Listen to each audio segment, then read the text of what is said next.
and will continue to promote good governance. The former President Goodluck Jonathan has condemned the ongoing primaries for the 2023 elections. There have been reports of how aspirants have been inducing delegates to vote for them. Speaking at a book launch titled Political Party Governance in Abuja, Jonathan said it was disgraceful to induce delegates to get their vote and then request for refund after failing to secure a ticket. The former president urged the National Assembly to make laws to criminalize inducement of delegates and electorate.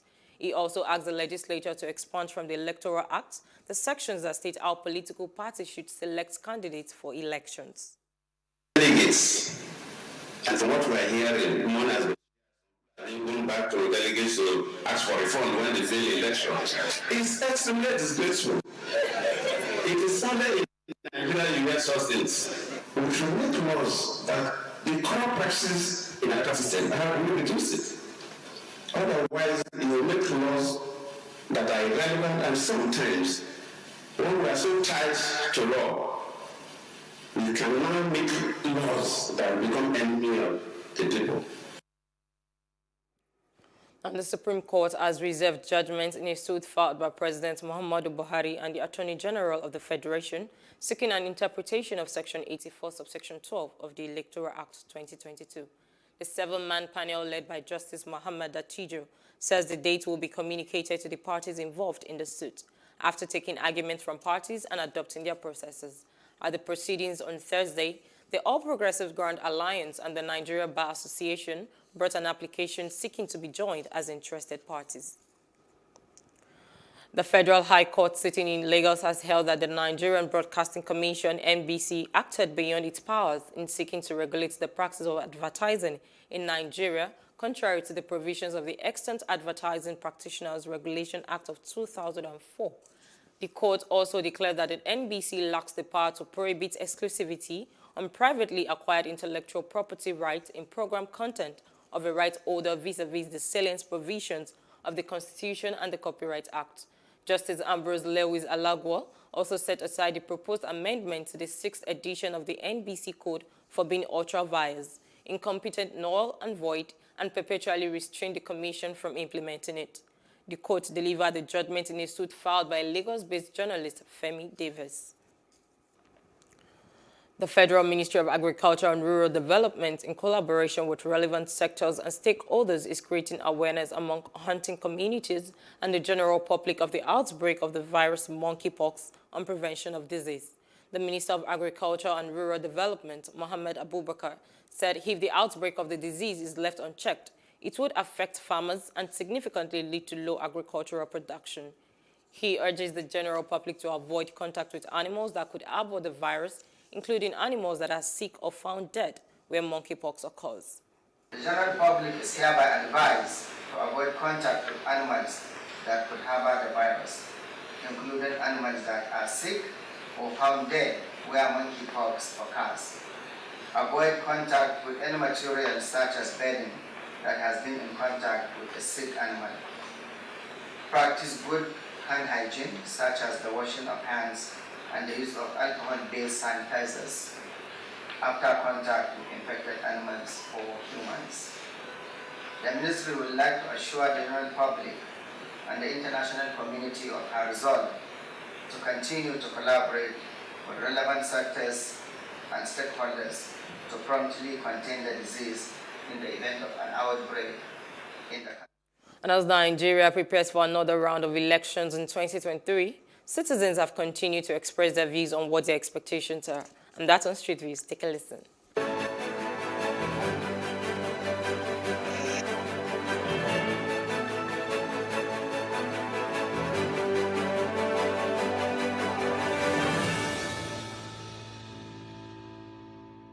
Well, basically, at the moment, the situation in town, the situation of the country determines the wave of how an election goes. The government of the day are so much messed up, and even the blind and the deaf in the society can tell. So for 2023, I believe that it's going to be about the corporate need of the society beyond individualisms. Because if we don't get it right this time as a corporate society, we cannot get it out again. So basically, the performance of the present government will determine the result of this 2023 election. Hopefully, I'm expecting the power to change from the ruling party to the other party, which is PDP, because I think every part of everywhere corner of the country, they are tired of the ruling party, which is APC, because instead of things to like being stabilized in a way, it's getting too hard for people to, so people can't bear it anymore. That's my views on it. Yes, we've been hearing that too, but people are tired of suffering. So I believe people will come out to vote for their choice.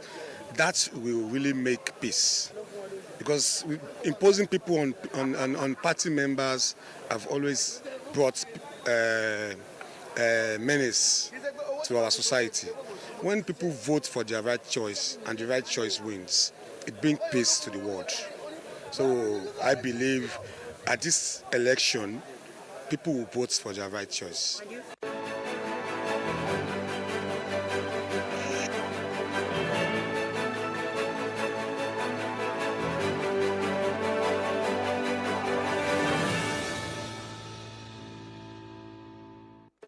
And moving on to other parts of Africa, Deadly, which has between 15 and 20,000 inhabitants, is the bloodiest since the one perpetrated nearly a year ago in Sohan, in the northeast, which killed 132 people.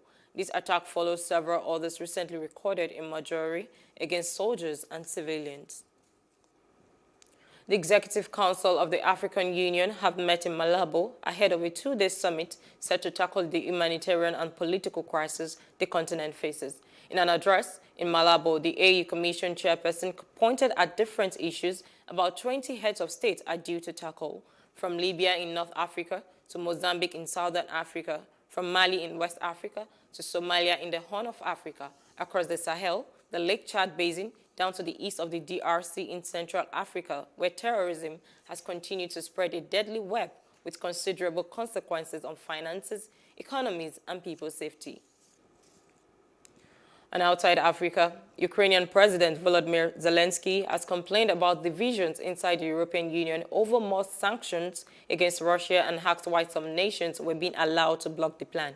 The EU is discussing a sixth round of punitive measures, including an embargo on Russian oil imports. Such a move requires unanimity, but Hungary opposes the idea.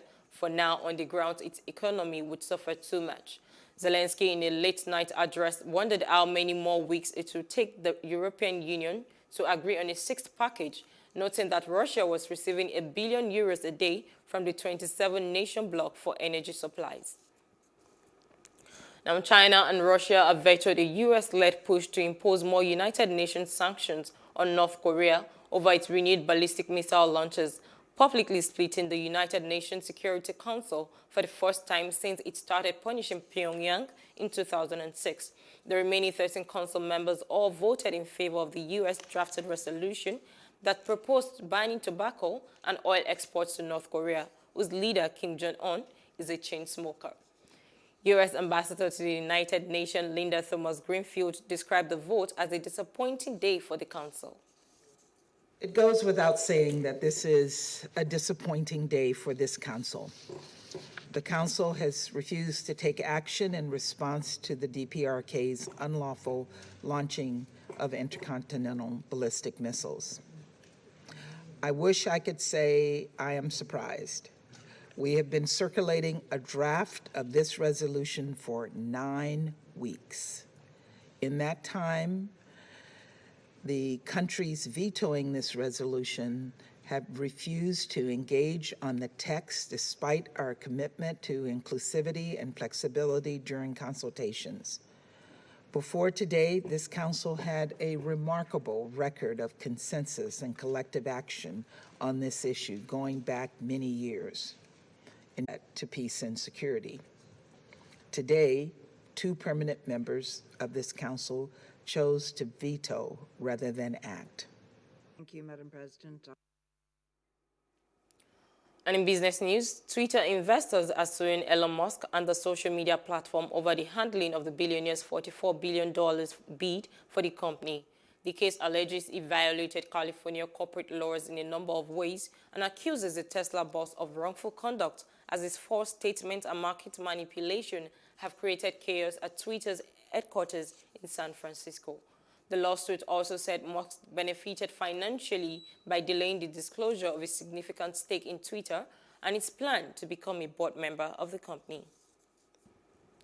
And in entertainment news, the federal government has filed 23 count charges against Peter Nwachukwu, the husband of late popular gospel artist Osinachi, even as the prosecutor accused the defendant of forcefully ejecting the deceased from the family home and pushing her out of a moving vehicle.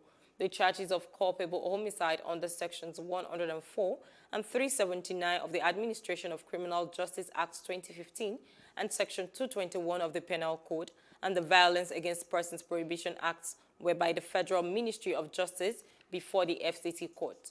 The charges dated May the 20th were signed by the head, Sexual and Gender-Based Violence, Department of Public Prosecutions of the Federation, Ministry of Justice, Yewande Bola Awopetu.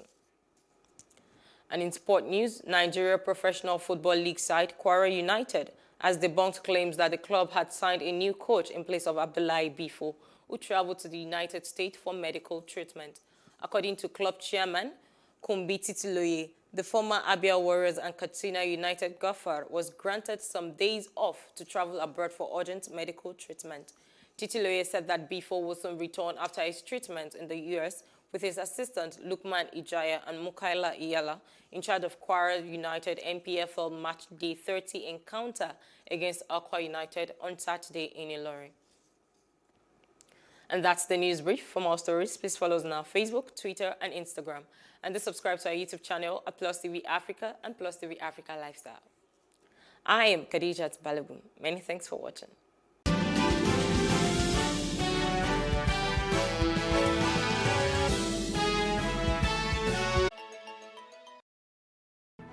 There is no voting on social media. To vote, you would require a permanent voter's card. To get your PVC, visit cvr.inecnigeria.org. Create your account with a valid email address and start the registration process. An activation link will be sent to you. Click on the link and activate your account. Fill out the form, pick and submit a convenient date and time for your biometrics. Print the application slip, which should have your QR code. On the appointed date, go to the nearest INEC office for your biometric capturing. Thereafter, you will get a registration slip to pick your permanent voter's card when ready. Get your PVC today. This message is from Plus TV Africa. How can we have peace without justice? Plus Politics. It's not just another political conversation, it's about keeping you in the know. Relevant interviews, asking the tough questions to those that matter. Get the answers you need. Does it mean that the people who were injured, people who were shot at, those who were involved in that stampede are not going to get justice? It is unfortunate, it is sad that we have a government of deaf and dumb.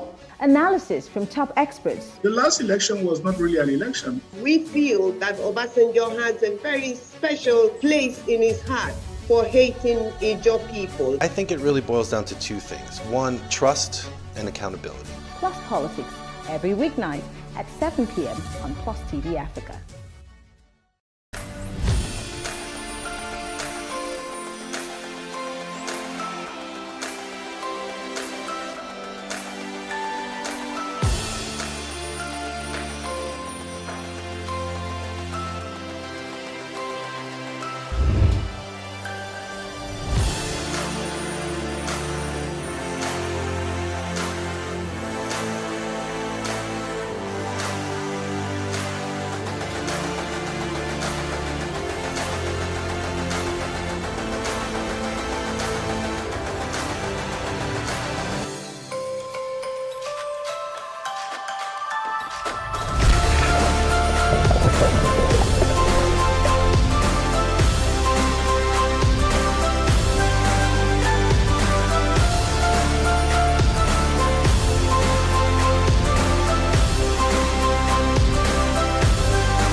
parties to blow in Nigeria.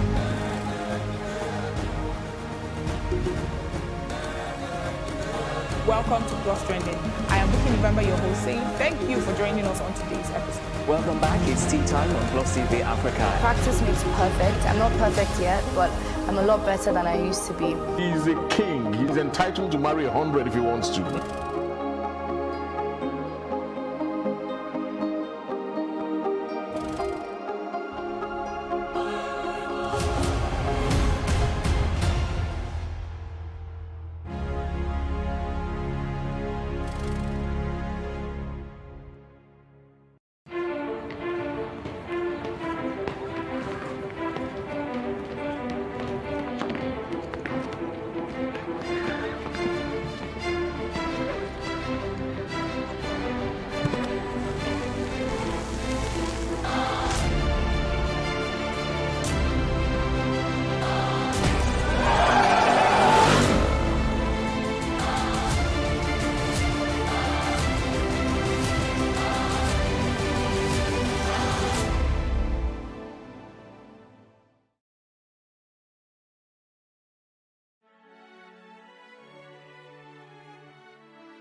It is engagement we need to have. Those who suffer miscarriages are never taken into account. Members of the National Assembly are also influence peddlers.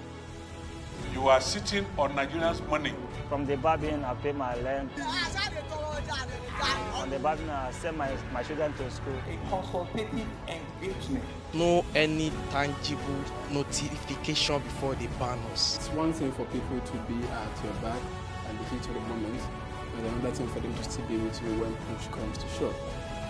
I will do everything to take Lagos out of the national grid.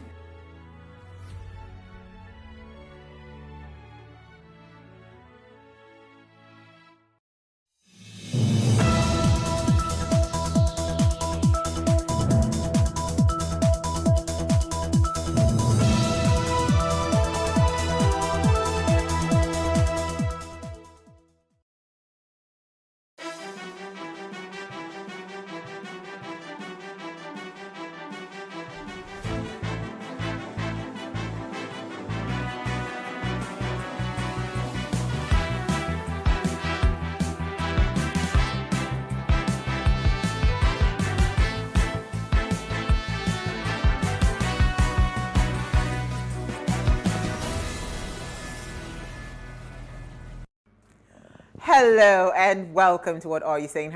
#Ways, where we talk about topics in the news as it affects us all. I am Musayome Saleh. Hello, ladies. Hello, Musayome. Oh my goodness. Don't know why we're laughing so hard. Today. If everybody went out today, they would know that VI traffic was crazy. It was way out of this world. Mama, how was it for you? I'm lost for words. I have no words this evening. I made it. You're traumatized. I'm traumatized. Completely. And to think that you just walked in about 5 minutes before we actually started the show. So this makeup was done in like in 5 minutes, literally. Chinelo has taken it a step higher. So we have to bring out the glasses in case if there are errors. She's raising the bar. It's not noticed. But we have Jennifer joining us live from Abuja. Hello, Jenny, baby. Hi, Jennifer. Jennifer, I'm happy that you're not in Lagos. I heard that there's serious traffic. I'm so sorry, I can't relate. Please don't relate. Look at how fresh you're looking. That's why Jennifer, you can't relate. When did you go to the Abuja? You're not turning to a snob. Really? Really? You cannot relate. Don't worry. The traffic is waiting for you when you come back. With open arms. I sympathize with you. But how is Abuja though? How is Abuja? It's fine. So what's happening? I don't know, burdened with a lot of work. So these days I close really late. I'm up and down. I'm having countless meetings. So yeah, it's been a tough one, but we thank God. Awesome. Thank you for joining us. Because it's not been easy trying to get you to be on the show. I know. Because the workload has been. Apologies. We know, we understand. We know that if you could, you would. All right, so today we have an interesting conversation. That's why we have to drag Jenny Baby into the conversation. We're discussing, you know how it seems like every woman is waiting, or a young girl is waiting for a man to, what's it called, you know, just be the person. To rescue her, be the person that sorts all her bills and all of that. You know, we listened to an audio online that broke this today. It was all over social media. So I said, you know what, I think it's worth having that conversation. Yeah. How are women wired, right? Are young girls wired to just be dependent on men, you know, especially when it comes to their finances and everything about them? So that's the conversation we're having today. And here's what we found as today's quote. Money only impresses lazy girls. When a woman works hard, a man with money is a bonus, not a ladder to upgrade. So this quote really sits nicely to the conversation that we're having today, because we saw a voice recording that surfaced earlier on, as I mentioned, on Linda Ikeji's blog, of a lady expressing why she can't go below certain standard or accept a certain level in a man because she is female. You know, she said, I think we're going to play the audio someday, you listen to it yourself. So it's our ladies' night out, and Uti, Noma, Jenny and I will be discussing the topic, are girls wired to totally depend, to be totally dependent on men? And when we open our phone lines, we'd really love to hear what you have to say about this. But first, let's take a break to see what we found in the news.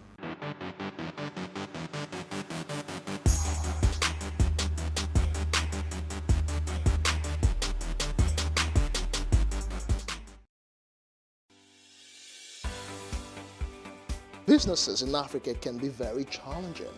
In Nigeria, it is particularly intimidating, and successful builders have learned how to navigate a hostile environment to unlock opportunities. But one major challenge businesses face is how to filter through the noise and identify where their ideal customers exist. Get insight and practical steps from industry players and captains of industries. Hear success stories to help you make informed decisions as you scale your business in Nigeria. Watch Business Insights at this time on Plus TV Africa.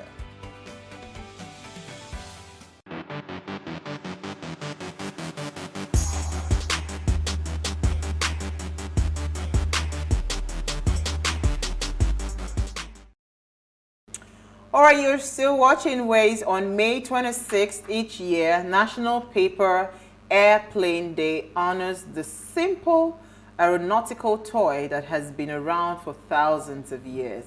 National Paper Airplane Day provides an excuse to play. This inexpensive, healthy, and stimulating form of entertainment brings lots of joy and, you know, laughter too. In other words, put down your cell phones, you know, your smartphones, and get outside for some primitive fun. This is so beautiful. How many of us made airplanes, paper planes? Not today, but in the course of the week. My son actually made one. I was flying it around. Maybe he had foresight that day was. No, I said, did you as a child? Of course. Okay, as a child. Oh, sure. I made all sorts, you know, and part of what I did was paper. And we used to sort of have competitions. Did you do the boat one? Oh, sure. We had wonderful outdoor experience as children. Actually, I'm not sure a lot of children have those moments now with the gadgets and all the distractions. You'll be shouting if your whole boat is going faster than you. Jennifer, did you do any of this? Hello, Jennifer. Oh, where is she? Sorry, I didn't get that. What did you say? Did you do the paper plane? Did you create paper planes with paper to fly around the house while you were young? Yeah, I did. Okay. I think I even did one. I did one with. There was even the one for leaves. Okay, no, I think the one for leaves was fun. Yes. You poke holes into it, and then you'll be running with it. And we did the kite. We did everything. It was really epic. Fun memories. All right, so let's go to what we found in the news. I think it's Noma. Or who's ready? Is Jennifer?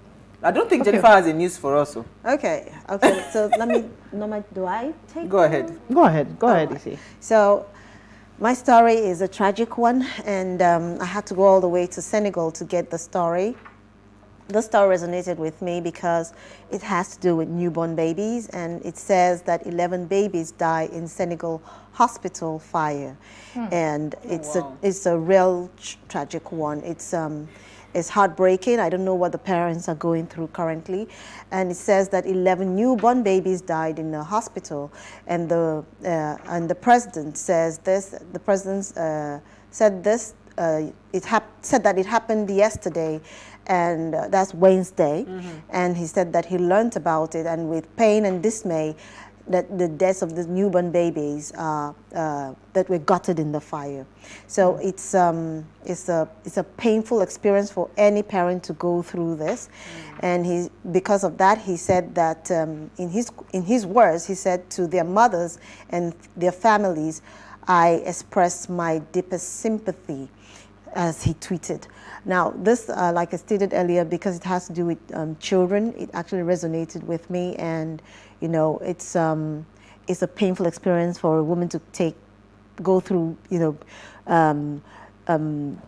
the gestation period of having the child for 9 months, and afterwards to lose the child to the world. And with that, we express our deepest condolences to the family. Yes, condolences. Yeah.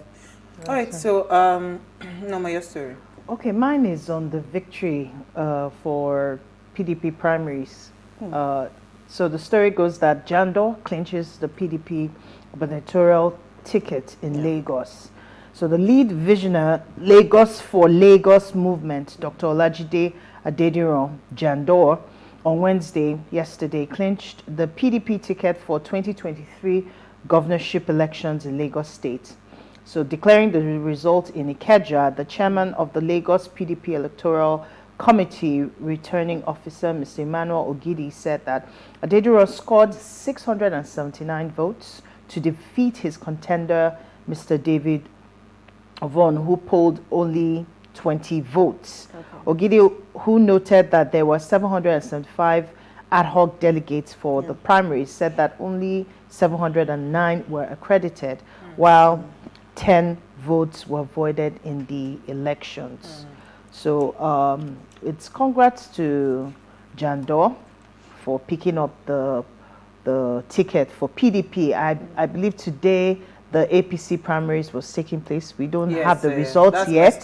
So the whole political scene is beginning to become interesting. Yes. It's getting into. I just wanted to quickly point out, you know, because me, I've been on this Banky W matter. So I just a post just came out just before we came on air on the KG block, where they were alleging that PDP Banky W did not win the primaries. He didn't win the primaries for the what's it called, the senator, the House of Representative ticket for Etiosa, but he was declared winner by a large margin, defeating his. So I don't know. There's a lot of things going around that Banky. So the politicking has already started. So my story is actually tied to the governorship, what's it called, stuff in Lagos with the APC. And he says the governor, Babajide Sanwo-Olu, restricted one of the governorship primary election, the Lagos State Governorship Primary Election Committee of APC, All Progressive Congress, on Thursday barred one of the aspirants, right, from the venue of the primaries at Teslim Balogun Stadium in Surulere today. Now, it says, we don't know what the situation is, but the committee prevented the contender of the incumbent governor, Babajide Sanwo-Olu, that's his name is Abdul Ahmed Mustafa, from the venue. Mustafa was a former permanent secretary, Ministry of Energy and Mineral Resources in Lagos. He resigned about 14 months ago and had picked up the ticket, and this ticket cost 15 million naira. So I don't understand the reason for restricting him from the venue.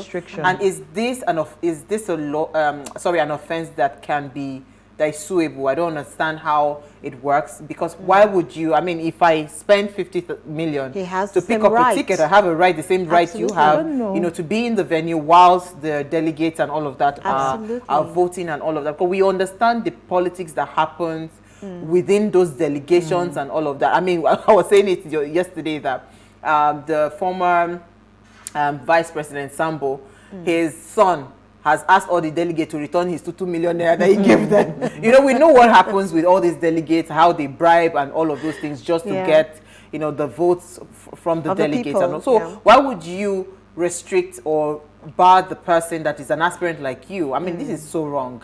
I don't think on all levels it doesn't make any sense. Even though they still said that in his absence that he still had a right to be voted for. Of course, he would be voted for. But when you are not present, well, you have to be present to see. There's a huge difference. Your agents are there. Everybody's watching. Because again, people we have given money to, you have to monitor that. Do you understand? There's a lot going on in politics. So it is when people start to act like this. First of all, I see a sign of desperation. And why are you afraid? If you really are confident that you can go on a second run and get that ticket, you don't have to restrict another person from running for the office. You understand? So I don't know why this happened, but it is uncalled for. And I want to know if it is an offense that is suable or something, if they can sue there him should be for some that. sort of libel case they have the party. No, not about the party. It's about the committee, whatever it that is are involved in this, I think. All right. So, but I want us to discuss politics on Monday because a lot happened. I mean, I saw that this lady, what's her name? I forgot her name, in Kogi State. The billionaire's wife. She won her senatorial seat ticket, right? Okay. And they said she just joined PDP 2 months ago. Well, so I want to understand the implications the of this kind of thing. Could it be what you're bringing to the table? Which influence? Influence what? It's money. Of course, there are vested interests. Too many. Let's take a break. When we come back from the break, we want to discuss money and women. Stay with us. We'll be right back.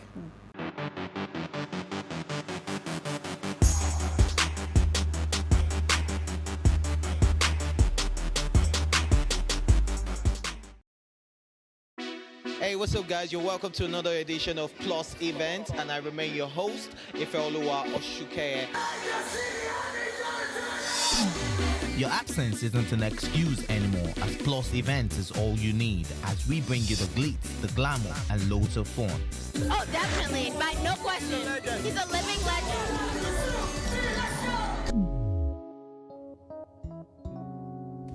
Oh, God forbid, Holy Ghost fire, I know. I just want to be blown away. I want to be wild. This is 11 years of doing it.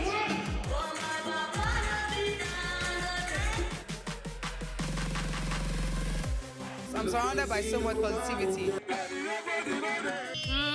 No, it's okay. Yo, what's up, my people? It's your boy Starboy Terry. You're watching Plus Event on Plus TV. Stay glued to Plus TV Africa every Saturday and Sunday, 4:30 p.m. West African time.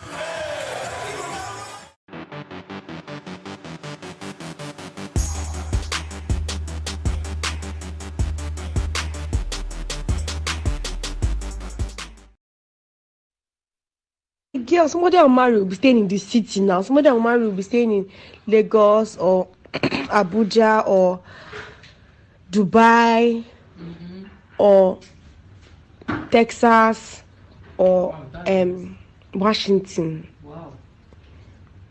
You get?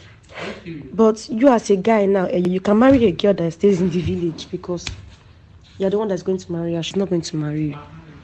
But me, they are going to marry me. I'm not going to marry them. So I can't go less. I'm a girl. I can't go below my standards. But you as a guy, you can go below your standards. All right, so thanks for staying with us now. New YouGov data shows that in many couples, women rely on their partner to get by financially, even if they work full-time themselves. While among men, it's much rarer. Around a third of all women with a partner are entirely, that's 6% or somewhat 29% dependent on their other half. Now this is only true for 11% of men with a spouse, including just 3% who are completely reliant on the other. It is not uncommon to find women who fall under this bucket, right? And whatever the cause or case might be, today we are asking if girls are wired to be totally dependent on men, to think like this young girl. Because sadly, it is what is popular out there, right? That is the popular belief that you know, a woman should not strive to do anything, don't buy a house and all of that? Are women wired to be totally dependent on men? Now, please, let's hear what you have to say. Remember, you can join the conversation. Send us an SMS or WhatsApp to 081-803-4663. You can also tweet at us at Wayshow Africa One with the hashtag Wayshow. You know, so it's this conversation, when I heard this audio, everybody was just backlashing the girl and all of that. But I was like, come, this thing is something that we're all wired with. I remember that, you know, as a young girl, you just finish university and everything, you're getting a job. They will tell you, your parents will tell you, don't buy a car. Even if you could afford to buy a house, do not buy a house. Do not buy a car, do not buy a house, because it scares the man away, you know, and all of that. But lately, a lot of independent girls are, you know, are damning the consequences, and they're just living their lives and hoping that, okay, a confident man will come into the picture. But women generally, I believe, are wired, you know, not to aspire so much. Yes, it's good for you to get your degree and all that, but don't go too far, because at the end of the day, there will still be a man to take care of you, you know, your needs and all of that. And sadly, it has subtly crept into our subconscious that even for women that have the capacity, right, to run global organizations, you see them playing small, because again, they have been programmed to believe that they don't really need to do much. But let me come to Jenny Baby first. I'd like to hear your thoughts. Our feminist.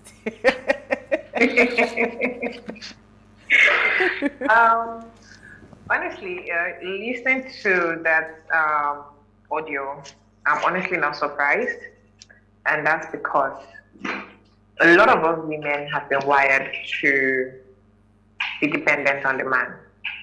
And if you actually look at it, even the men have also been wired to have their women depend on them. Yes. Now, people might want to attack the lady and all of that, but then that's how the society has groomed us, both male and female. You have men who feel a certain type of way if their partner or their spouse earns way more than them. So they feel like, oh, it means that you're going to be the head of the house or something like that. So it goes both ways. But now when you streamline it down to what this lady is saying, so basically she wants the guy to provide for everything. Maybe because, oh, he lives abroad, or the kind of job that he's doing, he's earning power and all of that. And those are things, if we are being honest, those are things to actually consider if you are going to be with somebody forever. As a man, I think you also need to consider how much your wife or your girlfriend is earning and all of that, because if you have to consider bringing a child into this world, those are things that you need to put into place. But now talking about dependency, it goes, I mean, this conversation is very, very broad. It's very broad in the sense that you have ladies who haven't unlearned this part of them, this thing, this inbuilt, how do I put it now? I don't know the English to use. The way the society has built us to believe that, I mean, our entire life is solely dependent on the man. Everything we do is for the man. And these days, you meet young ladies who are trying to break that barrier, who are trying to break that status quo, because they want to make their own money. They want to make a name for themselves. They want to be heard.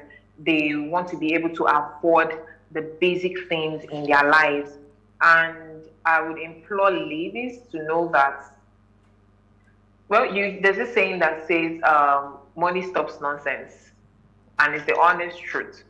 So if you have to depend on a man for everything that you need, you should know that it comes with a lot of consequences, because you have these men these days who feel like they can buy you, and you don't get the respect that you deserve or that you need. But then it doesn't stop the fact that even as a woman, I mean, I make my own money, I work day in, day out, and I still get disrespected. Like, but even it doesn't take away, so it doesn't take away the respect. Even if you are making your money, Jennifer, I can bet you for free that if anything happens today, you say, of course, The way we are subconsciously wired, I will not spend my money. The man has to bring the money. So this is, yeah, I mean, look at it. So basically, yeah, as a lady, if you're going out, you meet a guy for the first time, you're not expected to pay the bills for your dates. You invited me out, so obviously you're going to handle the bills. Sorry, but I don't think we've gotten to the level where if as a lady I'm the one asking the guy out on the date if I am supposed to pay. So there are levels to this. There are levels to this conversation, and I feel like if we have to make a headway, everyone has to be open-minded about these things. But a lot of us are actually closed-minded, and that's because people don't want to buy into what they don't know, what they've not experienced. I've not experienced it, so I don't want to know. I'm just going to stick with what I currently know and what is working for me. So the way the lady, everything that she said, there are people it is working for. I mean, you have men that are sorting the bills of a lot of women. You get married, he's flying you out, he's paying for your clothes, for your feeding, for everything. You're practically not spending anything. I mean, that's the dream, right? But then that's not the reality for a lot of us.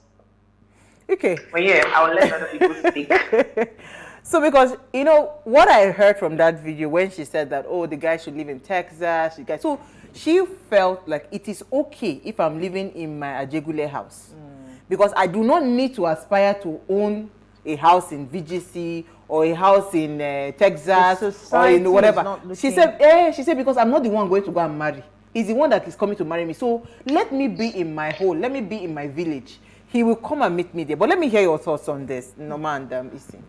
Well, the truth of it is that whether we like it or not, culture has wired us, has programmed us. Africans are very cultural. I know other parts of the world it also applies, where you have women who are dependent on men. And the general saying, even that we know that is really common, it's a man's world. So no matter what you want to aspire to become, if you don't have that covering, right? If you don't have that canopy or seal or endorsement, it's like all of what you have attained does not measure up. And that's why, some of the parents back in the days would tell them, well, even if you're successful, put yourself in some kind of humble state. Don't buy a car, don't buy a house, so that at least you look humble enough to be married, as if the man is doing you a favor at the end of the day. So a lot of young people, but I mean, with Gen Zs and different thinking now, they're damning the consequences and they're living their life. So you see a lot of them, they're doing well, with their cars, going to buy their houses or rent properties for themselves. Basically, there's the wiring for the men and the women. So for men, the wiring is of dominance. They are already, it's like back in the days where you see the girl is told to go to the kitchen while the boy can sit down and watch TV with his dad, because that is the mindset, or that's the way a man is seen. So for the man as well, his wiring, his programming is also that a woman is for procreation. When I'm ready to get married, I will just find the woman that fits and who can give me children. That's what I'm looking for. That's why back in the day, some climes and religions used to actually make sure that the woman can get pregnant first before they get married. So most of the times the brides were usually pregnant because they wanted to be sure if you were fertile enough to bring forth children. And then power.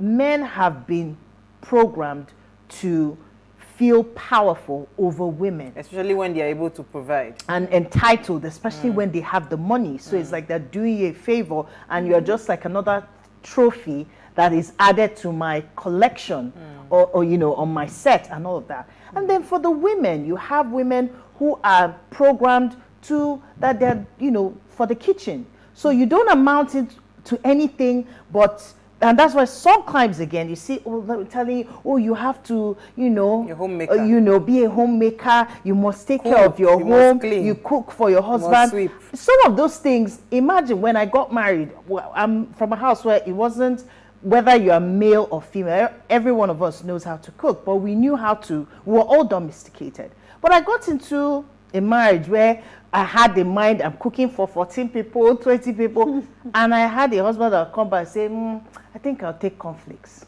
or I think I'll just take an apple. So all of that programming, I had to begin to unlearn some of it, because it's not all men that are like that, but most are wired for that purpose. So women just think that every man is like, also, all of my duty is just to be that homemaker and somebody that can take care of the home. And then another thing that the women are looking for is security. A lot of women, so you see women who have very good paying jobs, but you just want to feel secured, knowing that the man is responsible enough to take care of the home, to provide for the home. Absolutely. You are looking for somebody who can provide, who can take care of the, who is responsible. And in these times too, where a lot of men are really irresponsible, so they just claim that they're married, but they're not providing for their homes. They're not. So you see, the woman is everything, doing everything, and it can put a burden on the world. So all of this programming can distort relationships and can cause a lot of conflicts. And for women, for us to truly enjoy relationship, we must unlearn certain things, because in each relationship there are things that do not apply. Yeah, I was just going to quickly say something before I come to you, EC. Yeah. It's not only limited to Africans, because I remember there was a video we saw. Well, maybe because she's African American, but it's not limited to just the African culture. Yeah. Even outside of the country, in Western world, you still see. I mean, the girl was saying the guy had broken up with her. Said no, that he upgraded her lifestyle to this particular level. Remember that video? Yes. He said so he cannot just back out now. He has to keep paying the bills until somebody else comes back. So I mean, this thing is something that is naturally programmed. Yeah. And I'm seeing that this is what has further fulfilled this Ron's girl business. Persona. You know, it has filled it so well that girls just wait and say, you know what, let me just go and do BBL. If I do BBL, you know, I don't need to do anything. There will just be one man, you know, giving me money, or like 2 or 3 men somewhere. It has also encouraged this, this lifestyle of big girl, small god, a big god. Big girl, no. Small girl. But let me come to you, EC. Okay, so look, I think we've dissected this topic from diverse points, but there is also one concept we did not actually look at. There is idealism and there is realism. We know that the society is a masculine society, of course, but however, look at the idealistic point of view. Like, I think we've talked about this before, where we talked about the fact that when we are grooming the girl child, we wire the thing into her head that, oh, that when she grows up, that she'll get married to a man, or she gets married to a Prince Charming who will come and sweep her off her feet, and solve all her problems, you know. And this is the beginning of things like that being wired into the girl child. Now, another concept we should also look at, that is for idealism. However, the realism is that we have not actually given the girl child the reality of, you know, being in a relationship or being with, interacting in the society, the culture, the dynamism of the environment they found themselves. That is a crucial part which we have not actually touched on. So in the course of us doing all of this, the concept of us, you know, looking at it from a diverse point of view is crucial. What are those points of view? You've touched on some of them, but we have the fact that it's background. We have our background to actually look into.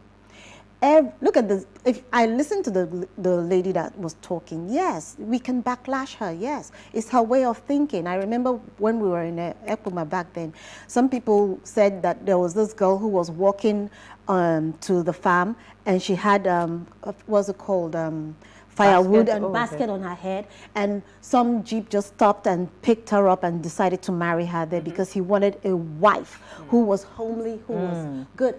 And believe me, almost all my girls were carrying baskets on their head because they wanted to, get the boy with the jeep. Who doesn't want to be cared for? No, but this thing you're even saying, yes, Cinderella, when you talked about charming, happily ever after. But look at cartoons where we grew up watching Cinderella. Yes. She was poor. She was cleaning house. She was doing that. And all of a sudden, one prince that is rich and all of that comes to marry. So this thing is ingrained in our DNA. Society. However, like I stated, the reality on ground is that there ain't no Prince Charming coming to take you away. However, we ladies we talked about the fact that security plays a huge role for us. Yes, we ladies want to be cared for. Who doesn't want to be pampered? Everybody wants to be pampered, including the men themselves. And that's why we see that some men today, they're not actually stepping up to the plate. What do? They would rather get married to a woman who can actually take care of their bills or step up or have something that she's contributing to the family. Nobody wants a liability at the end of the day. It's a society where not only have they wired the women, let me put it in such a way that it's kind of eclectic because it's a combination of too many things, basically. The men have been wired in such a way that the women are subservient to them. However, the men wouldn't want a situation whereby the woman is totally subservient to them. They want a situation whereby the woman can also bring something to the plate and to the home and not a liability to the family. You said don't they cause trouble. Maybe we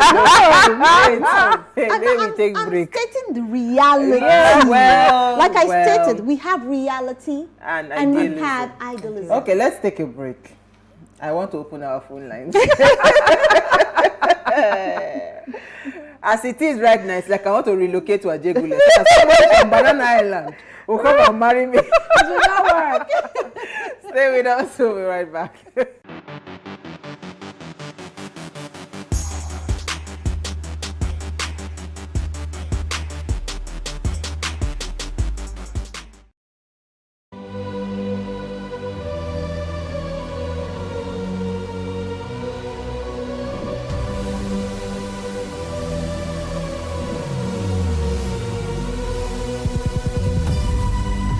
What we do not understand, we will stigmatize.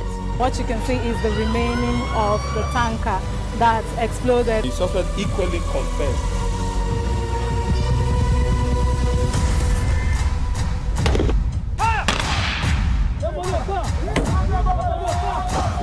A 500 naira they collect them. If you no talk, they go beat you. Now 2,500 they pay.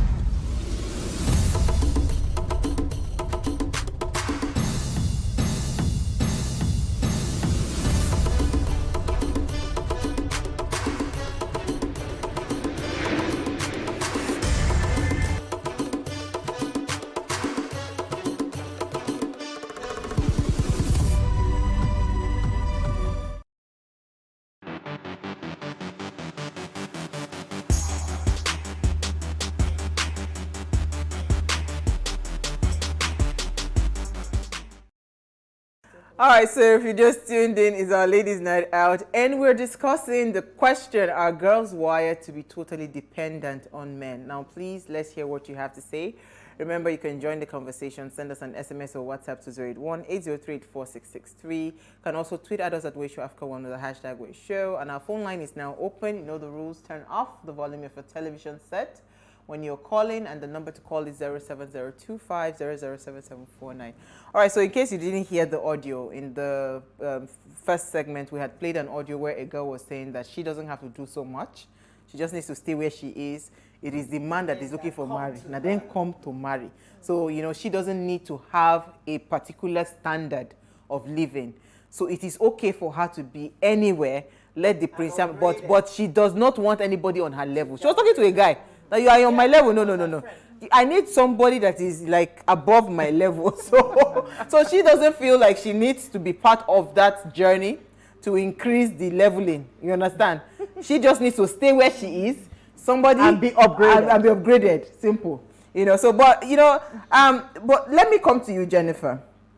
Right? She's still there. Yeah, she's there. You know, so you know how young people are like singles, right? How it's almost difficult. Are you still at that point where you are forced to bring down your standards and all of that because you're trying to find a man that would not be afraid of? Because now I think guys are targeting the girls that have money. Flyers. So I don't even understand where this girl is coming from. But let me hear your thoughts. As being single, what do you think the market is like right now? I would say the market is very muddy. The reason is this year, I think over time I've been able to view myself. I've been able to learn a lot of things about myself and what I want exactly out of life, a partner and all of that. So it's very easy for me when I meet men. It's very easy for me to meet them out. You have a lot of men. They have money, but they're not all they can bring to the table. What else? Aside from money, please tell me, what else are you giving me? Nothing. So if that's the only thing you have to offer me, then I don't think I can do with you. And I know that our preferences are different. We all have our different choices. We all have we have all the boxes that we expect a man to tick. And for me, I have a good job, do well for yourself and all of that, but then there is so much more to a relationship or a marriage than that. I don't think I've ever wanted to lower my standards just to meet up to a man. I remember when I was moving out of my father's house, my dad goes, "Oh, if you move out, men will think that you're wayward. You have your parents living in Lagos, so why are you going to get an apartment? And why not stay here? Let the man come and marry you." And I looked at my father and I told him, "See, any man who feels or thinks that way about me because I am going to live on my own, to take care of myself, I'm using my own money. If you feel some type of way about it, then I'm obviously not for you." And then at the time I mentioned about how I wanted to buy a car, and I got the same conversation again. "Oh, if you buy a car, he will think that you're earning way more than he is. He's going to feel intimidated and all of that." And I feel like, you carry your shoulders up, you might not respect him. And I said, "See, it's even perfect. Like, it's just made it very easy for me to actually buy this car because I know once I have it, if that is the criteria, or that's how these men start looking at it, that's not for me. It doesn't mean that you're not for me. There's no two ways about it. I'm not even trying to argue that with anybody. Just don't come close to me because I know exactly what I want." But then again, it's not a one-size-fits-all for everybody. We all have how we want. We all know how we want our life to be. We all know what we want from a partner. So what I want might totally be different from another person. And another person, I've met women who cannot date a guy that has a 9-to-5 job. They can't date you if you have only one stream of income. They can't date you if you only count your money in thousands. They can't be with you if you only count your millions. They want people who are up there. And that's one thing that she mentioned. The girl in the audio said that she would rather marry up. Jonathan, as a woman, she's supposed to marry up. But as a man, she has the liberty and the free will to actually marry down. And if we're being honest, that's the truth. Wait. No. But wait. Jennifer, all these women rights and what's it called? Equal equity that we are preaching. If the man can marry down, why can't the woman marry down? Why can't she go and say, "You know what, I have made enough money. It is not money that I'm looking for in a relationship. I'm looking for a husband that would be with me, a partner that would grow together." Why can't she marry down? Why must we always wait and say, a woman must... If you look at the past, especially the Yoruba women, then these Yoruba women, they're lineage, like all the women that sell fabric and all. If you check their marriages, a lot of them marry down, and that's the honest truth. But the thing is, women hide this thing, and that's because their husbands cannot take it. How many men today, if you ask them, just think all of them out and line them up, how many of you are confident and you're okay with your wife earning way more than you do? Maybe 2 times or 3 times or 4 times than what you currently earn. A lot of them cannot stand it. We've seen well, that's true. That's true. Because I had a absolutely. They have to shield the public from knowing that. Oh, yeah. Is the wife that is paying the bills. Well, I had a conversation with someone today, and she said that, you know, her friend just got a job. She was promoted. She got a big job, bigger pay and everything, but she needed to be moved to Ibadan. That she had to decline the work. She had to defer the work. You know, because in all honesty, men can't stand that the fact that some men, let me not generalize. Not all men. Some men can't stand that a woman is independent. She's doing things on her own. She's making a lot of money. So again, you see, this thing is a big problem. If we say we want to find a solution to this problem, because this is actually eating us up. That's why we have a lot of girls sitting down idle, not doing anything, believing that one man will come somewhere and start to pay their bills. You know, even us, as we did like this, if anybody, can you afford? you know, that's the conversation. You see, even women that are married, you know, in the home, they are not even thinking of, oh, how can I match up whatever income that hobby is bringing to the table? Because you do not even, it doesn't occur to you as a woman that you actually can do things to also earn, if not even higher, than the person that you're with. So we've just been wired to just be docile. If I may step in, another thing you need to also consider in this aspect of earning higher and lower, and the fact that the lady in that audio stated that she didn't want to deal with someone who was on her level. To marry down. Yes, to marry down. One thing you should also take into cognizance is it's not about the environment. It's about the person you are attracted to. Some people might just find themselves in that particular environment, but they do have a lot to offer. Basically, the way they're thinking, their intellect, their aspirations, their visions, what they want to do. I've seen a situation, not even once, not even twice, I've seen a situation whereby we have individuals who marry, or ladies who marry people who are of a lower pedigree, and these are the men at the end of the day that actually left the family. So there are other things like that that actually occur. So you can't say... Can't generalize. Let's take our first caller for the evening, Abraham from Abuja. Thank you for calling. Yeah, good evening. Hi, Abraham. I think I'm enjoying this topic this evening because I earlier had this conversation with somebody. And I think I'll just pick up from where one of speakers talking from. Abraham, we're having difficulty hearing you. Can you hear me? Yes, we can hear you now. Okay. So, I'm saying that I'm picking up from where one of the speakers left out, saying that some men cannot stand their wives earning more than them. Yeah, go ahead. I think that's supposed to be a conversation between the husband and the wife, agreeing, understanding each other's role. And if the woman understands that my husband is my husband, so because I'm earning more than him and I'm supporting the family, doesn't displace him from who he is, I don't think there will really be an issue. Thank you. That's one. The second thing is, are we wired to be dependent on men? I think from home, usually before now, generations before now, it wasn't like this.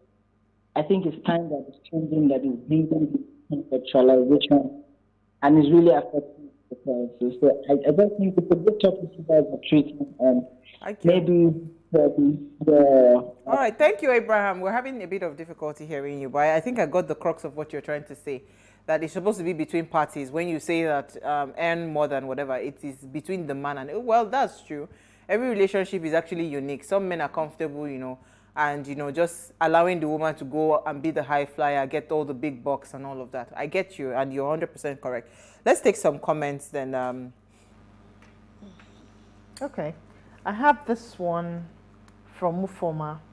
So it says, hello, Ways ladies. Norma, your analysis of the subject matter is spot on. Men date, marry down to a woman who looks up to them, respects and appreciates them, but women marry up to a man who can provide and they can revere. In the animal kingdom, females watch males fight, sometimes to death, and the victorious male is usually strongest and healthiest, has mating rights with the female to father the next generation. Okay. But we as humans have evolved an economic system based on money, where you don't have to physically fight, but have to provide economically for school, health, holiday, domestic staff, etc. Men derive satisfaction from providing and protecting, and women derive satisfaction from nurturing with available resources. It's female hypergamy and is present in animals and humans. Real men should accept this reality, but choose a partner carefully. Okay, Thank how you, about Foma. you, Missy?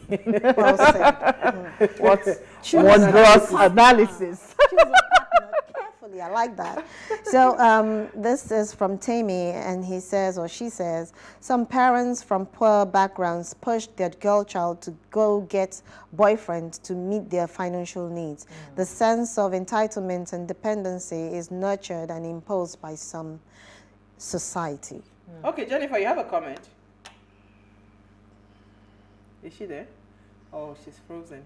All right, let me take her comment. So, good evening, ladies. Society and culture made most girls think that their lives depend on men for survival. Growing up, my dad raised us girls to be independent and ensured we didn't feel inferior to boys. I grew up knowing I can compete with any man. As a married woman working, I expected my husband to provide for our family. But a few years back, he was sick. I was able to use the savings, take care of the bills, and run the family. I plead parents should bring up their girl children, know their self-worth, be independent, so that whatever happens in their adult life, they will not be thrown off balance and confused. Modern women should always think that, like biblical Proverbs 31 woman who invests, buys property, and commands respect. Thanks, ladies. Thank you so much, BC. This is from BC. All right, so it's an interesting conversation, right? But you see, this wiring that we have as women, do you think it serves us? You know, but I think I have a caller. Let me take a call first. Tony from Warri, thank you for calling. You're live. Hello, are you there? Oh, sugar, we lost him. Okay. So, so what is it costing us, having us think like this? Because I know that for the longest of time, you know, I made the choice not to have a 9-to-5. I wanted to, you know, because marriage, pregnancy, everything, I wanted to be with my children, to be available to take care of my children again, because you hear all the horrific stories and all of that. But it just happened that time just went by. And, you know, of course, when it comes to jobs, there is a certain age you get to that you can no longer get the graduate trainee jobs and all of that. So that's how life happened to me. You know, but you know, women. Life happens to me like that. But I think we have Tony is back, I think, from Warri. You're live. Hello, are you there? Yeah, I'm there. Go ahead, please. Hello? Yes, Anthony, we can hear you. You're live. Hello? Go ahead, you're live. We can hear you. Okay. Okay. Hello? Oh, wow. I think you're still having trouble. So for me, life happened to me, and it now seemed like, you know, I got to the point where every single thing, you know, up to down to your sanitary pads and all of that, you don't really have any source of income, right? Even though I was running a business, it's still subconscious in my mind that. So I had to, recent years, I started telling myself that, it is okay if you pay your bills. If it is okay if you go to a restaurant and actually pay for your meal. Absolutely. It is. So I started subconsciously, you know, trying to scramble. Yes, to scramble that thought that I do not have to depend. Yes, even though you have someone there that is supposed to be a husband. Support. Yes, you understand, like a support. It doesn't mean that every single thing that has to do with your life, your clothes, your this, your that, because don't forget that as women, we are wired to be spenders. Women actually, we are not meant to just be, you have a lot of needs. If I sit down now, I can tell you 1,000,001 things if you give me $1 million in 10 minutes, it will go in 10 minutes. Totally. That's how much of needs that we always want to do. Is it that we want to make our hair, want to do this, want to do that? So why would you now as a person just sit down? It will crop up, right? I mean, money doesn't just stay like that because you actually have a lot of things that you want to do with money. So why can't we start to think of how to generate that income? Why must we sit down and say, you know what, we are waiting for a man, even if the man is your husband, right? It does not give you any right as a person to think that that person must be, you know, your all in all, because it breeds disrespect. Everything. But let me bring in our caller, then I would youngest old man. Oh, you're live. Oh, good evening. Hi. Long time no hear. Yes.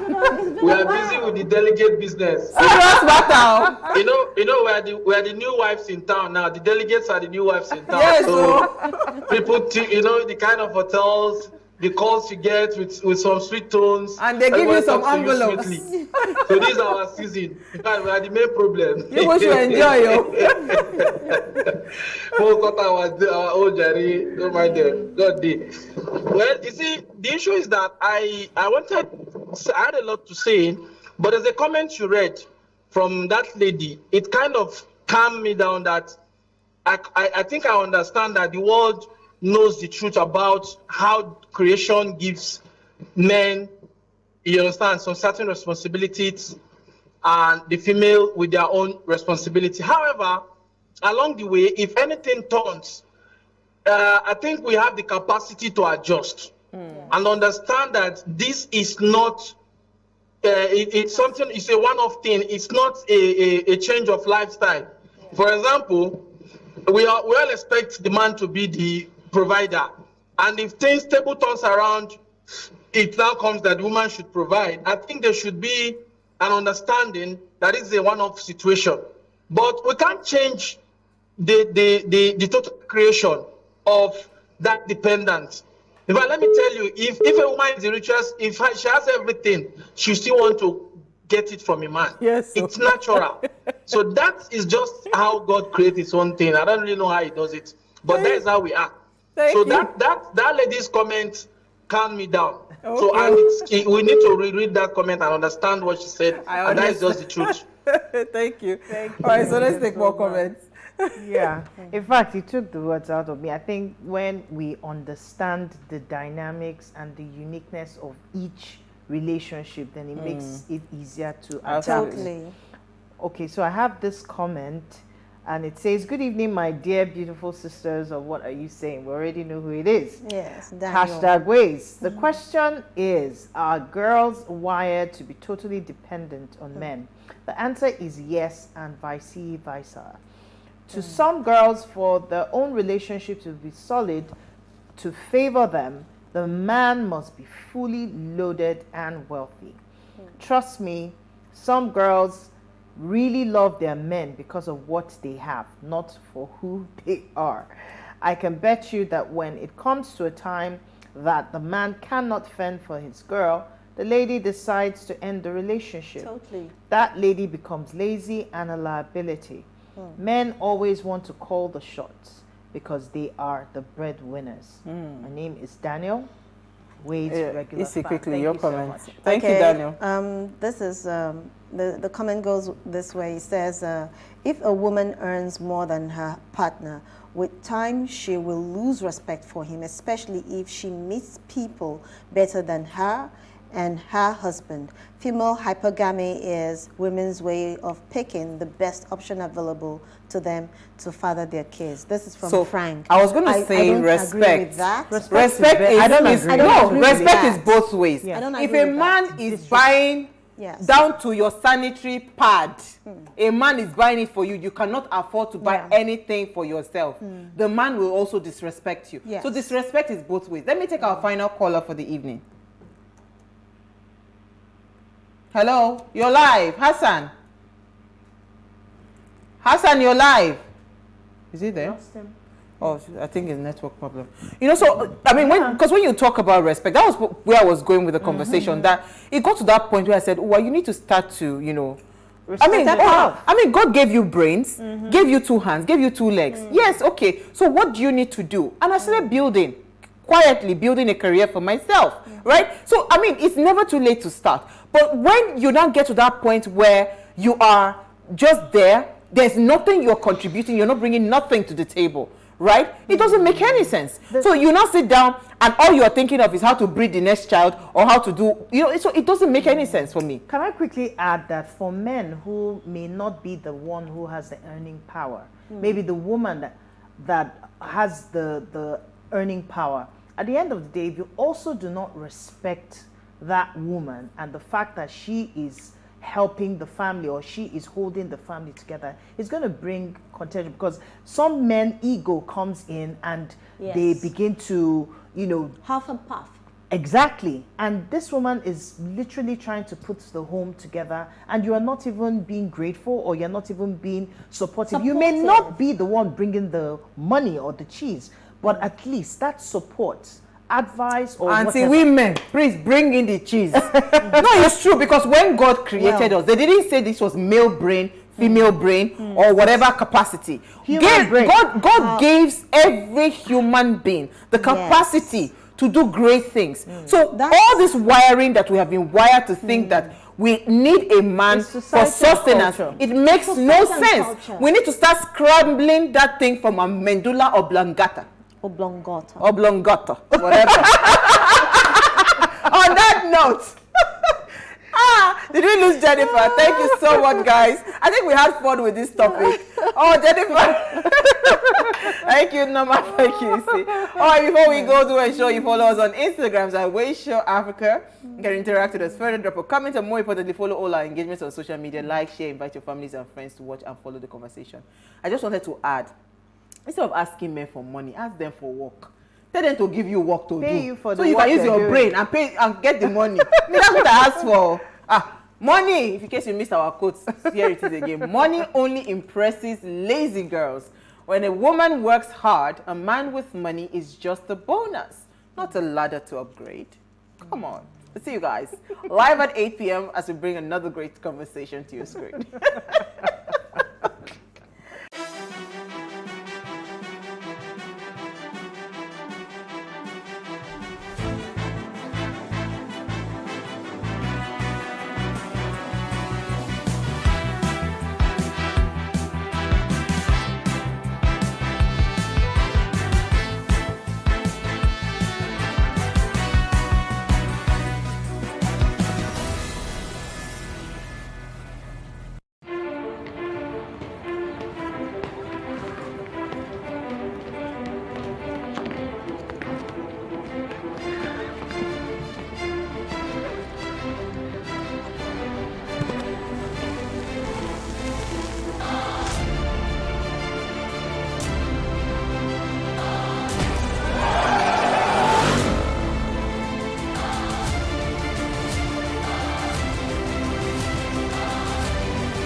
What are the reasons for the rising hunger numbers on the continent?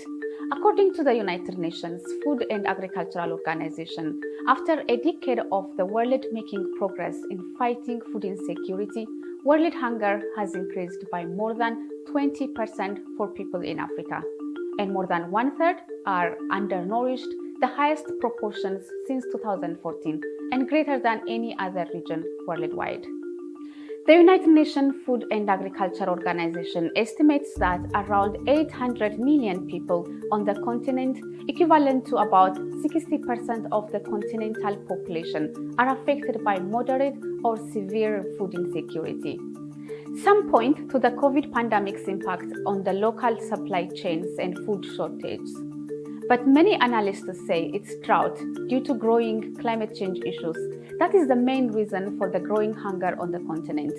We'll discuss this and more on this week's edition of Our Voices.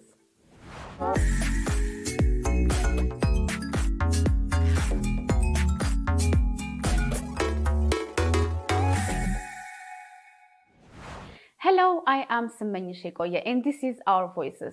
On today's program, we'll take a look at how violent conflicts, climate change, and the pandemic are escalating food shortages on the African continent, and why many believe a famine is looming for tens of thousands.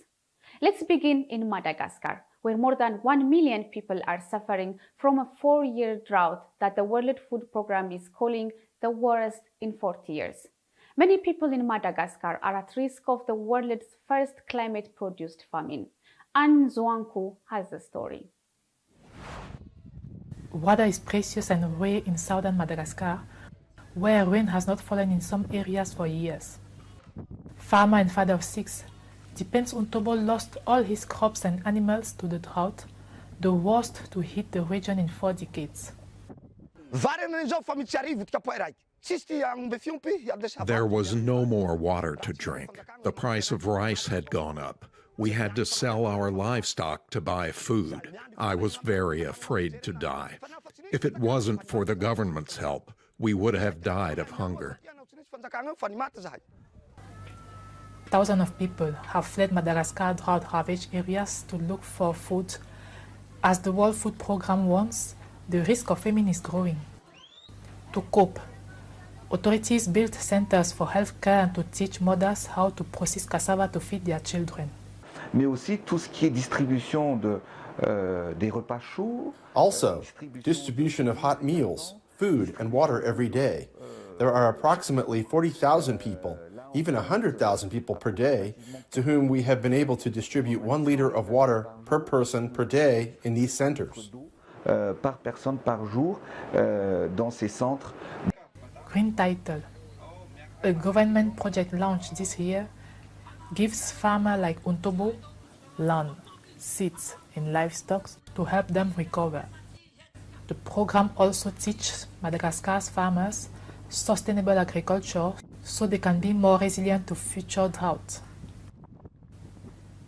It's an important skill for farmers on the island nation, which sees frequent drought. Vu la disponibilité ou non de l'eau, given the availability or not of water, given the characteristics of the land, how should you grow what to make things better? That's the bottom line. That's climate-smart agriculture. Intelligente face au climat. The Intergovernmental Panel on Climate Change says temperatures in southern Africa are rising at double the global rate. For farmers like Untobo, the war against drought and famine is far from over. Anne Zwanku for VOA News, Antananarivo, Madagascar. Let's move to another hotspot, Ethiopia's Tigray region, where millions of people are in desperate need for food aid. And even in Mekelle, the regional capital, displaced families say that on some days they have nothing to eat. As VOA's Heather Murdoch reports from Mekelle, hunger is only one element of the growing crisis stemming from the conflict in the region. This school campus is now one of more than 24 camps for displaced families in Mekelle, the capital of Ethiopia's Tigray region.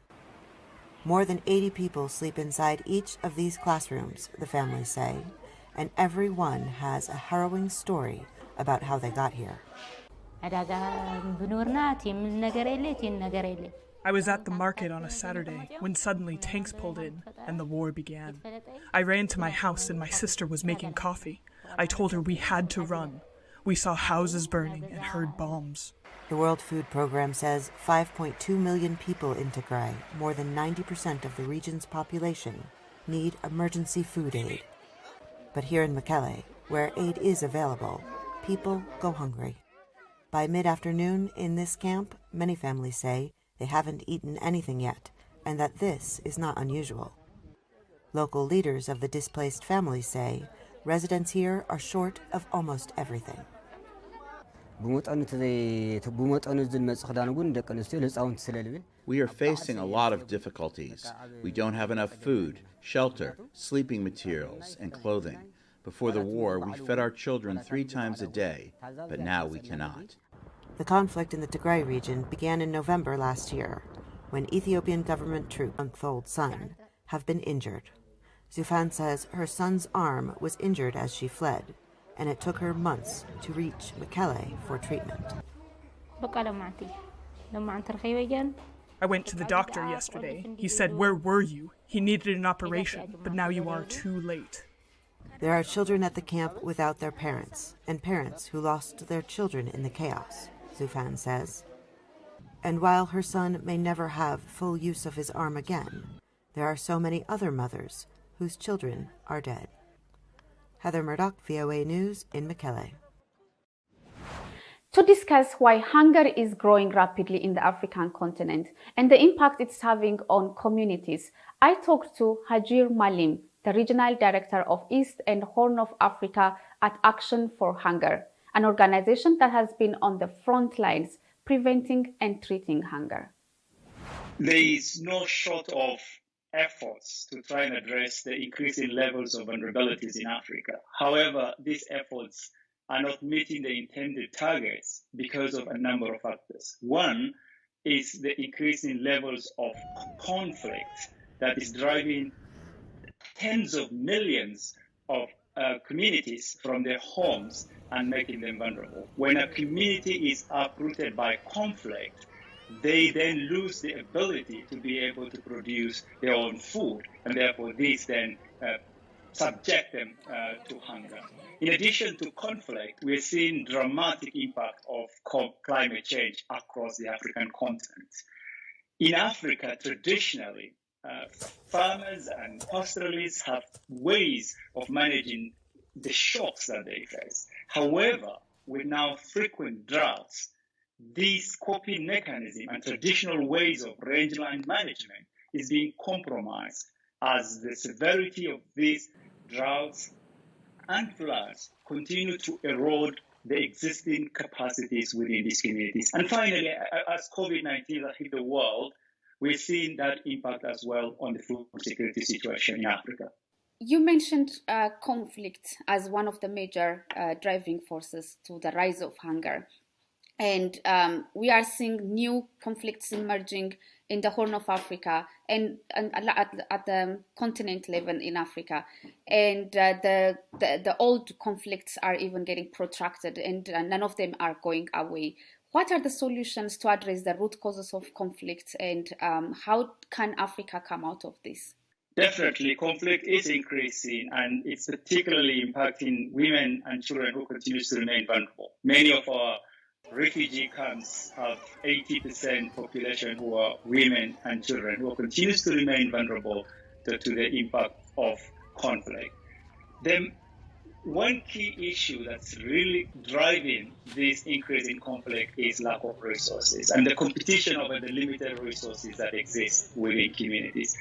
Until we are able to find equitable ways of sharing resources and continue to support these communities to be able to find better ways of managing their resources and provide support to the best level we can. And there are very simple, easy solutions that has been devised by many of the humanitarian actors, like Action Against Hunger and many others on the ground, that continue to support both peace building and development programming in these communities. Your organization is working in all these countries. So how are you addressing, what are the help you are providing in these areas to address the hunger issue in the region? Let me give you an example of one farmer we assist in northern Somalia, in very dry areas, which is currently also facing drought condition. By providing training on good agricultural practices, by giving this particular farmer seeds and tools, and accompanying this farmer to help plant the crops and manage this in a very dry condition, today this particular farmer is able to have a profit of over $1,000 in less than 5 months. $1,000 in Somalia is a significant amount of money. that is able to meet the food needs for a household of 6 over a period of 6 months. Addressing hunger issue is more than just delivering food aid, I assume, and it requires supplying medical treatments, nutritional supplements, therapeutic programs. And how is that going at the time of COVID-19 when the world is lacking resources to help? Definitely, COVID-19 had massive impact on household food security. We have seen livestock, which is a key lifeline in many of these communities, have their prices significantly shrunk. And this has exposed many of these communities because inter-country trade, regional trade has been hampered by the restrictions that have been put in place to contain COVID-19. In addition to that, access to healthcare is poor in many of these areas. And women who are the backbone of food production in many of these areas are also impacted as children get malnourished. Mothers continue to suffer from the impact of lack of access to health care.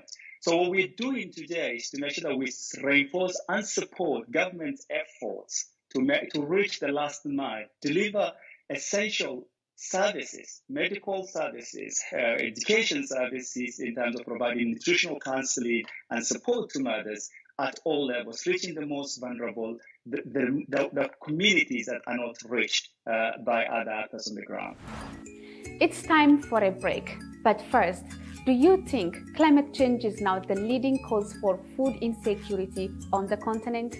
And do you think the agreements made at COP26 end the scourge of hunger in Africa? Share your thoughts on our social media platforms. We are on Facebook, Instagram, and on Twitter. Our handle is @VOA Our Voices. We are also on WhatsApp, and our number is on the screen. When we return, we will examine how the impact of the COVID-19 pandemic continues to intensify hunger and food shortage across Africa. We'll be right back.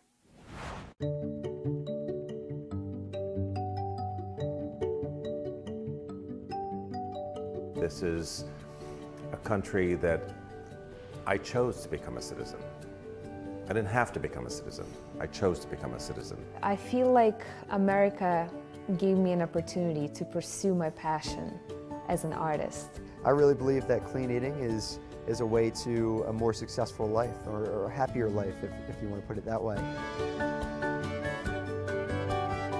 One of the things that helps me wake up every morning is doing better, being better. We grew up poor, and so I'm always focused on helping the working class be able to have a more comfortable lifestyle. I'm passionate about doing justice every day. I oftentimes say that justice is a verb, not a noun. You know, I believe in action and moving the ball forward. Welcome back. You are watching Our Voices. In the grip of the COVID-19 pandemic, South Africa has seen hunger increase nearly threefold, according to the national survey. One Man is helping to tackle the problem by launching community farms to help feed inner city residents. Linda Giftash reports from Johannesburg. Between flower beds, along roadsides, and on school fields, crops are springing up around South Africa's largest city. The idea of these so-called edible streets was spearheaded by Simbonga Nkandla and the nonprofit Makers Valley Partnership to curb hunger and malnutrition. The need became ever more apparent as gardens were picked bare when lockdowns hit last year. You could see that this household haven't had a meal in the past 2 days or so. Then definitely then others will open up their refrigerator for you, or others will open up their cupboard. You could see that there's literally nothing. South Africa is a major producer and exporter of fresh food, but many in the country aren't able to fill their plates. A national survey led by South Africa's Research Council found that as many as 22% of the country's 60 million people experienced hunger since the pandemic struck. That's compared to just 6% pre-pandemic. It's about inequalities and ineffective access to food in the different regions of the country. People not only lost their jobs, they didn't have access to food. About 100 people benefit monthly from the food being produced on this urban farm. An open kitchen is also available to anyone in the community. This urban farmer says growing vegetables at home and in communities is one solution to secure nutritious food. We've seen a lot of people coming here, wanting to harvest. Some, they don't have money. So we've seen a lot of people coming through and with the willingness of also working in the land because they see the results that they're gonna eat at the end of the day. They're also teaching children how to grow vegetables and herbs, skills they can take home. With food prices having spiked nearly 7% this year, according to the government, these projects have become crucial to many.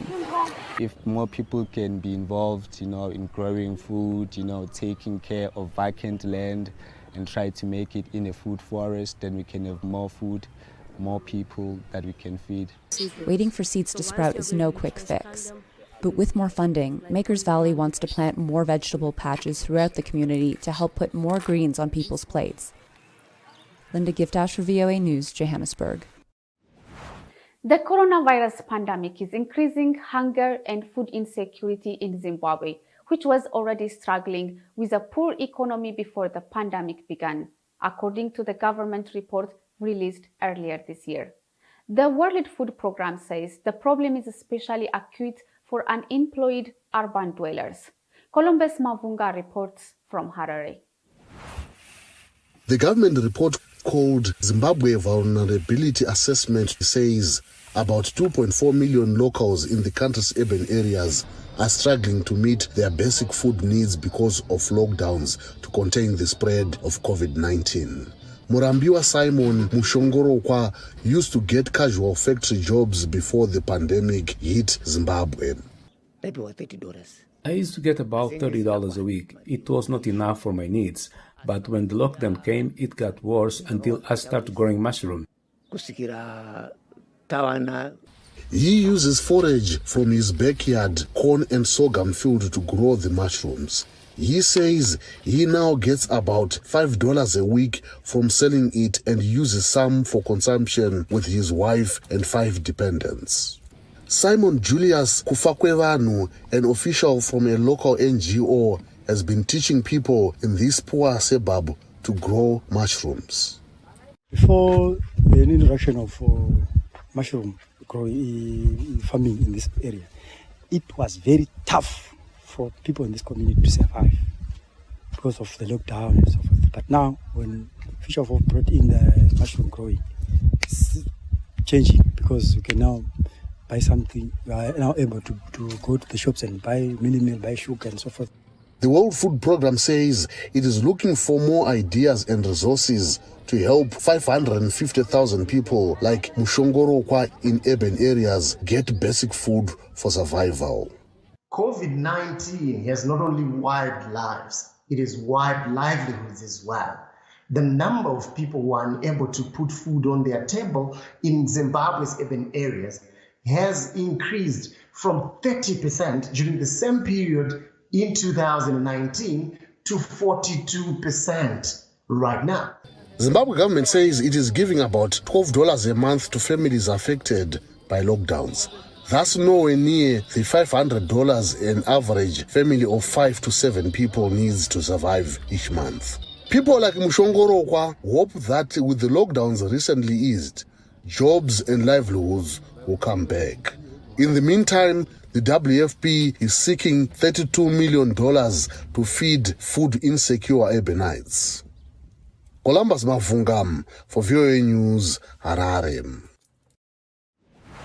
It's time for another break. When we come back, we will look at how farmers and entrepreneurs are using innovative technology and techniques to feed the hungry and still grow their business.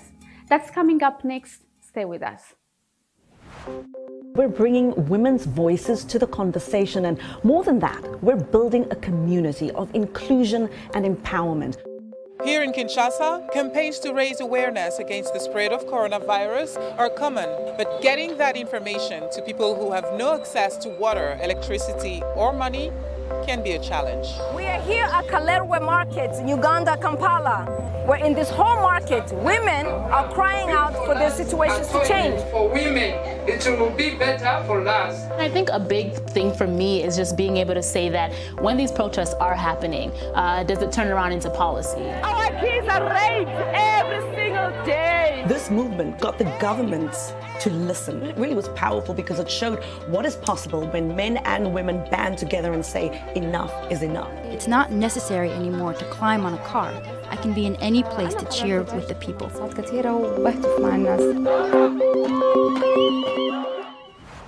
Welcome back, and you are watching Our Voices.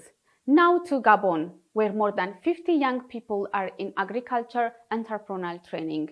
The government's objective is to get them in the fields of market gardening, breeding, food crops, and farm management. They will benefit from financial and land support at the end of this 6 months diploma course. As a reminder, this project integrates all other initiatives taken by the Gabonese authorities to get the country out of food dependency. Here is Ismail Obangzi in Libreville. As in a classroom, future agricultural entrepreneurs are in the School of Organic Soil Activity. This is an important part of the theoretical training before going into the field. We are much more outside to learn how to make the boards, to make them, to prepare the ground, all operations necessary for agricultural activity. On a more practical level, agripreneurs need to master the soil revitalization routes. Hoeing technology is an important part of the curriculum. It is a method to improve the nature of the soil and strengthen the plants. The first weeks of the project evaluation met the expectations of the Gabonese Development Support Institute. When the learners arrived here, they're not very interested in it, but from the first lesson they understood the importance of acquiring a profession. And with this profession, they have the possibility to take charge. Talk about this agriculture project to see how they will put this training into practice.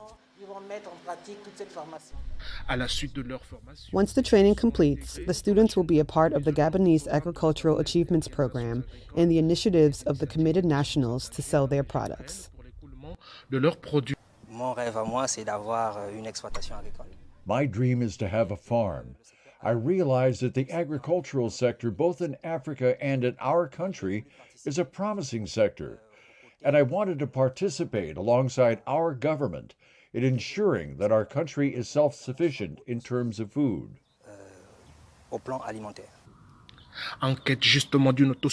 In search of food self-sufficiency, Gabon has secured and made 8,000 cadastral plots available for farmers' agricultural activities. We met Carl Moguba Mogula, a young agronomist technician in Libreville. Bien loin des potagers des Ligades. Avec ce que vous-même vous produisez, vous cultivez. It's nice to see the products you produce yourself, your harvest. You can enjoy the food together with other people. On vise l'autosuffisance alimentaire dans notre pays. Gabon aims to locally produce 50% of the country's food demand by 2025, which will increase the share of agriculture in the country's GDP. This sector currently represents less than 10% of the GDP. Some farmers and organizations in Africa are adopting technology-based solutions as the continent seeks to prepare itself for the effects of climate change. One group in Kenya is investing in cold storage facilities to ensure that excess agricultural produce that would have otherwise become gas-producing waste is collected, stored, and distributed to those in need, including victims of drought. Brenda Mulinya reports from Nairobi.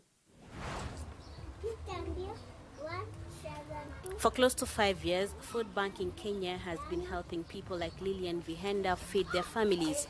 In the current hard economic times in Kenya, Lillian says these care packages from the non-profit group help keep her children in school. The money that I would have used to buy food that I now get from the food bank, I use it to pay for my children's school fees, which is a great help. The organization salvages abandoned excess food from farms and markets and stores it for distribution to the needy and vulnerable. The food bank's mission to eradicate hunger and tackle food waste has also morphed into a campaign to stop the harmful impact of climate change. John Gadungu, the non-profit's head, says the recent acquisition of a cold storage facility is enabling the food bank to store more and reduce greenhouse emissions from the farms. When food in the farms ends up in the landfills, you find that there is a lot of toxicity within the air, because what happens is that when they rot in the landfill, they produce methane, which is a worse product than carbon dioxide. And if we curb food wastage, we can be able at least to reduce the amount of of gas that is produced from at least 6 to 8%. Smart agriculture and technological advances will be key to helping Africa adapt and mitigate climate change impacts, says analyst Winnie Haimba. Agricultural technologies that also ensure that you have reduced emissions, CO2 emissions, carbon dioxide emissions, methane emissions, and so on, which are all greenhouse gases, are really, really important. So we really need of these technologies, and then also the capacity to be able to apply these technologies. But technology requires funding, and that remains a challenge. Experts say the continent will need more than $300 billion over the next decade as it develops strategies that will help cushion it from the effects of climate change. Brenda Mulinya for VOA News, Nairobi. You know any woman agriculture entrepreneurs or know of an organization who is working to combat hunger on the continent by providing an alternative in farming or provide food security? If you do, please let us know and share your comments using the hashtag VOA Our Voices. And that's where we will end our show this week. Thanks to my Our Voice colleagues, and on behalf of everyone at Voice of America, I am Semanyi Shekoye. Thanks for watching and stay safe.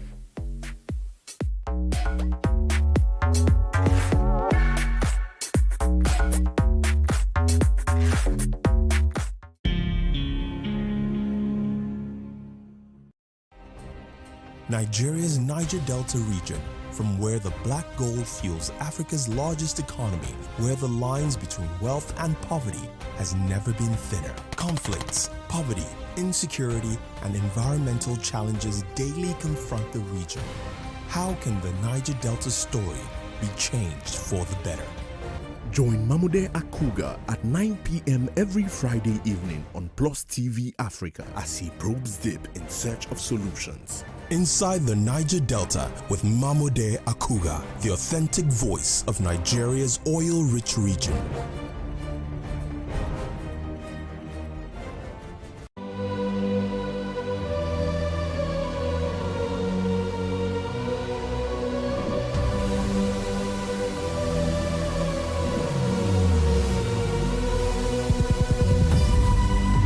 What we do not understand, we will stigmatize. What you can see is the remaining of the tanker that exploded. The suspect equally confessed.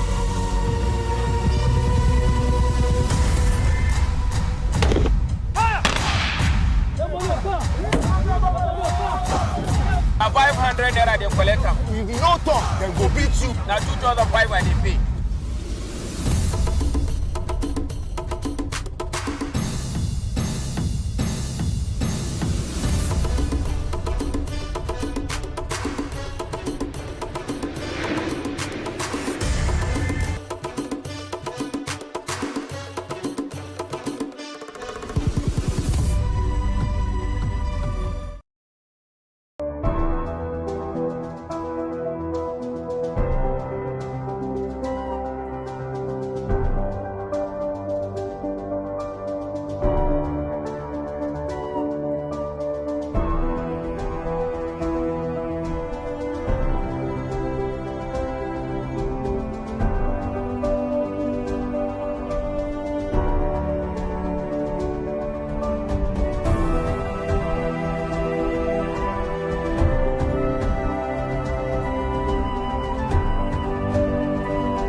Good afternoon. I am Khadijat Balogun, and this is the news update. President Muhammadu Buhari has told Nigerian children that they deserve the best and that his government is laying the foundation to ensure this. President Buhari, in a statement signed by his special advisor Femi Adesina to mark Children's Day, pledged that his administration will continue to work hard to ensure that every child has access to education, which prepares them for a bright future. The president acknowledges that while education of the Nigerian child will remain on the front burner for this government, other issues like healthcare, protection from harm, drugs, cultism, child trafficking and abuse, domestic violence are equally receiving needed attention from the government. The National Association of Proprietors of Private Schools has advocated for a review of the Child Rights Act to cover emerging issues relating to the protection of children. National President of NAPS, Yomi Otubela, stated this in a message marking the 2022 edition of the Children's Day celebration in Nigeria. He emphasized that this has become imperative given fresh challenges children face aside from the rights to identity, education, health, family life, protection from violence, opinion, armed conflict, and exploitation covered by Child Rights Act. The Supreme Court has dismissed an appeal filed by Minister of Transportation Rotimi Amechi seeking to stop his probe over an alleged 96 billion naira fraud.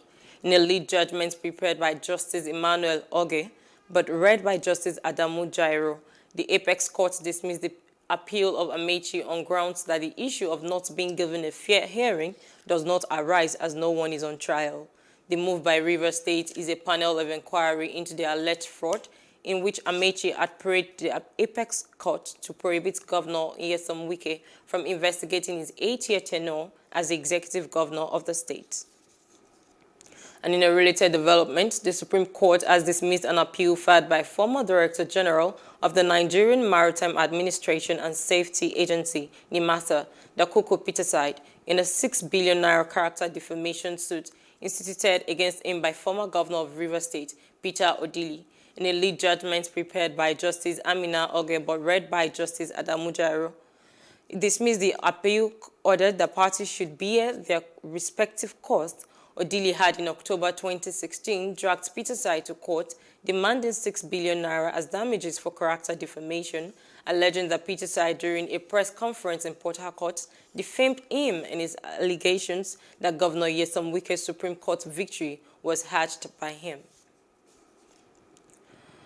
The Supreme Court has upheld this December 2017 judgment of the Court of Appeal, Lagos, which quashed the corruption charge against Justice Eladzira Gajiwa of the Federal High Court on the grounds that he was serving judge. The Court of Appeal had in its judgment held that under Section 158 of the Constitution, it is only the National Judicial Council that has the power to deal with allegations of misconduct against a serving judge, and that such a judge could only be tried in the regular court after the recommendation of the NJC.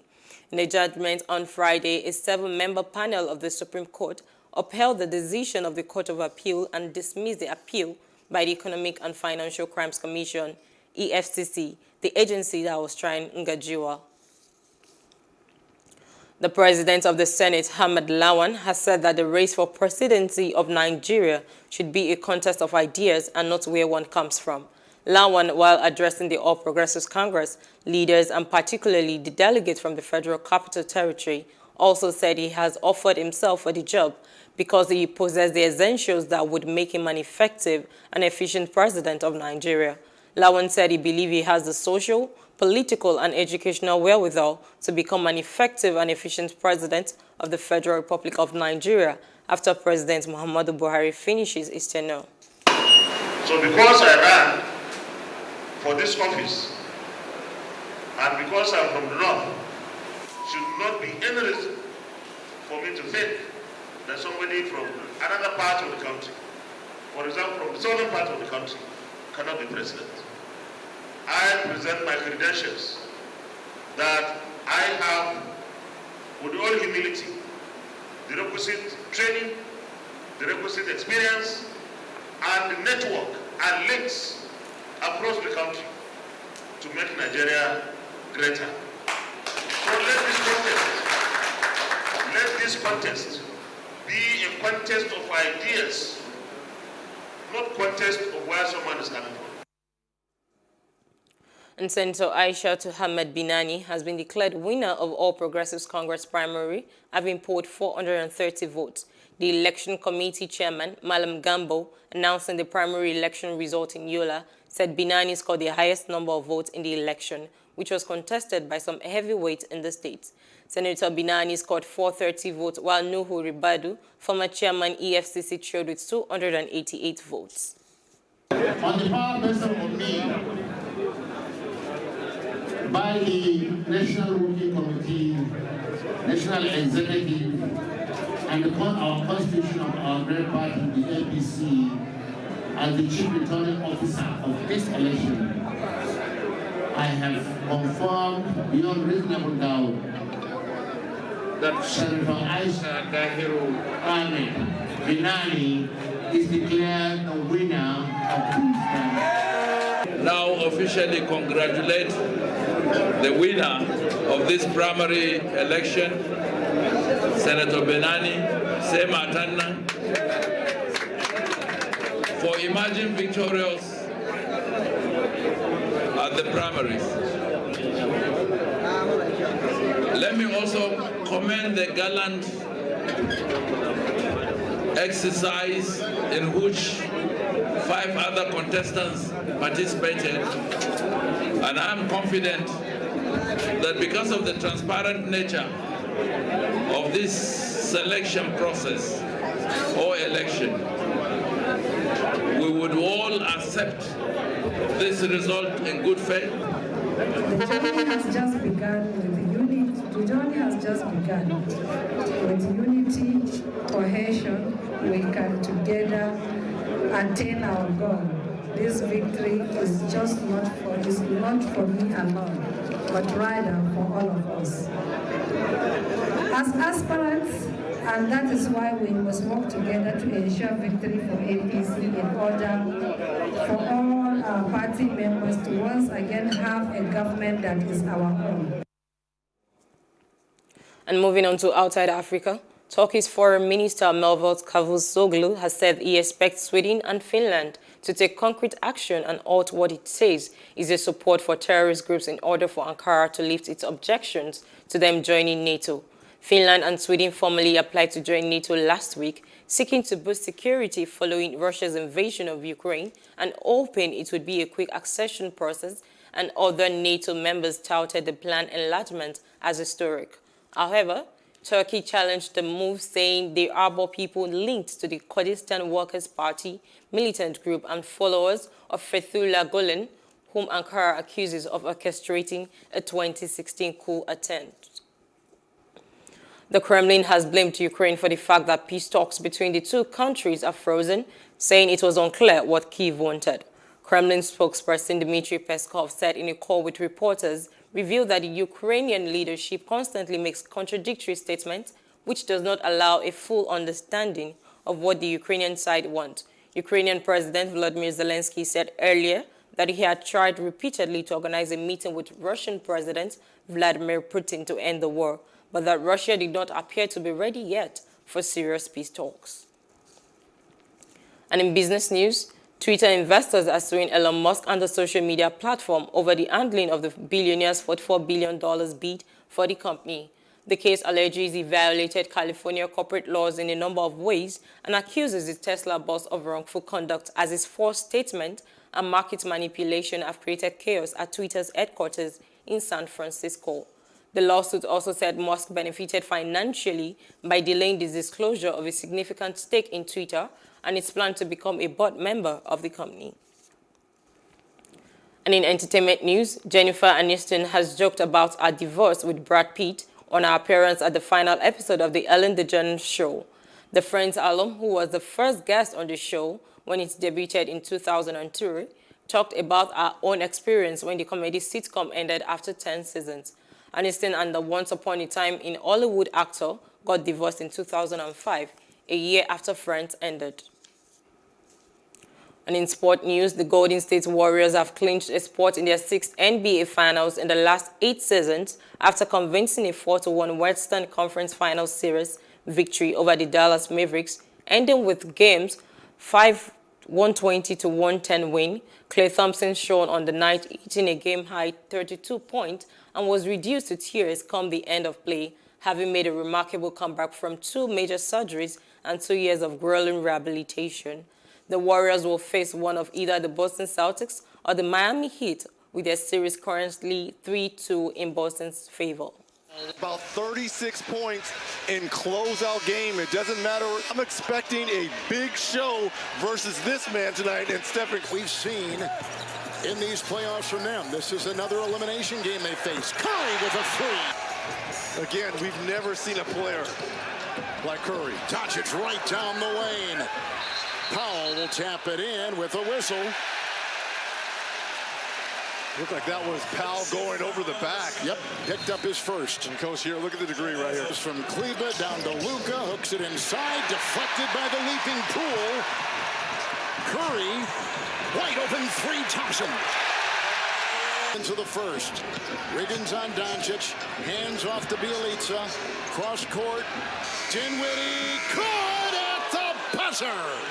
Knocks it in, 3 same as well. Doncic resting.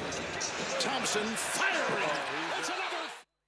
And that's the news update. For more stories, please follow us on our Facebook, Twitter, and Instagram. And do subscribe to our YouTube channel at Plus TV Africa and Plus TV Africa Lifestyle. I am Khadijat Balogun. Many thanks for watching.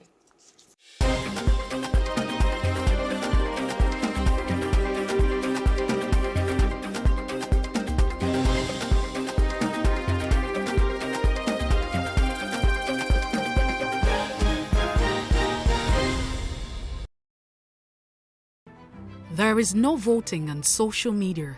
To vote, you would require a permanent voter's card. To get your PVC, visit cvr.inecnigeria.org. Create your account with a valid email address and start the registration process. An activation link will be sent to you. Click on the link and activate your account. Fill out the form, pick and submit a convenient date and time for your biometrics. Print the application slip, which should have your QR code. On the appointed date, go to the nearest INEC office for your biometric capturing. Thereafter, you will get a registration slip to pick your permanent voter's card when ready. Get your PVC today. This message is from Plus TV Africa.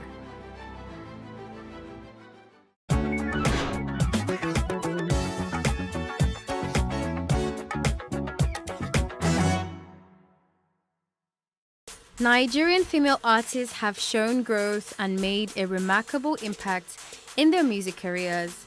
The process of thriving, staying relevant, and consistent with music hits in the Nigerian industry that is so competitive is not as easy as its female artists make them seem. The following artists, in no particular order, have worked hard for their career success, which in turn has then made them top favorites. First off on the list is Tiwa Savage. Tiwa Savage, also known as Mommy Jam Jam, was already a major success by the time her debut Once Upon a Time arrived in 2013.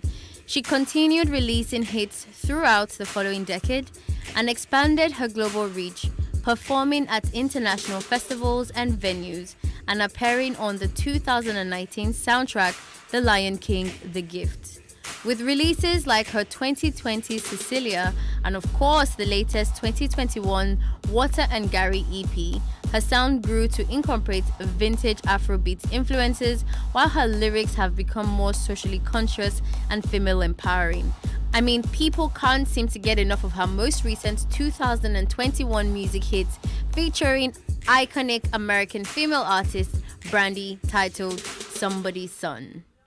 Somebody's son, go find me one day. I don't dare wait, don't stay too far away. One day, somebody's son, go love me one day. One day, I don't dare wait, don't stay too far away. One day, yeah. Coming in at number 2 on the list is Mama Africa, as Yemi Alade is popularly known, which obviously can be argued was derived from her flamboyant display of African fashion she has consistently stuck to throughout her career.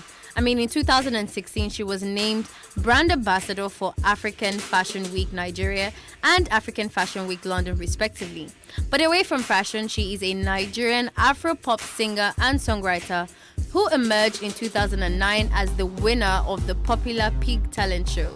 After the Pig competition, she released her debut single Fimisile later that year. A deal with the Efizi Music Group yielded the 2013 international massive hit song Johnny. With over 138 million views on YouTube alone and counting, which was included on her debut album King of Queens in 2014. A mix of reggae, R&B, rap and Afropop, the album featured a number of collaborations between notable producers and guest artists like Fino and of course Chidima. Her follow-up album Mama Africa was released in 2016 and featured the singles Do As I Do and Ferrari. A companion EP, Mama Afrique, followed in 2017, and to be very honest, she has not slowed down ever since in her music journey of conquering Africa with her indigenous sound till this very moment. When my money no dey complete, when my rising no get me so, when my life no dey jolly, but now. Number 3 is Tenny. Nigerian singer and songwriter Tenny is known for uplifting, stylistically eclectic songs that stand apart from her Afropop contemporaries. She first came into prominence in 2018 when a series of songs, including Case, found a streaming audience numbering in the millions. Her debut EP, Billionaire, followed in 2019. She signed with Magic Finger Records to release her first song, Amen, in 2016.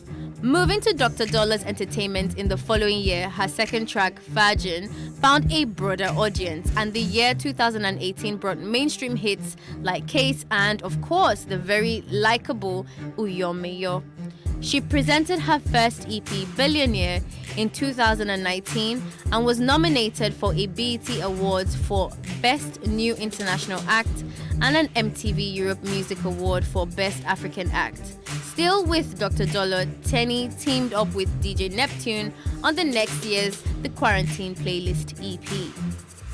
Wanna make love on the moon, dancing to my tunes. Easy too much, it's not too much. I wanna be a forest, if wishes were horses. Easy too much, it's not too much. Coming in as number 4, Tems is a Nigerian Alte R&B singer, songwriter and record producer. She is what you can refer to as the new kid on the block, but with a massive success. Since 2018, local hits like Mr. Rebel, Try Me, and of course the striking EP for Broken Ears have earned her prominence from within Nigeria's Alte scene, alternative music and fashion subculture that has both chaffed against and filtered with the mainstream. Now, the stunning global 1 in a Million blow-up rich of Essence featuring Wizkid has been nothing but transformative for Tems' career.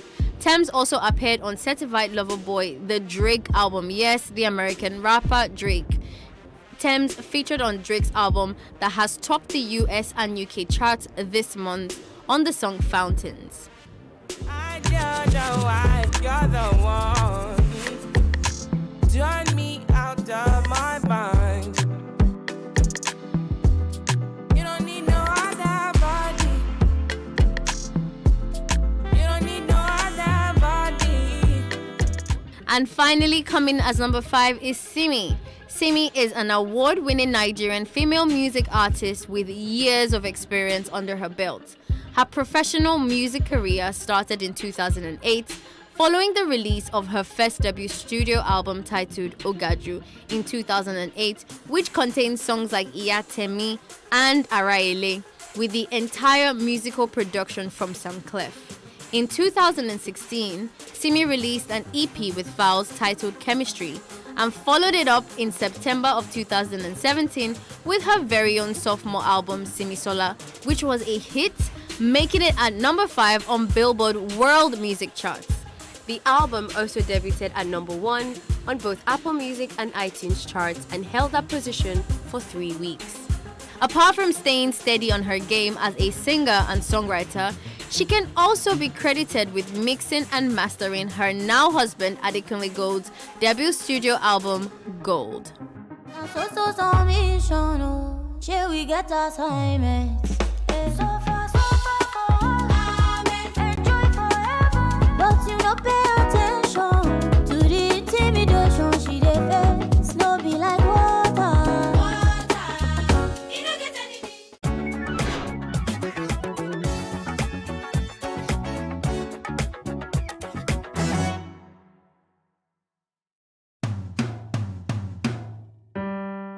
My name is Prince Olasheni Kosoko, and here is my good old days story.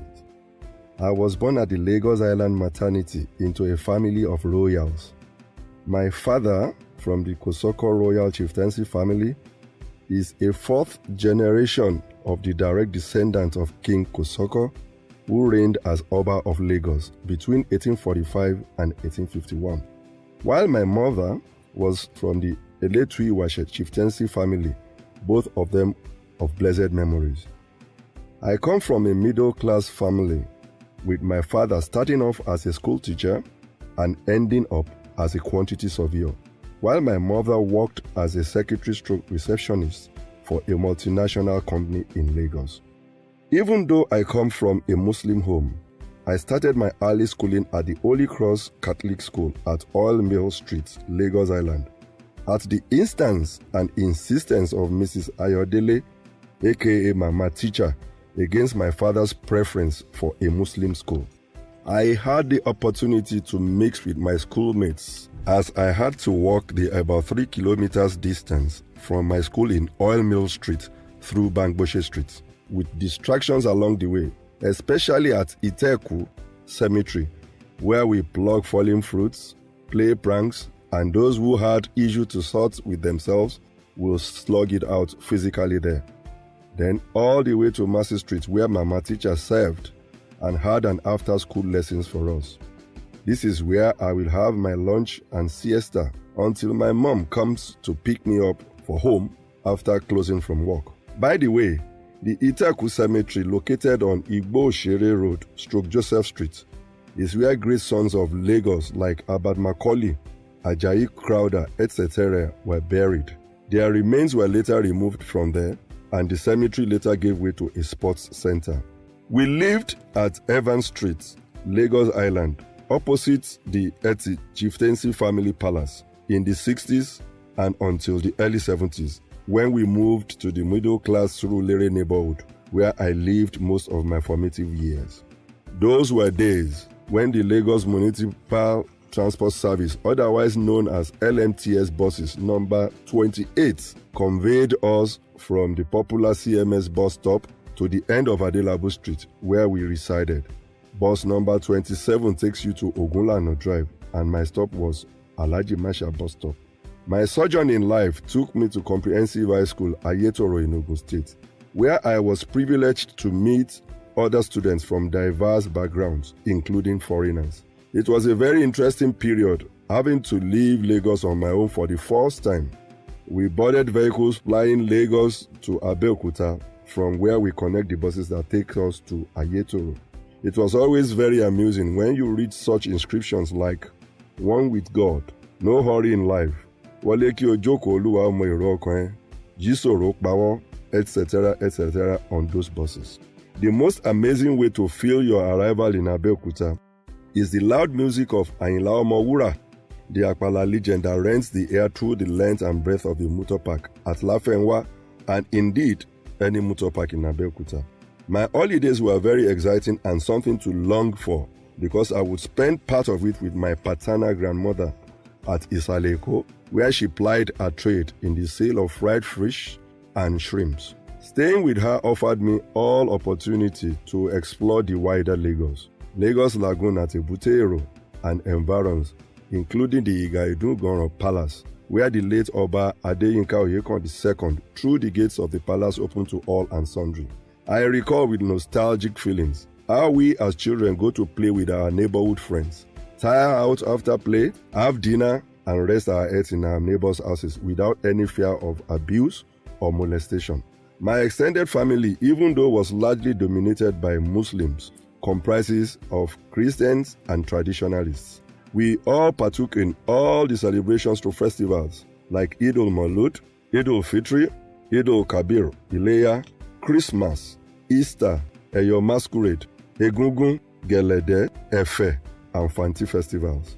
What with the visits to the sandy beaches in Lagos, to the beaches of Badagry, where we also had the opportunities to visit the first story building in Nigeria, as well as the relics of slave trade in Nigeria and the point of no return, where the ships who took slaves away depart from. How can I forget my first trip to the United Kingdom in 1980 via Nigerian Airways, when my return ticket was bought at the cost of 297 naira, and full BTA of 1,000 naira got me 780 pounds sterling, and no visa was required for such trip. Life was so good that my Lagos State bursary of 500 naira per session was more than enough to form a big boy.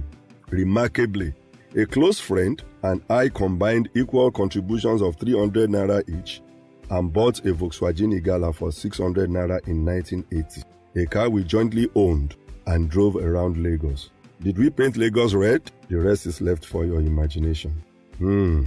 So much to learn from the strong communal bonds of those days. A lot to digest about religious tolerance in those days.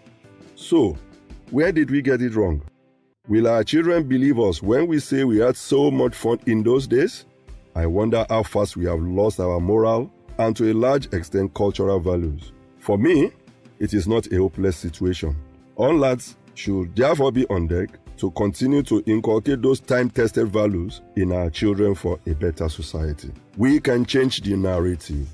Our children must now be made to embrace the time-honored value of integrity, honesty, and respect for the dignity of others. Our challenge will now be to focus on how we can, instead of talking about the good old days, be projecting into a future that is greater than our past. Our children certainly deserve a brighter and better tomorrow, not the good old days.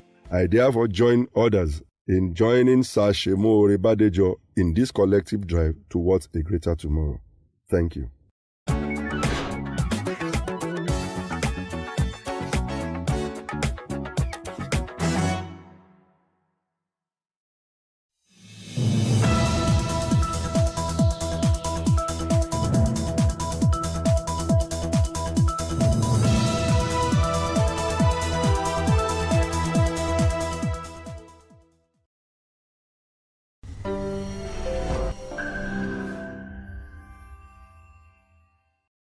Hello and welcome. Thank you for joining us on One-on-One today. Today, we'll be focusing on recruitment and human resources. And to discuss this in detail with me is our guest, Richard Eddy. He's an HR consultant, the CEO of Team Ace Limited, an HR recruitment and business process outsourcing firm. He's a business consultant with a focus on the development of sustainable businesses in Nigeria. His experience cuts across banking, taxation, and human resource, and having managed a tax management firm in the past. Thank you so much for joining us on the show today. Thank you so much for having me here in the studio. Okay. I am delighted to talk more about my passion. Okay, oh great. So let's go straight to that. Let's talk about that. So how did you find that HR was your niche or your passion, and then business consulting was something that you wanted to do? All right, so I started, this started some time ago when I was a copper, 11 years ago with one of my bosses, and I saw the passion in which he used. We're in the banking industry, and I saw how he put passion in what he was doing. And when we thought of walking around business owners who comes to the bank to receive facility, had gone through series of applications and series of businesses. So I saw a particular one and I got interested in it after reading their business plan and all of that. And I reached out to him and he said, okay, it's a gradual process. Give yourself a timeline and follow through. And After I left the banking, I went into an HR consulting firm. I don't want to mention their name, Yeah, of sure. course. So So you can- taking through the process as a business development person, I learned my rope, and I saw that this could be better. And that gave me an inch to delve into my own practice. Okay, fantastic. Yeah. So now let's talk about business. Yes. You know, Nigeria is like an entrepreneurial country. Everybody wants to be their own boss and set up, you know, their own business. But what is it that people should know? People that, you know, they want to set up their own business, they want to start out. What are the key things that you need to know before they set out into those businesses? All right, one, you need to understand your environment, and you must know that as a CEO, right, your core responsibility is to ensure that you bring in business. Now, setting up a business because you have the finance, you have the knowledge, is not sufficient. Now, how do you sustain this? You need to sustain this by ensuring that your business gets enough clients that can pay the bills. One, there are bills to be paid. There are rental bills, there are employee staff, there is government regulation bills that you need to pay. Now, how do I go about this? It's to ensure that in my first 6 months, right, I have all of this in place. So Okay. business owners, it's tough out there. Regulations are there. So you need to, first of all, 3 things I tell people. Understand that there are 3 key factors. Okay. The factors are 1, yourself, paying your bills. 2, your employees, can you pay their bills? 3, can you meet government regulations in terms of taxes? If these 3 things are defined, and you know that in the long time, you can meet these needs, then it's good for you to set up. And again, a lot of people have this motion that I want to be my own boss, let me leave. Some people do 9 to 5, earn more than us business owners, right? But the key is, even in the business where you work, there is what you call entrepreneurship, not intra. In the place where you work, right? How have you grown in terms of capacity to manage yourself and manage the business under your lock and key? If you think that you now have that intrapersonal skill, right, in you, you have been able to grow where you are, and you feel you need to take the niche outside, fine, take it and go and set up your own business. But then again, are you able to meet these 3 things? If yes, for you, and you have ticked all the dots, then it's fine. I had a session with somebody yesterday, on Saturday. He wants to leave banking, where he's a DM, to set up. And I said, oh, he has the finance. Do you have the capacity? He said he will build the capacity along the way. I said, no, capacity cuts across. Do you have the right employees? Do you have the right product for this? Have you done a market survey to know that people need this service? He said, no, people need agricultural businesses, everybody. And I said, yes, there's a need, but have you seen the costs of your supply? So that by the time you see the cost of your supply and you're able to push out, there's a margin for you that will take care of yourself, take care of your employees, and pay taxes. And after then, don't forget, as a DM, you're on 1.4. In your first 6 months, if you don't earn 1.4 M, can you sustain? You have 3 kids. Can you still pay their fees conveniently? Can they still take their normal meals, right? 1, 2, 3. Free square meal. Can you still do summer? And he laughed and he said, I have a point. I said, no, that's why you are here. You are here for consultation, and let's tick the boxes. If all of this can be met within your first 1 year of delving out into a new business, fine, I can advise you to move on. But then, if you have not ticked these boxes, please do not go. Okay, that's scary because people, I'm not a business owner, so Yeah. I'm still a 9 to 5. But you know, we read all these stats of how many businesses don't even survive in the first 3 years or the first 5 years. So what's responsible for that? What happens? Because if you have counted the cost, you've done the business plan, I've done this consulting, and then you set out, what happens that you know, businesses, or from your experience, that businesses do not succeed up to some businesses do not succeed 3, 5 years. What So there's statistics all over the world done by Harvard Business Review, and McKinsey did another one to say that 92% of businesses do not survive their first 5 years of operation. 92% of business. Wow, that's huge. That's huge, right? Unfortunately for me, I manage some businesses and I received some emails a company who is on their 3rd year, they said they want to close down. What was their reason? Their reason where they cannot meet up their obligations. Okay. Right? They are owing employees, and the partners are struggling. You know, they've been using their personal funds to run the business. And I said the key thing in business setup is not you having money in your first 1 year of operation. Right? Yeah. I read a book by Dr. Ola, Fly Doctor, where she said that the key thing is never run out of cash for entrepreneur. Now, if you do not run out of cash, it means that there must be something sustaining that pipeline. Are you generating new businesses? Is your business bringing in funds? If the answer is no, then you will run out of cash because the source of your supply will get tired at a point in time. And over the last 2 years, they've been running the business with their funds. Now they have their first client in their 3rd year, and their first client and some other clients they have pulled out for technical issues. They couldn't sustain because the owners had felt that they have met their breakthrough. There was no need for them to be funding the business, and it became difficult for them. And their families became tired because there was no source of livelihood anymore. So what should businesses do to ensure that they survive? Because 92% is huge. Generate more business. Let your business bring in business for you. So if you have a business that is not bringing in that much business for you, it becomes a problem, right? Whatever you have set out to be, how is the cash flow process like? So there must be, the business must sustain, whereby it's bringing in new businesses. Okay. So CEO's first responsibility, like Dr. Ola has said, never run out of cash. Secondly, they must think strategy.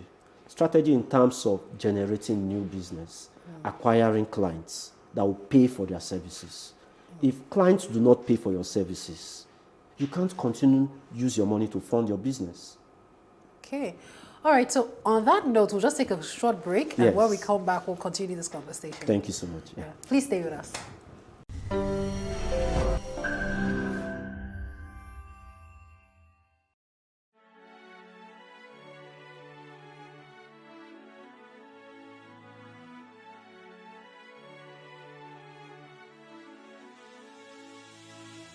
It is engagement we need to have. Those who suffer miscarriages are never taken into account. Members of the National Assembly are also influence peddlers. You are sitting on Nigerians' money. From the Babin, I pay my rent. On the Babin, I send my children to school. A consultative engagement. No any tangible notification before they ban us. It's one thing for people to be at your back and the heat of the moment, and another thing for them to still be with you when push comes to shove. I will do everything to take Lagos out of the national grid.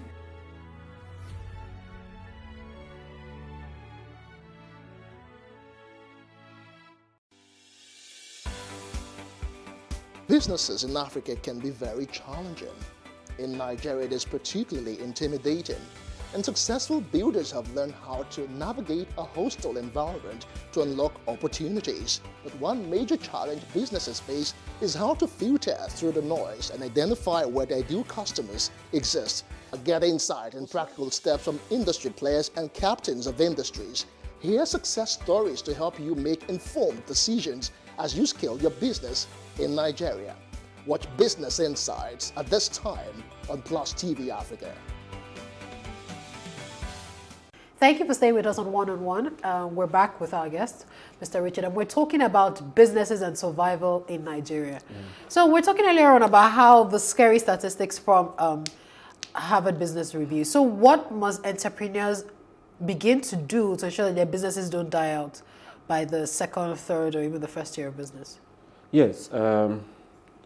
If you see that review, you would also understand that what has happened to COVID, what COVID brought, a lot of businesses went down.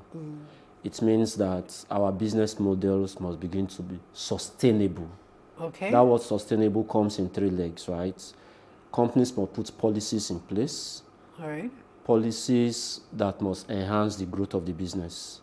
And secondly, how is their financial strength? Are they putting that into perspective? And finally, are there procedures in terms of expenditures? Right? A lot of people over time feels that I am the entrepreneur, I am the CEO of my firm, right? And because I'm the CEO, I can spend the money the way I like. No, there are stakeholders in business. I tell people the lifestyle that you live as an entrepreneur or CEO tells down to the employees that work with you, right? There are stakeholders in business. Government is a stakeholder, your employees is a stakeholder, your directors are stakeholders. Okay. These things must be spelled out. And over time, CEOs, in your first 2 years of business, you must check the margin of your profits and let your salary or whatever wage you pay yourself be a margin of that. Basic thing that has killed businesses in Nigeria is mismanagement. Mismanagement. Right? And discipline. Entrepreneurs or CEOs who are not disciplined will find themselves into trouble. So first, be disciplined and pay fair wages. So that you don't have employees going and coming. That alone is a lot of work for people. Sure. So pay them right, pay them what your business can sustain, right? Let people see the vision you want to drive in. And again, you can't tell somebody that the business is growing, whereas you are living large, And right? not putting back into and the not business. putting back into the business, right? Okay. Can my salary sustain the business? That's the first question we should ask. Okay, so let's talk about, you talked about staff turnover now, about Yes, staffing. yeah. So let's talk about staff. Yes. And you know that this Nigeria is an interesting country. Mhm. Finding the right staff for any business is Any essential. business. But peculiar in Nigeria, how do you ensure that you find the right staff, the right fit for your business? Yes, a lot of people have talked about character. A lot of people have thought hire for character, don't hire for skill. Now, there are levels to where that work, right? If you are looking for an intern, if you are looking for NYSC graduate to work with you, right, what you should be looking at is character. Fine, because you need somebody with the right character to be in your team. But if you are looking for experience and you need skill, you need people who can do the job. And a lot of us, CEOs, like I was telling my team this morning, is when we need a job to be done, we go to the internet and said, job description for finance manager, and we download it Okay. and send to the person, right? In actual sense, you need to know what you want this person to deliver. Expectations are high. A lot of CEOs employ and they want XYZ, but it's not communicated. Communication is key in hiring process, right? If you hire someone, let the person know the job description and not what you have downloaded from the internet. Spell it out how you want it. These are the things I want to do. And what are the metrics of measurement? I will measure you based on XYZ. Let it be clear. And the person who is assuming that office that is vacant is well cleared on what he or she is expected to do. So basically, the hiring process has always been faulty because the expectations and the deliverables are different. The employee is saying that these are my job descriptions. When you hired me, these were the things you said I should do. Now I have come into place, you are telling me I need to be dynamic. I need to do X, Y, Z. I need to be finance manager. I need to be HR manager. I need to be admin. Right? Okay. Some persons cannot play all roles. All roles, yeah, true. So you must be specific. You want to be my accountant. These are the things I want you to do. Okay. So let's talk about your business, for example. Yes. Because I always like to be, see how you lit up, because you're a recruitment agency. Yes. I always like us to be practical. So we're not just talking about people's heads. Yeah. Now, in your agency, which is a recruitment agency, Yes. how did you ensure that you got your staffing right? Is this the same thing that you did, tailoring each job description to each person? What did you do? Yeah, exactly. So for me, when I started 2 years ago, I had worked somewhere, and I have seen some employees who have the gold mindsets, right? Okay, so you went to poach them. I went to poach, and when I needed an intern and a copper, I spelled out what I wanted. I said, these are the things you will do. I didn't just go look into the internet and said the role of a recruitment analyst. And I set the process for our recruitment process. This is how we should go about. And I understand there are people, the way they act, the way they do, right, entails that we understand each other. I know the way you act. I know the way you react to things. When job descriptions are spelled out, I use my mind and I tell you we meet, we have a conversation, I tell you in details, these are the things that I expected of you, and these are the deliverables. Okay. It is well spelled out. So I took out time, get the people I needed, and as we progress in the business, I noticed that there needs to be a change, there needs to be an additional role, and I noticed that when there's an additional role, I tell my employees, you need to read this XYZ of books, so that this will help you as you move up to your next role. Yes. A lot of people feel, every time I have changed a job, right? I learned this from a friend called Jeffrey. Every time I am doing the same job title, sales manager, business development manager, right? I give myself a 1 month break so that I would have read a couple of books that will help me about that role more, about my new job, so that as moving into that job, right, I'm able to meet my expectations. And when job descriptions are sent to me, I download them, I put them on Google. Google tell me, oh, this one is a downloaded copy from the internet, because you see duplicates. And I put a call through. What are the specifics? Yeah. What are the specifics? What is expected? Fantastic. So I need to know, so that when I go into the roles, I am not saying, sir, this was what you sent me. Right? Okay, so this leads me to my next question about Yes. the fact that, many people say, so it's one thing to get the hiring process wrong in the beginning. Yeah. But now as a recruitment agency, many people say, oh, there are no jobs out there. They're not, there are not enough jobs. Tell us really what's the problem. Is it that there are jobs and they're not talents enough to match the jobs, or people are not skilled enough, or truly there's really no job out there? Yeah. In VI alone, you have over 15 recruitment agencies. On the mainland, you have over 100 recruitment agencies. They are all in a business. It means that if they're in business, that means organizations are recruiting on a daily basis. There are startups coming up every day. So what is the problem? There are two things, right? I have told job seekers over time, your connections must be right, and you must be skilled in what you want, what you're applying for. Okay. Right? There are jobs, but employers are looking for the right set of candidates. So you must get two things right. Your character must be stable. Secondly, you must be skilled at what you do. Your character must be stable. Yeah. That sounds like a very short thing, but also like very loaded. But I think we should take a quick break so we can just expound on that. Exactly. All right, so stay with us. We'll be talking more about your character must be stable right after this break.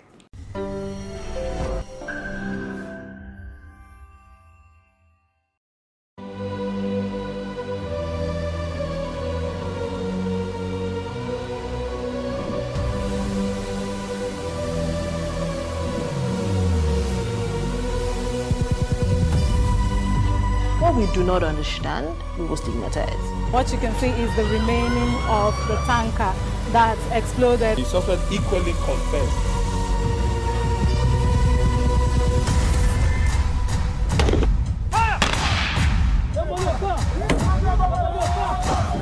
A 500 naira they collect am. If you no talk, dem go beat you. Na 2,500 dey pay.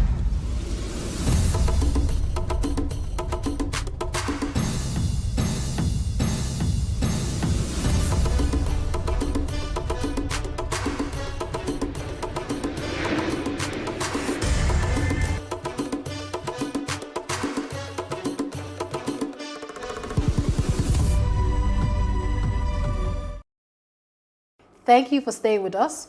My name is Femi Noajefe, and you're still watching One-on-One. We're talking about recruitment, human resource, and finding the right staff. So you were talking earlier on about your character must be stable. Yes. Character, integrity, it's something else. So what do you, first of all, let me ask you, what do you mean by that when you say your character must be stable? All right, so this is what it is, right? For me, in my place of work, and a lot of candidates I have had to speak with in terms of the recruitment process, right?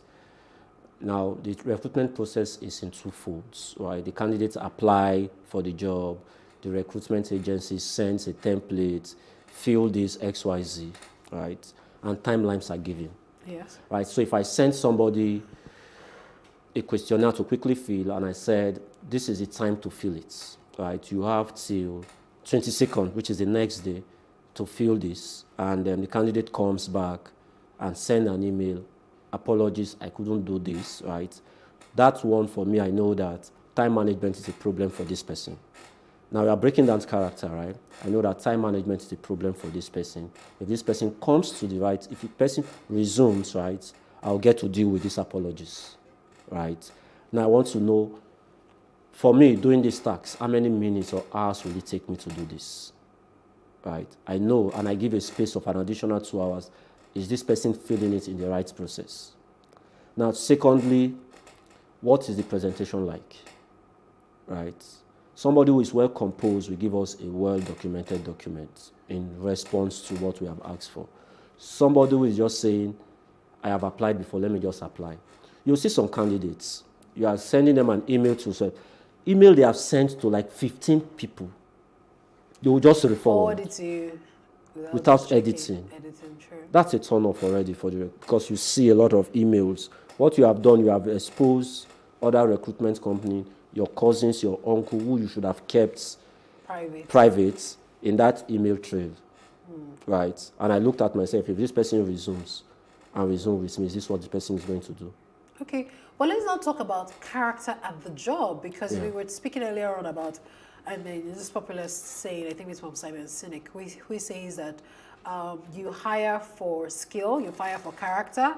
So how character on the job, as a recruitment agency, you take someone, his CV is stellar, he has done everything, he has ticked the boxes. How do you know that this person's character might be a little shifty, on the job? Or what do employers need to do to say, okay, how do we now detect that, okay, this person, we can't hire him, he has a bad character? How do you do that? So as the person resumes on the job, right, on his job is good, right? There are two things in the job place. You are skilled and attitude, right? Okay. Right, because there are people in the workplace that needs to be that also look at you, and what forms your character may also impact on them. When people talk most times about culture in an organization, it's not a document spelled anywhere. It's the attitude of the employees that forms what we call culture in an organization. So, but how are we looking at this, right? There are rules. Let's resume 9 a.m. and it's agreed by everybody. This person resumes by 9:30, and it's an everyday thing. There's always an apology to give. There's always a reason, right? And when you give a tax is assigned, and there is deadlines. Clients are waiting. What is the feedback, right? This person takes number of times, right? And you see some people. Another thing again that we also need to look at. If you visit some offices and closing time is by 5 p.m., right? If you see someone who works on the island and stays as far as Ikorodu, if it is 5 p.m. closing time, if a visitor walks into that office 4:58, the receptionist is upset. Because she wants to close and go home. But don't forget that this person walking in is bringing in business for the business that will pay your salary. And because he wants to go, you just tell him nobody's in the office. Okay, let me just also interrupt you now because of time. So how do we train the people to ensure that they have this mindset? You were talking about books earlier. People should read books. Not everybody will read books. Some of my even just go read the summary and say, because of that Patrick, I said I should come and read the letter, come on. So But how do we begin to train and teach and give people the right mindset to grow the business? Because people are the life of the business. How do you do that? What we have in our system is we form a system in our organization where bi-weekly there's a training, and everybody takes turn to train. We train ourselves. So today is your turn. You come up with a topic that is in line with our recruitment process. So everybody takes turn to train ourselves. It means that you need to do a lot of research. You need to do a lot of work before you come and do some presentation. And when you are done, there are questions to be asked. So you don't just go and download what you don't even understand yourselves. So that's our own form of learning among ourselves. And tasks are always given to people to say there are a number of books that would help you grow in your recruitment process, help you do your tasks, right? So we refer them to read. An organization should learn this. There should be a section where everybody comes together. And an in-house compulsory training. Employees should be told what to do, remind them of the job, of the culture of the organization. So it should be a continuous thing. All right. Continuous thing. That's what I propose. Okay, so because we're out of time, my final question to you is, what should the government do to enable businesses, especially post-COVID now? Post-COVID took a hit on almost every business in Nigeria. So what should the government do to enable businesses to grow? Yes, it's a lot. It's a lot. The government needs to put infrastructures in place. Companies are complaining, but I must also give kudos to the government. Last year, the government came out with a policy for entrepreneurs like us, young entrepreneurs, where they give us loan. Oh, right? okay. Yes, and there was a post-COVID grant that was given. My organization also benefited from that, and at some point in time, employees too were given payroll funding. So that's one of the way government has helped us to cushion the effects of COVID in businesses. But going forward, a lot of us complain about taxes, but thank God, government has also said that for young businesses between 0 to 25 million of gross revenue or annual, you won't pay taxes. So on the part of taxes, they have reduced the burden. But yeah, we do not have infrastructures again. For me, for diesel cost is high. The exchange rate is also a problem to us because some of us have investors who we are sending back funds to, and it's meant to be in USD. And as we are doing this, it has crashed, compared from where you got the funds and all of that. So our economic policies needs to be right so that young entrepreneurs can get better off the system. All right. Yeah. Thank you very much for your time. It has been, we definitely have to have you back again. Yes, it seems like 30 minutes was too short to really, discuss in detail many of the issue, but thank you so much for your time. Thank you so much for having us. And Mr. we look forward anytime you invite us again to come and break this down. Sure, definitely. Yeah. Thank you for staying with us on 101. I hope you learned a lesson or two today from the journey and from the stories shared. We look forward to having you again very soon. Have a good day. My name is Somunua Jefe.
The Economic and Financial Crimes Commission, EFCC, arrested former Imo State Governor Rochas Okorocha and allegedly have refused to question him 24 hours later.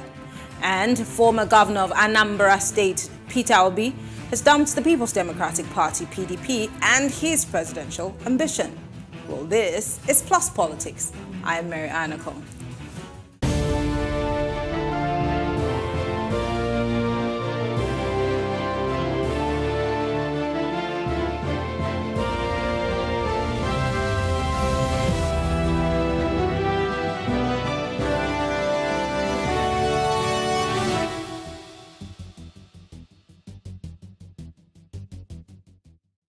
Operatives of the Economic and Financial Crimes Commission, EFCC, have arrested Rochas Okorocha, former Imo State Governor. The senator representing Imo West had earlier declined to be taken away by operatives, insisting that he will not submit himself to the Anti-Graft Agency without a warrant. But security operatives broke the entrance doors to get into the home of the former governor. In a statement, Wilson Uwujaren, EFCC spokesperson, said they had orders to bring the former governor to stand trial before a federal high court in Abuja. Okorocha's family has now accused the EFCC of failing to interrogate him 24 hours after his arrest. His daughter, Uloma Okorocha, also confirmed that her father's arrest and detention might be part of plots to stop him from participating in the APC presidential screening and primaries. Well, joining us to discuss this is Dele Farotimi. He's a political analyst. Thank you so much, Mr. Farotimi, for joining us. Thank you very much for having me. Always a pleasure. So, the whole world watched as what some people would term as, a scene from Mission Impossible, play out on our screens. We saw the live footage from the sitting room of the senator, and we also saw what was happening outside thanks to pressmen. I just want to get a feel of what you think actually transpired and why it had to take that turn as opposed to him being invited to the EFCC on a normal day. Well, I guess when you move away from the theater and you look to the substance, you find very quickly that what you're just saying, Okorocha is not playing the game according to the script is being handed. It's a simple enough thing. Number one, the man is not just being arrested. He'd been arrested before. He'd been charged before a court. He was enjoying an administrative bail, according to the EFCC. His next court appearance would appear to be on the 30th of May. He had he had declined to appear before the court at his last sitting. I think that was in March. So ordinarily, if the EFCC was interested in ensuring his appearance before the court, the administrative bail that he had enjoyed would be revoked. We don't know yet if that is what had been done, but it would appear to be the reasonable assumption to make. If the administrative bail has been revoked, the EFCC had not arrested him this time around in order to be interrogating him. They've moved beyond the point of interrogation. The man has been charged. He's been charged for, I think, money laundering to the tune of 2.9 billion or something along those lines. So if they are now arresting him in the manner that we all watched, which is not new, if the truth be told, you will find dozens of videos online where the same EFCC had deployed similar tactics against people they've labeled Yahoo boys. They'll go to hotels, bust into hotels, arrest everybody in the hotel, and then begin a process of screening to ensure who the Yahoo person is and who isn't. So if a Yahoo senator, sorry to say, because that's what it would appear to be now, is now being picked by the same agency, well, I will say to you that he probably just didn't hack the script the way he's been instructed. Because ordinarily, I really don't know what he has done that is different from what all of them has done. And this time around, picking him up at the time, in the circumstances, deploying so much force, it doesn't say a lot that is positive about the EFCC, but it also doesn't in any way exonerate Rochas himself. Because if the truth be told, the EFCC made a case. He had a bail. He'd been flouting the terms. He's refused to appear in court. They are within their right to arrest him. It's the manner of the arrest that we might deprecate. Quoting the spokesman for the former governor and senator, he did say something about the fact that there was a high court order from Port Harcourt that had barred the EFCC from prosecuting this case. In fact, he was on another station showing or handing out, a copy of that court judgment. In fact, he also alleged that the EFCC had been slammed a 500 million naira fine that had not been paid, and that EFCC had also not gone to court to vacate that order. And so that the EFCC is also, one way or the other, in breach of the court. There's nothing new there. In the first place, I've said this ad nauseum. Nigeria is not governed by laws. So when you have a situation where a senator, a former two-time governor, takes off to a court in Port Harcourt, he gets himself a court order in Port Harcourt, stopping the EFCC from doing what it is doing. EFCC also will tell you that under the administration of justice, criminal justice laws, they are entitled to do their job without hindrance by way of any court order. They would have multiple levels. At the end of the day, nothing will happen to Okorocha. It's all about the administration of impunity. Okorocha will play the script by the time he comes out of EFCC confinement. He'll probably withdraw his candidacy like a good boy. And he would, of course, like every other one, once he recants, we've heard it from Adam Oshiomhole. Join us and you are immune. He's one of the foundation members of APC. So how can anyone expect that anything will happen to him? All that you are saying is that in the moment, he is required to act in a manner that is inconsistent with his own choices. And when he finally understands that he has to play according to the script, they will pat him on the back. He will go back to the chambers of the Senate. That was the Senator of the Federal Republic.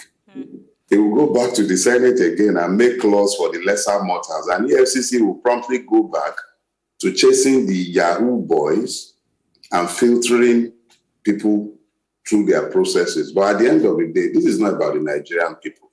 It has nothing to do with an anti-corruption war. Nothing of the sort. Simply Silva is sat in that federal cabinet. Mr. Farotimi, you're insinuating... report of everything the EFCC is doing. It's a waste of time. It's just another circus of anti-corruption. I'm sorry, are you insinuating that this is politically motivated as opposed to the fight against corruption? I'm asking because there are people who are on the side of the EFCC saying that, look, he mismanaged funds when he was governor. He's not necessarily been able... So why would this be politically motivated? I mean, like you have also said, he's a member of the All Progressive Congress. If he were to be a sacred cow, would he be dragged, as he was dragged, to the glare of the whole public? Look, let me repeat what I said to you earlier on. Nigeria is not interested in fighting corruption. If we were interested in fighting corruption, certain key members of the Buhari administration or regime would not be sat in that place. They were already hung, they had on their neck, they had corruption charges hanging around their necks before they became part and parcel of that cabinet. Okorocha is in very good company. He's not different from any one of the remaining lords, whether they be in the Senate or they be in the federal cabinet. So it's not as if there is anything extra. In fact, there is one that was convicted that is enjoying some sort of reprieve, that is sat as the chief whip of the Senate. So let's get something clear, that Okorocha's stole is nothing new. That actually gives him the bona fide to be a member of the Nigerian ruining class. There is nothing new there. I'm not condoning it, but I'm pointing it out to you. So if they're chasing after Okorocha, you need to look beyond an anti-corruption fight, because it's obviously not about anti-corruption. Corruption is not... Buhari is very comfortable with corruption. If you recall, just before the primary processes started, he even went as far as to instruct the EFCC not to get involved with the process. So you would understand that if they are now moving beyond that, is not because Okorocha is corrupt. All of them are the same. So there must be a reason for going after Okorocha at this time. I'm not validating anything. I don't know, but nobody is going to convince me that this is about... It's also like somebody telling you that the allegations against the Accountant General of the Federation is motivated by an anti-corruption battle. Of course it's not. They must have their own infighting that is going on. And they are going to be casualties in their Game of Thrones. But let nobody be fooled into thinking that there is an anti-corruption battle going on. Anything but, please, it's an infight amongst them. They know why they're having their intra-class battles. But it will not result in anything that would affect the poor man on the street. It will not move the needle in any anti-corruption war, because there is none. The problem of Nigeria is not corruption, it's impunity. And Okorocha knows that. He also knows that the levels of impunity will be shifted in his favor once the balance is restored in their coven. So we can discuss this and be having our episodic gyrations, talk about it, enjoy the talk, but it changes nothing. Rochas is merely paying for not doing what he's meant to do in the coven. When they are done punishing him within the coven, me and you will not be caught. You won't know anything about it. It will end there. noise. End of story. After all the drama with Dino Melaye, what happened to him? Nothing. Fayose, nothing. Name one that they have prosecuted in 7 years. Nothing will happen to him. We can enjoy talking about this in another year. I'm telling you straight up, unless the system changes to hold it, even the people chasing roaches needs to be chased. So it's not a situation that should excite us as citizens, quote and unquote, because it really doesn't affect us. It's their own infighting. This is yet another one of their wars. Do not die in their war. It's their war. It's not about us. I'm curious, when you say that, there are reasons, and those reasons are personal to the people, in your words, the Coven. What sort of a threat would Okorocha be? I mean, in the scheme of things, let's look at it from the presidential ticket angle. I mean, in terms of weight and who would be able to appeal across the board, does he even, fall between the first five? I'm just curious. So much so that I'm trying to understand, your narrative. If it were something I would buy into, how heavy is an Okorocha in the scheme of things? If it be anything to go by what you're saying, that it's because he's not playing to the script, and I'm wondering what script. Let me explain something to you. I hate to sound like a conspiracy theorist, and I'm not one. But when something does not add up, when you reason normally, then you're forced to begin to look at those things that might not appear to be sane because the situation is simply not sane. Now, you said, of what significance really is Okorocha in the scheme of things? You say that because you assume that they are all playing for the presidency. Imo State is in a state of flux. There has been an ongoing battle between Okorocha and the current governor of Imo State. They've had that ongoing battle for a while. You've had people kidnapped in churches. You now have a situation where the man is saying, look, for good or for bad, I have purchased 100 million naira ticket for the presidency. I want to be screened, and if you are arresting me at this time, I am not going to be able to attend the screening, thus ensuring that I cannot even qualify to proceed further. Now, if a man has a court appearance for the 30th of the month, has been absconding consistently since he was first charged in January. Last appearance was in March. They say he'd been dodging and running away from being served. Question is this is not a civil trial. You don't run away from being served. You already charged the person to court. The important thing is to revoke the bail if he is not showing up. The timing of the arrest, the severity of the force deployed, that is, of course, not to discount the fact that the man also acted like a truant by not submitting himself once he saw them. He cannot talk about an arrest warrant at that point. So I'm not suggesting that Okorochas had been treated any different from any of the persons that the EFCC had deployed its forces against. But I am saying that considering the timing, considering also that this is an administration that has shown itself to be very, very comfortable with corruption, this man is not different from any one of the other members of the coven. There is nothing about, he is not more corrupt than the other members of that coven. But in this case, he is trying to become the president in the coven. Let this sink in for a second. I'm saying to you that a two-time governor of Imo State, a sitting senator of the Republic, was hauled out of his home like any common criminal or even a fellow citizen who has not done anything other than being suspected of having done something nothing substantial had been established. He is treated like that. Now, is that the usual way they treat themselves? That kind of treatment is reserved for commoners like me and you. When you see that kind of treatment deployed, you now have to start asking yourself, what is different this time around? Rochas and other members of their coven are more comfortable and they will know exactly what they have bought from each other. But I'm simply saying, if corruption was the basis for the arrest of Rochas Okorocha, the Nigerian Senate should be emptied of senators. They shouldn't be able to have quorum in that place, or in the federal cabinet for that matter. So I'm simply saying that look beyond the noise. It's the election season.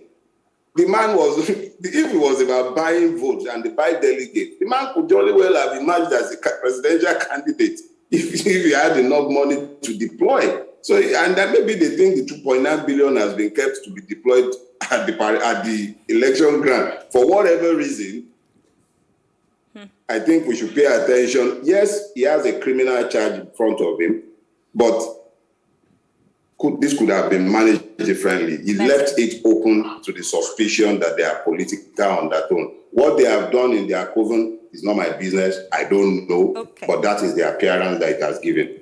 Okay, let's talk about, because you've raised a lot of very interesting points. I've listened to conversations about this on the radio. I've watched other people talk about it.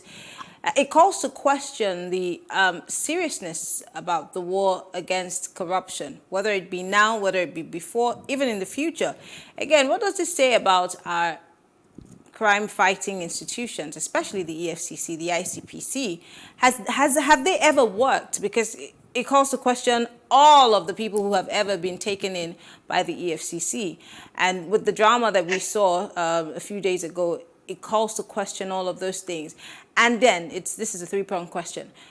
What about the trust of the average Nigerian in leadership in general, whether it be on the at the state level or at the federal level, in fighting whatever it may be, whether it be corruption, and of course, those who are looting from the nation's coffers?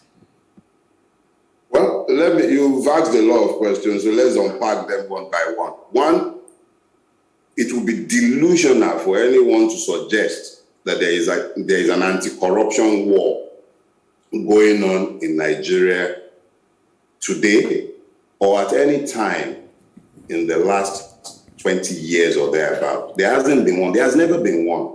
What you've seen have been episodic appearances of that carnival, that circles of anti-corruption that is designed to distract the people and to then give them the impression that something is being done. Meanwhile, the real problem has never been corruption. The real problem has always been impunity. The refusal to ensure that there are due punishment for crime, not even arrest in most cases.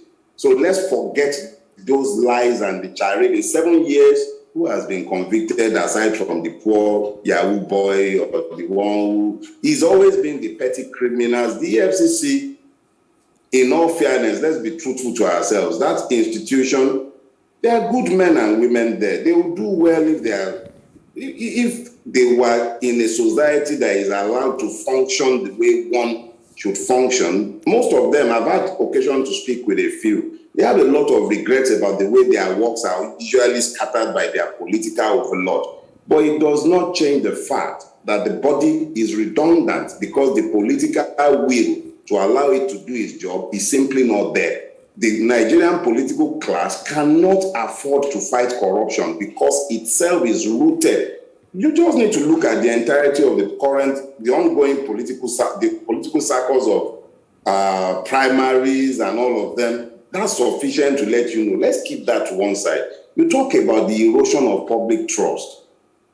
Nigerians have given up on this country. Let's be sincere with ourselves. We are all hoping that something will change, that something will happen to catalyze some change. But the truth of the matter is that no Nigerian that I know of is waiting to see something happen in the area of anti-corruption because we've all come to realize that there is no such thing. It's not going to happen. Those who should be doing it are the most corrupt and they have no interest in doing anything about it. So the public trust in the capacity of the system for self-correction or for anything remotely resembling anti-corruption drives, the people don't expect it. We've all become completely cynical because we can see repeatedly our hopes have been dashed. Buhari came on the wing of change. He was promising. The biggest credential of General Buhari was anti-corruption and his capacity to fight insecurity on both counts, -0. So the capacity is gone. The people themselves have lost hope. So if you are still talking about public trust, forget about it. It's gone. We already know that we are being ruled by a coterie of thieves. We sometimes hope that maybe one will pity us and be a little nicer and less venal. But the reality is that nothing has changed. If anything, it's grown worse under the... In fact, the truth is it has grown worse under the APC. We've never seen corruption this brazen. Okay. Jonathan, sorry, please. One final point. Jonathan never appointed a person who had EFCC charges on his neck into his cabinet. And that was the person we all said was the most corrupt at that time. But today, how many ministers in that cabinet have EFCC charges on their necks? Or had, I should say. But that's another story for another day. Like you mentioned earlier, we're in the election season. Everybody's campaigning. People are putting out adverts and speaking, nicely and rolling out the best of vocabularies, asking for our votes once again. But all that you have said, not to sound like I do not believe or I'm skeptical, but there are people who also do believe that the EFCC is working, is trying its best. But if we are to go forward as a country, should this be a wake-up call to us? And do you think that we've gotten to the point where we are certain, we are resolute that we will not vote in yet another person who we will be crying about in the next 4 years? Or I think the other way to ask it is when will we be able to wake up to our responsibilities as voters and understand that we can't have it business as usual? Look, the Nigerian is a long way off from beginning the journey to rectitude. In the last, I believe in the last couple of weeks, I have had several opportunities to be despondent about the chances of our country. And this is because an electoral cycle is upon us. Probably the most important election, if one will hold, in my lifetime. But the average Nigerian is so disconnected from the system that I am afraid that we might not be able to do the needful. But I will still hold on to some shred of optimism. Let's continue to watch what the process will throw up. Perhaps there might come a candidate who might come with a message of hope and a message of change. But the current set are just grave diggers. I don't see anything to provoke hope currently. But you don't know what tomorrow might bring. And we live in hope. Perhaps somebody will come with a message, with a vision that might galvanize the Nigerian people. But as of today, all I'm hearing are people preaching personnel changes, none of which will save us. What you are saying under Buhari with the EFCC, with the Okorocha's episode, pull it back a little and you remember that you saw something similar with Fayose crying over his neck, wearing the braids upside down. You saw it with Dino jumping out of moving bus. You saw it with Timpre. You saw it with Alamie. It's a long history. When we have a transformational leader who has vision behind which to unite the people, we might come out of this mess. But our chances are dwindling by the day because personnel changes won't save us. I mean, at times like this, people, make mention of the fact that we have a national orientation agency that's half past dead. Political parties are only canvassing for votes that will help them win the position. Maybe a few people like you who are interested in, educating the average voter. I see that, people like you are having those conversations, but at what capacity? Because again, one person can do just this much.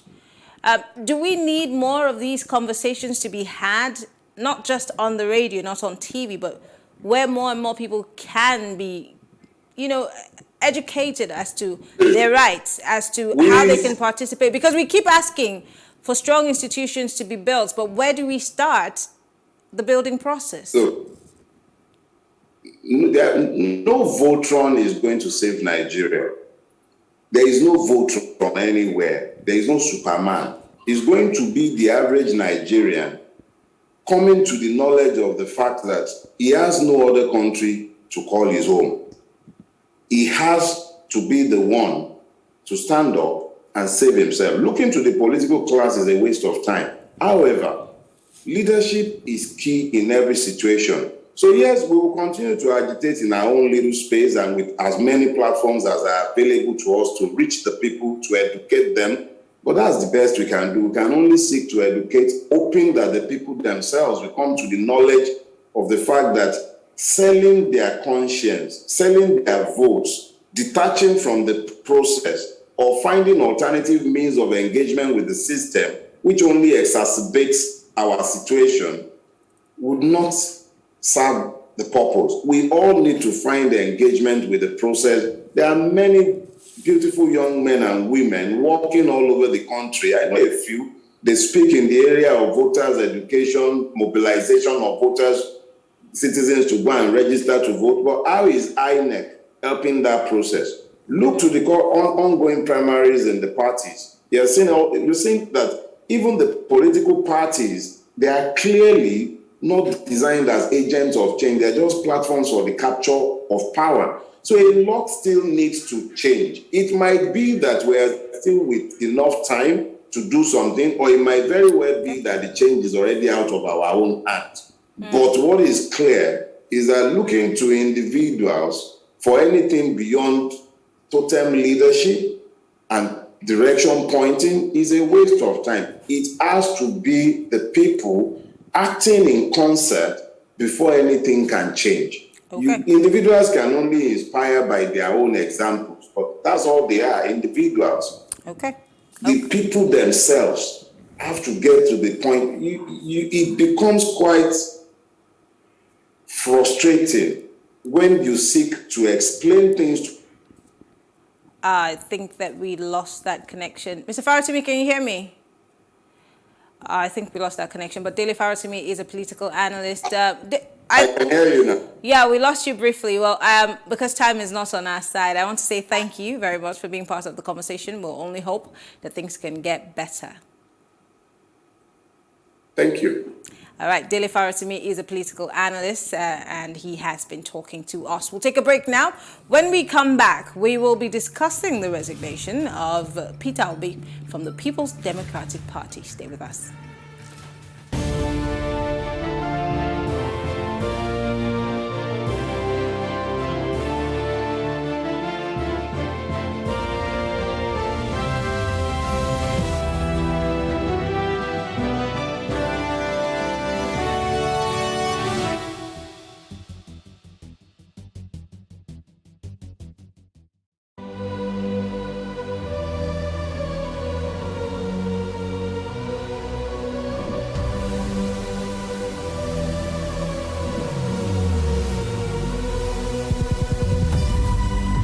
What we do not understand, we will stigmatize.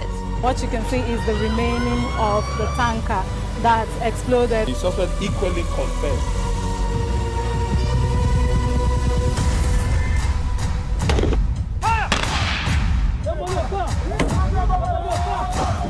A 500 naira they collect them. If you no talk, then go beat you. Now 2,500 they pay.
Former Governor of Anambra State, Peter Obi, has dumped the People's Democratic Party, PDP, and his presidential ambition.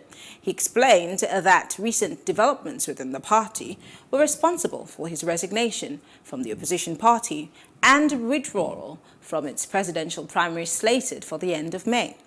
Obi was one of the 15 PDP presidential aspirants cleared by Senator David Mark-led Presidential Screening Committee last month.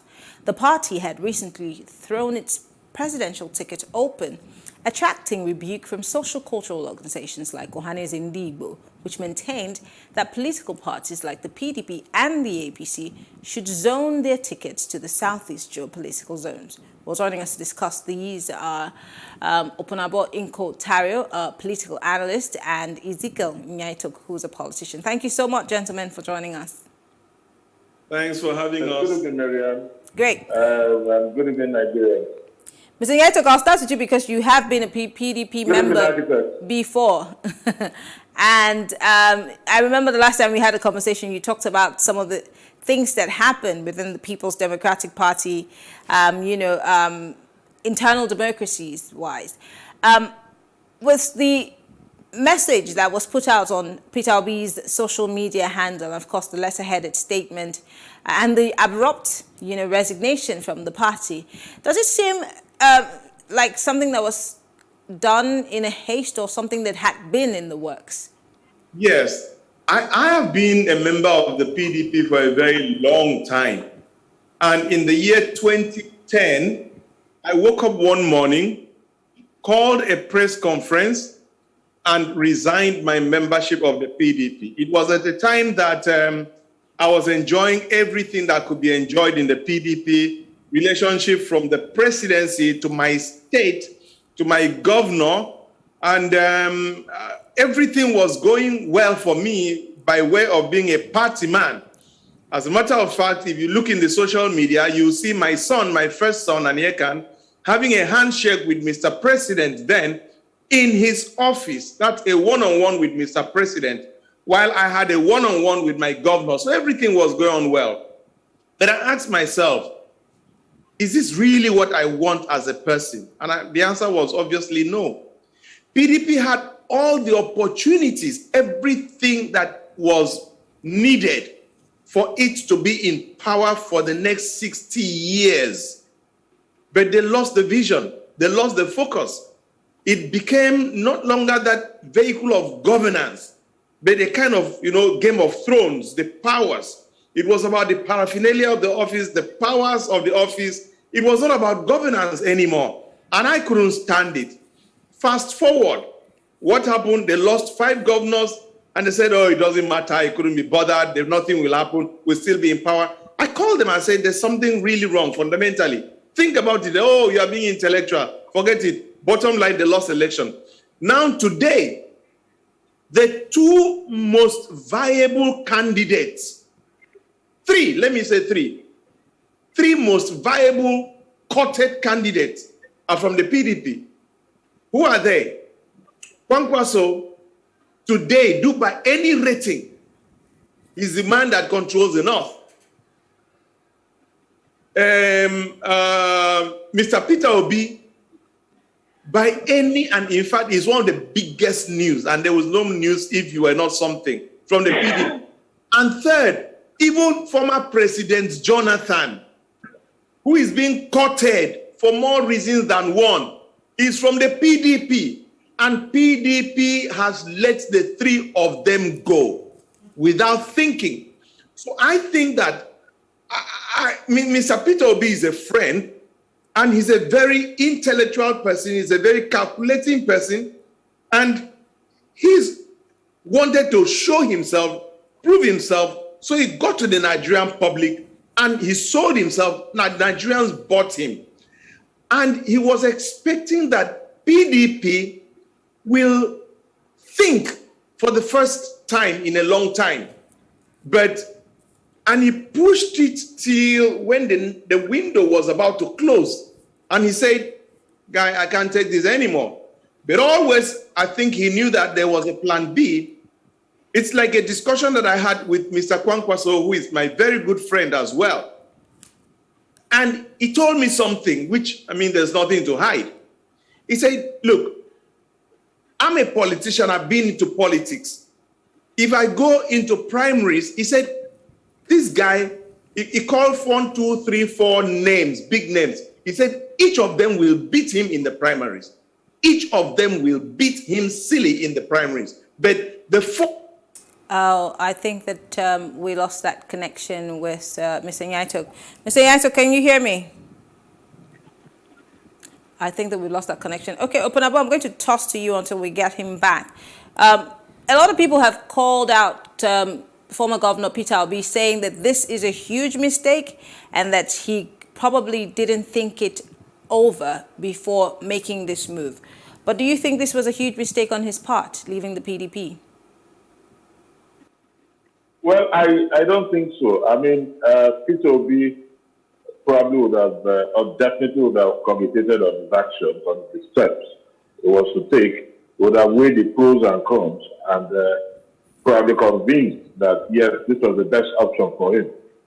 Obviously, he wasn't quite explicit in his letter, no doubt about that. Mm-hmm. But the truth is, Peter Obi is from a zone where you have more candidates with less delegates. That is one. And there is the possibility that definitely he wasn't going to win the primaries. And so he felt there was no point continuing with it, because you have how many candidates from the Southeast? And when you look at the delegates, how many delegates do they have, or does the Southeast have? So obviously it's a blind alley, and more so, he felt that his chances in the PDP are quite dim because of the number of candidates there. So let him go to a party where he's going to be the only shining light. No doubt he has the clout, he has the acceptability, the legitimacy, and so on. But definitely that would have been quite difficult to achieve in the PDP, where the space is to a very large extent constricted. And I think that's why he defected. He withdrew from the PDP and also from the primaries and also defected. You said that he left because you think it's the number of delegates that he had from his zone, and he saw maybe the chances. In summary, the chances. Yes, no, chances. Less delegates, more aspirants. But I mean, if it was just that, couldn't he have just stepped down and thrown his support behind someone else, as he did the last time when he supported former Vice President Atiku Abubakar? And I'm not insinuating that he should support him this time, but I'm saying, could he have not supported somebody else, maybe from the South? No, that definitely is not an option, because don't forget that there is a stern warning from the leaders of the Southeast that they should never play the second fiddle. That is number one. And number two, he's not ready. He wants to be the president. So he's not ready to be the vice president to anybody, if not even to his fellow Igbo brothers. He doesn't believe that they are better. He believes he's better. But sadly, probably he's not going to achieve that dream, realize that dream on the platform of the PDP. And if there are chances that he's going to realize that dream, his dream will go to fruition on the platform of any other political party, then why not leave? Why not defect? There's nothing wrong with that. There's actually nothing wrong with that. Well, as we all know, and those of us who've been watching social media, we could see that that same evening where he posted his resignation from the People's Democratic Party, he was seen shaking hands and meeting with the presidential candidate of the NNPP, which is former Governor Kwankwaso, which also has raised eyebrows. Now, you just mentioned that the South and the leaders have also, sternly warned candidates, or rather aspirants, not to play second fiddle. If he's going to a political party where, and I'm saying this because I have interviewed the leadership of that party, and they had said succinctly to me that they have an unopposed presidential candidate. If this be true, what is former Governor Peter Obi doing courting the NNPP leader, or rather presidential aspirant? Well, these are mere conjectures that you that probably extrapolate from what we see, no doubt about that. Not that we are quite sure of the facts. Yes, you might see him with Kwankwaso, that does not mean that he's going to be the vice president running mate to Kwankwaso, not necessarily. He has not said so. We also hear that he might probably get to SDP. We also hear that Tinubu might probably also get to SDP. These are mere conjectures, so we are not certain. I don't think that Peter Obi will defect from the PDP to any other party to be the vice presidential candidate of that party. Then it really makes no sense, because I really want to fathom the reasonableness in such an act.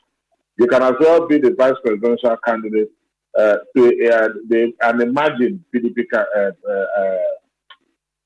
candidate rather than defect.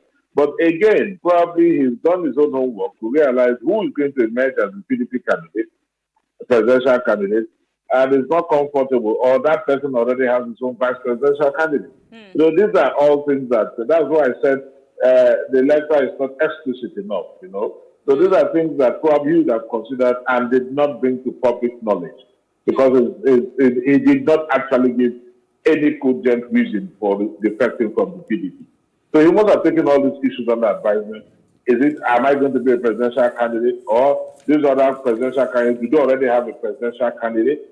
Then what will I be doing in the PDP? Let me defect from the PDP to a party where I might likely be the presidential candidate or a running mate to the presidential candidate. So these are all the permutations, and these are all the considerations that he must have informed his decision to move from the PDP to another political party that is yet to be disclosed to the public. All right, Mr. Nyaitok, I think we have you back. We lost you, due to connection. But I'm going to quickly pose this question. Many have also criticized the former governor of being a serial defector, that he moved from APGA to the PDP, and now he's defecting again. Who knows where he's going to, and that this might not necessarily play, in his favor. But then again, the other question is, what does this do to the ambition of the Southeast? Being that within the APC, aside from the Ebonyi State governor who is interested in running for the presidency, we had Rochas Okorocha, the senator, and of course Governor Peter Obi in the PDP. What happens to that Southeast presidential ticket call? I think that what Mr. Peter Obi has done is probably one of the best chances that the Southeast has to produce a president. How so? Yes, I'll tell you this. The very first thing is that within the two main political parties, the chances of any of the people from the Southeast getting the ticket is as slim as can be. But what I bring it back, Kwankwaso did of staying out and showing he's a force is what Mr. Peter Obi will do by stepping out and showing there's a force. One of the things we've not taken into consideration is understanding the current electoral act. And in this current electoral act, we are going to have 6 to 8 months of campaigning. So what Mr. Peter Obi is going to do is take a party, run and gather momentum. Mr. Kwankwaso is going to take a party, he's already got a party, run and gather momentum. As they head into around September, it will be clear who is a principal and who is not. The ADC, you would have, I mentioned this in the morning during the newspaper review, just 2 days back, paraded 12 presidential aspirants. Nigerians couldn't believe the quality of the people, everything. Now, what we are starting to have is an animation of a mindset reset. Wow, there is an option, there is an alternative. Yes, they are in their enclaves, but because these people are largely motivated by the fact that APC, PDP, ideology, philosophy has failed and is not okay, they are now pandering to what Nigerians would want to see and hear. To that extent, we are coming and putting the fact that it's about nation first, Nigeria first, where I happen to be the DG. You know, as a result, as each of them gathers momentum individually, the ADC is there, going to have a presidential candidate that's going to be very strong. NNPP is there. SDP is there. My friend Wale Adewale is there, doing well as well. So that around September, October, there's going to be a second level of, talking about Nigeria, putting Nigeria first. Put Nigeria above your personal ego. Put Nigeria above your personal concerns. And there's going to be that conversation and convergence.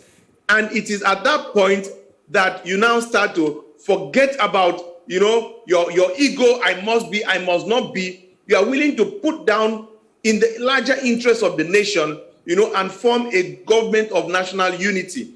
I love that optimism and where it's coming from. And I don't also want to be a prophet of doom, but looking at our, antecedents and how we are when it comes to politicking, we've seen it play out. We've seen it play out cycle in, cycle out. How many politicians, even with what is playing out now, how many of them are, showing us signs of nationhood as opposed to interest? From what has ever happened in Nigeria. Yeah, but you know what they say, the marriage that's going to be good, you can tell from the Bachelor's Eve. So right now, can we really see any display of nationhood as opposed to what you're saying that we will begin to see? I don't know when. It's a process that Kwankwaso will come out and stand alone, that ADC will come out and have 12 presidential candidates, and if you profile each of them, they are women and men of substance, that Peter Obi will come out. You see, we can't always be victims of our past. We need to be able to open up and smell the coffee. I'll tell you this. PDP thought this way when they said they'll be in power for 60 years, because they thought that you cannot defeat an incumbent. Nigerians did that. NSAS happened where we thought young people would not be able to organize themselves. It happened. Nigeria is a country that you can never say never. Because, and finally, let me end on this note. It is for you and I to dare to be optimistic. Okay. We can't all be doing blind analysis. We must have that second cap of daring to be optimistic. Okay. Openaboy, I could hear you giggle because I asked that question because the mind of the average voter is what we're playing at here. Now, we like the idea that there are more people that are coming up. Political parties are beginning to own, their place in, the political space. But how do you sway these voters away from the umbrella and the broom? I like the fact that, as he said, the ADC has 12 political presidential aspirants, something that's never really happened before. But then the voter is who we're targeting here. Have we gotten to that point where we have outgrown the PDP and the APC and then begin to say, well, I'm not going to vote for the party, I'm going to vote for a person? Let me tell you. I'm sorry, this question is for Opunabo. The question is for Opunabo. I was one of those that criticized the Supreme Court judgment that said you vote for the parties and not the individuals. Because in Nigeria, the political parties have no ideology. And in Nigeria, the electorate vote for the individuals. They are godfathers and so on. They don't vote for parties. If today your principal is a member of PDP and it defects to another political party, all his followers will defect with him to that political party. It has nothing to do with the party. It has to do with your principle. So if Peter Obi has the clout, for example, as he's leaving the PDP, just as when he left Abga, those who were his loyalists left with him to PDP. Now he's leaving the PDP. They will all live with him leave the PDP with him to any political party he's going to. So it has nothing to do with the political party, because we don't, unlike America, where you have ideologies and you believe in the party ideology, and that is why you're a member of that party. In Nigeria, it's not like that. You're a member of that party because your boss is a member, your mentor is a member of that party, and that is why you're a member of that party. So when it comes to followership, it will definitely not going to affect Peter Obi because he's going to live with those that believe in him and those that see him as a mentor. It's definitely, that is the truth about it. Well, gentlemen, time is not on our side. Well, let's hope upon hope that things would change for the better. Opunabo Nkotare is a political analyst. Ezekiel Nyaitok is a politician. Thank you very much, gentlemen, for speaking with us. Thank you. I'm going to be having us. All right. Well, thank you all for staying with us. We have come to the end of the show tonight, but don't forget, tomorrow is another day. Of course, we will be talking for development, 7 p.m. right here on Plus Politics. I'm Mary Anacol. Do have a great evening.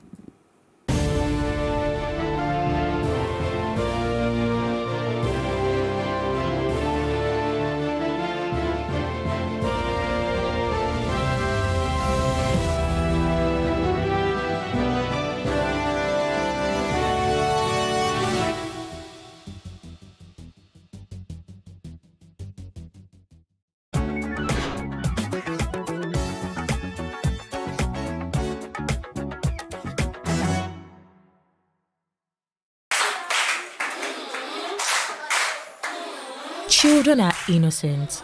Children bring a smile to one's face. They are one of the most treasured possessions on earth. Children are loved by one and all. Thus, Children's Day is celebrated to commemorate the healthy growth and happiness of children. The earliest celebration of Children's Day can be traced back to the United States of America in 1857, where a certain Pastor Charles Leonard held a service for children at his church. Locally, the service became known as Children's Day, and after then, similar celebrations began to occur in different parts of the world. The International Children's Day was first marked in Turkey on April 23, 1920. Later, on June 1, 1925, during the World Conference on the Welfare of Children, the International Children's Day was declared. World Children's Day was first established in 1954 as Universal Children's Day and is celebrated on the 20th of November each year to promote international togetherness, awareness amongst children worldwide, and improving children's welfare.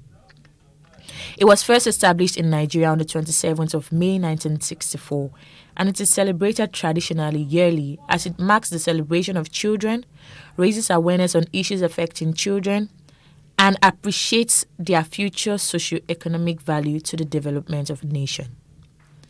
Children's Day is not only a day to celebrate children, but also to sensitize the world on some of the challenges and abuses children face daily across the globe. Some of these challenges and abuses come in the form of denial of quality education, exploitation, boy or girl child discrimination, and not allowing humanitarian access to children, amongst others. Here in Nigeria, the day is marked across the various states of the Federation with march past by children from different schools. Children are also seen at various recreational centers having fun with lots to munch and drink. For some parents, it's an opportunity to spend time with their children and take them out. Despite the fact that we ought to celebrate our children every day, there is always something special about May the 27th yearly. As part of Children's Day, many religious groups also celebrate with parties and events for less privileged children. It's often seen as an opportunity to highlight any plights that young Nigerians might face and aims to address these to help support the children of Nigeria. There is no gainsaying that children are the future of the nation. Without them, the nation's hope of building a youthful and productive workforce greatly diminishes, and the basic family structure appears imbalanced. Everyone who is an adult today has to pass through the childhood phase. As we celebrate this year's Children's Day, we should drop every unacceptable African belief or character that could promote social vices. Let us caution African parental concepts where sharing of intimacy or rubbing of minds on issues is termed or regarded as disrespect to elders. Remember that every child is as precious as the other. Remember that every child has the right to be and act like a child. Remember that every child has the right to make a mistake and that their mistakes do not define them. You crawl first before you walk. To the great and true children and future leaders of Nigeria, you are loved and you are cherished. Happy Children's Day. Nigeria's Niger Delta region from where the black gold fuels Africa's largest economy, where the lines between wealth and poverty has never been thinner. Conflicts, poverty, insecurity, and environmental challenges daily confront the region. How can the Niger Delta story be changed for the better? Join Mamode Akuga at 9 p.m. every Friday evening on Plus TV Africa as he probes deep in search of solutions. Inside the Niger Delta with Mamode Akuga, the authentic voice of Nigeria's oil-rich region.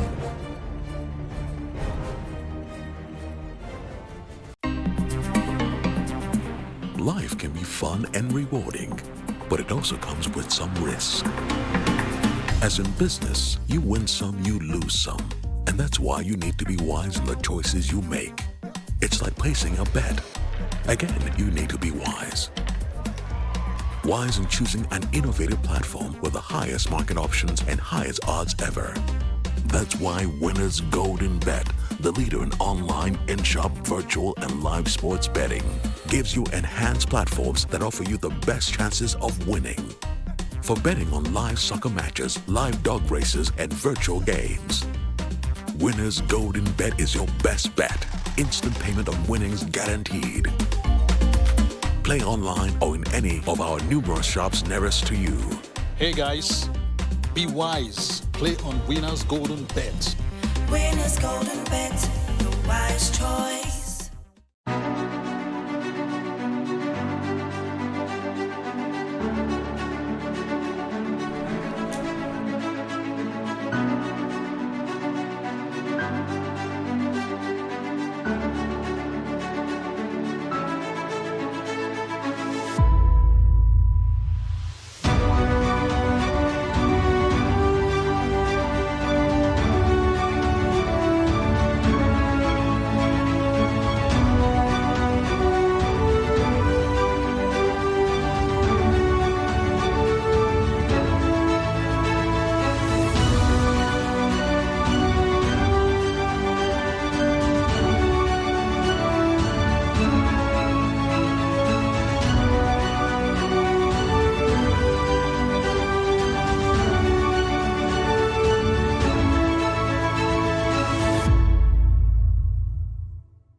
Good evening, I am Adebanke Odunuri and this is the news update.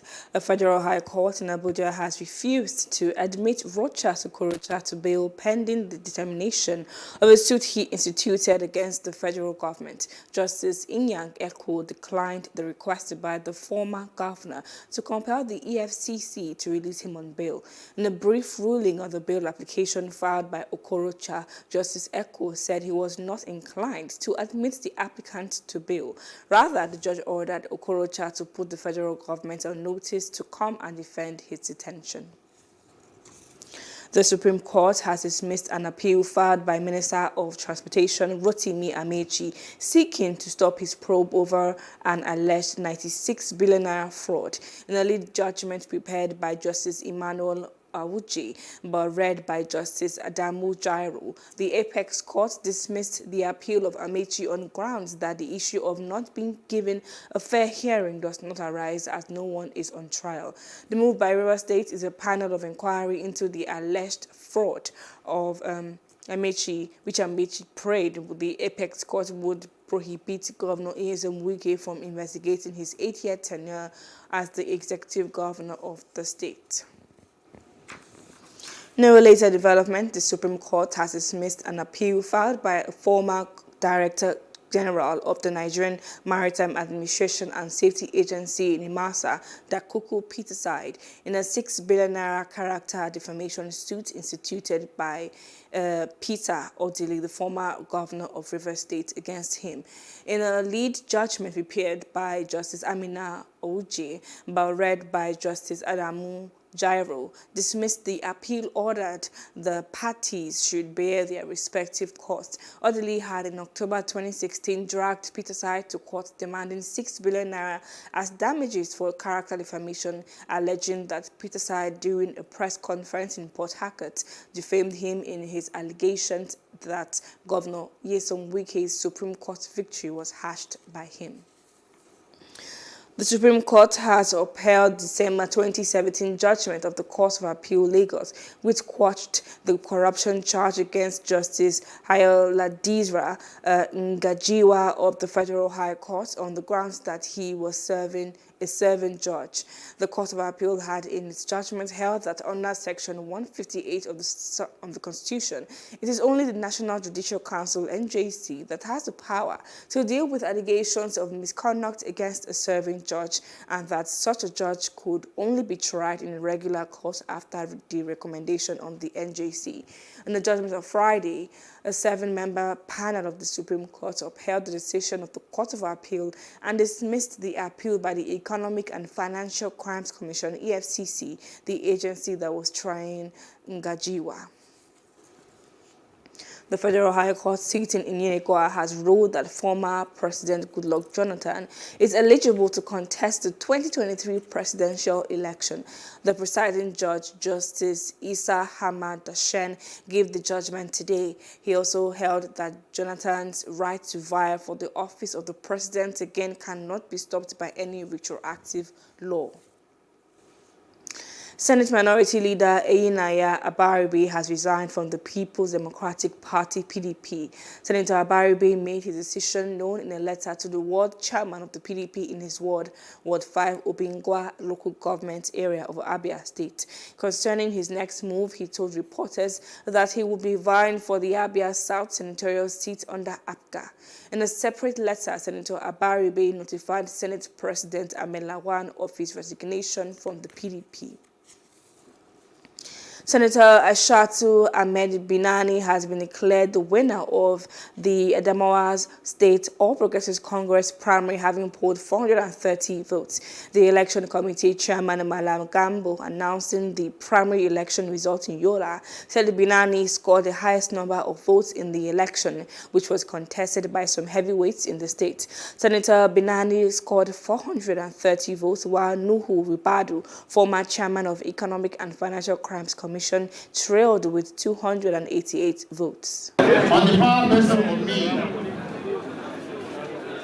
by the National Working Committee, National Executive, and our Constitution of our great party, the APC, as the Chief Returning Officer of this election, I have confirmed beyond reasonable doubt that Senator Aisha Dahiru Ahmed Binani is declared the winner of this. Now officially congratulate the winner of this primary election, Senator Binani Sema Tanna,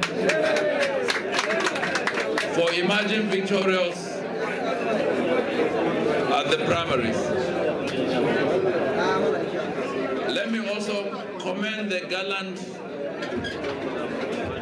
exercise in which 5 other contestants participated, and I am confident that because of the transparent nature of this selection process or election, we would all accept this result in good faith.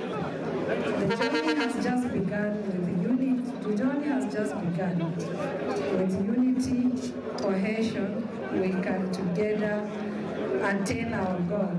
This victory is just not for me alone, but rather for all of us. As aspirants, and that is why we must work together to ensure victory for APC in order for all our party members to once again have a government that is our own. Nigerians recount some of their childhood memories and the need for the government to come to the aid of out-of-school children. That's on Street Views. Let's take a listen.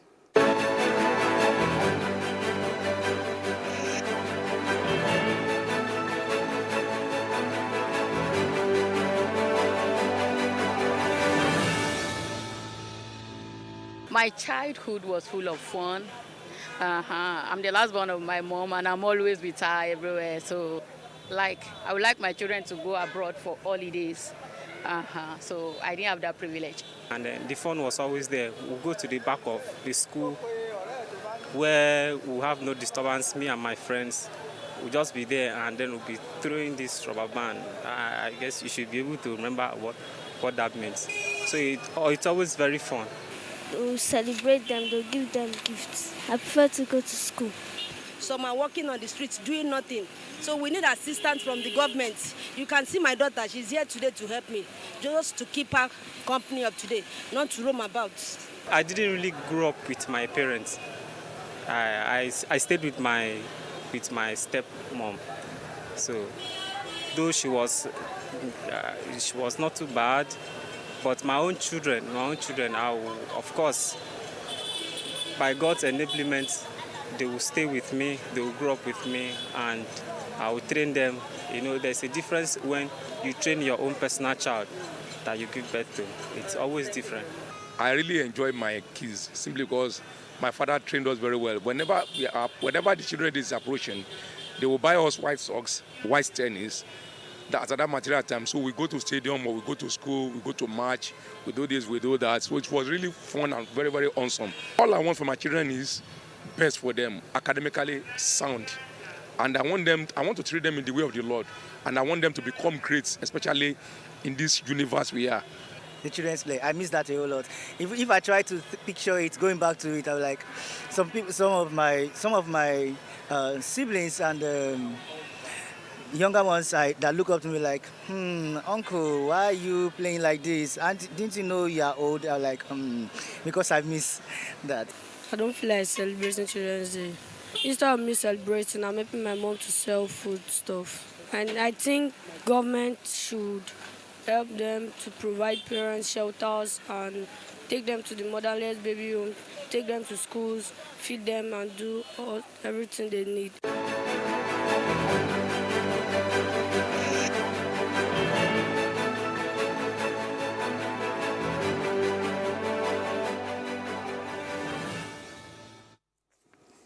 And moving on to other parts of Africa, Senegal's Health Minister Abdoulaye Diouf Sarr, who has been sacked from his post, says that the state is waiting for the expert report from Senelec, National Electricity Company of Senegal, to find out the cause of the fire that killed 11 babies last Wednesday. Senegal's President Macky Sall fired the health minister yesterday and announced 3 days of national mourning for the death of the newborns. 11 newborn babies died in a hospital fire blamed on an electrical short circuit in Senegal's western city of Tivaoune. And outside Africa, European Union countries are negotiating a deal on Russian oil sanctions that would embargo shipment deliveries, but it will exempt oil delivered by pipeline to win over Hungary and unblock a sixth package of measures against Moscow. An agreement could be reached by ambassadors of EU member states in Brussels on Sunday, on time for their leaders to agree at the May 30th to 31st summit. Hungary's resistance to oil sanctions and a reluctance of handful of other countries have held up implementation of a sixth package of sanctions by the 27-member EU against Russia over its invasion of Ukraine. And in business news, the Central Bank of Nigeria has injected $3.36 billion into the foreign exchange market in 2 months as part of efforts to ensure the stability of the naira. Figures obtained from the CBN's January monthly report on foreign exchange market development show that $1.7 billion and $1.65 billion were injected in December 2021 and January 2022, respectively. The CBN stopped forex intervention through the Bureau des Changes unchallenged segments of the market in 2021 and said it would stop further interventions through the banks by the end of 2022. And in entertainment news, Jennifer Aniston has joked about her divorce with Brad Pitt on her appearance on the final episode of the Ellen DeGeneres show. The Friends alum, who was the first guest on the show when it debuted in 2003, talked about her own experience when the comedy sitcom ended after 10 seasons. Aniston and Once Upon a Time in Hollywood actor got divorced in 2005, a year after Friends ended. And in sports news, the Golden State Warriors have clinched a spot in their 6th NBA Finals in the last 8 seasons after a convincing 4-6 Western Conference Final Series victory over the Dallas Mavericks, ending with Game 5's 120-110 win. Klay Thompson shone on the night, hitting a game-high 32 points and was reduced to tears come the end of play, having made a remarkable comeback from 2 major surgeries and 2 years of grueling rehabilitation.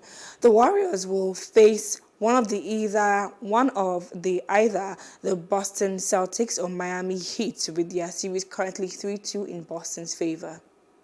About 36 points in closeout game. It doesn't matter. I'm expecting a big show versus this man tonight. And Stephen, we've seen in these playoffs from them. This is another elimination game they face. Curry with a free. Again, we've never seen a player like Curry. Doncic right down the lane. Powell will tap it in with a whistle. Looked like that was Powell going over the back. Yep, picked up his first. And Coach, here, look at the degree right here. From Kleba down to Luka, hooks it inside, deflected by the leaping Poole. Curry, wide open 3, Thompson. Into the first. Wiggins on Doncic, hands off to Bjelica, cross court. Dinwiddie, caught at the buzzer. Knocks it in, 3 as well. Doncic resting. Thompson. And as for news updates, for more stories, please follow us on our Facebook, Twitter, and Instagram, and do subscribe to our YouTube channel at Plus TV Africa and Plus TV Africa Lifestyle. I am Adebanke Odunui. Thank you for watching.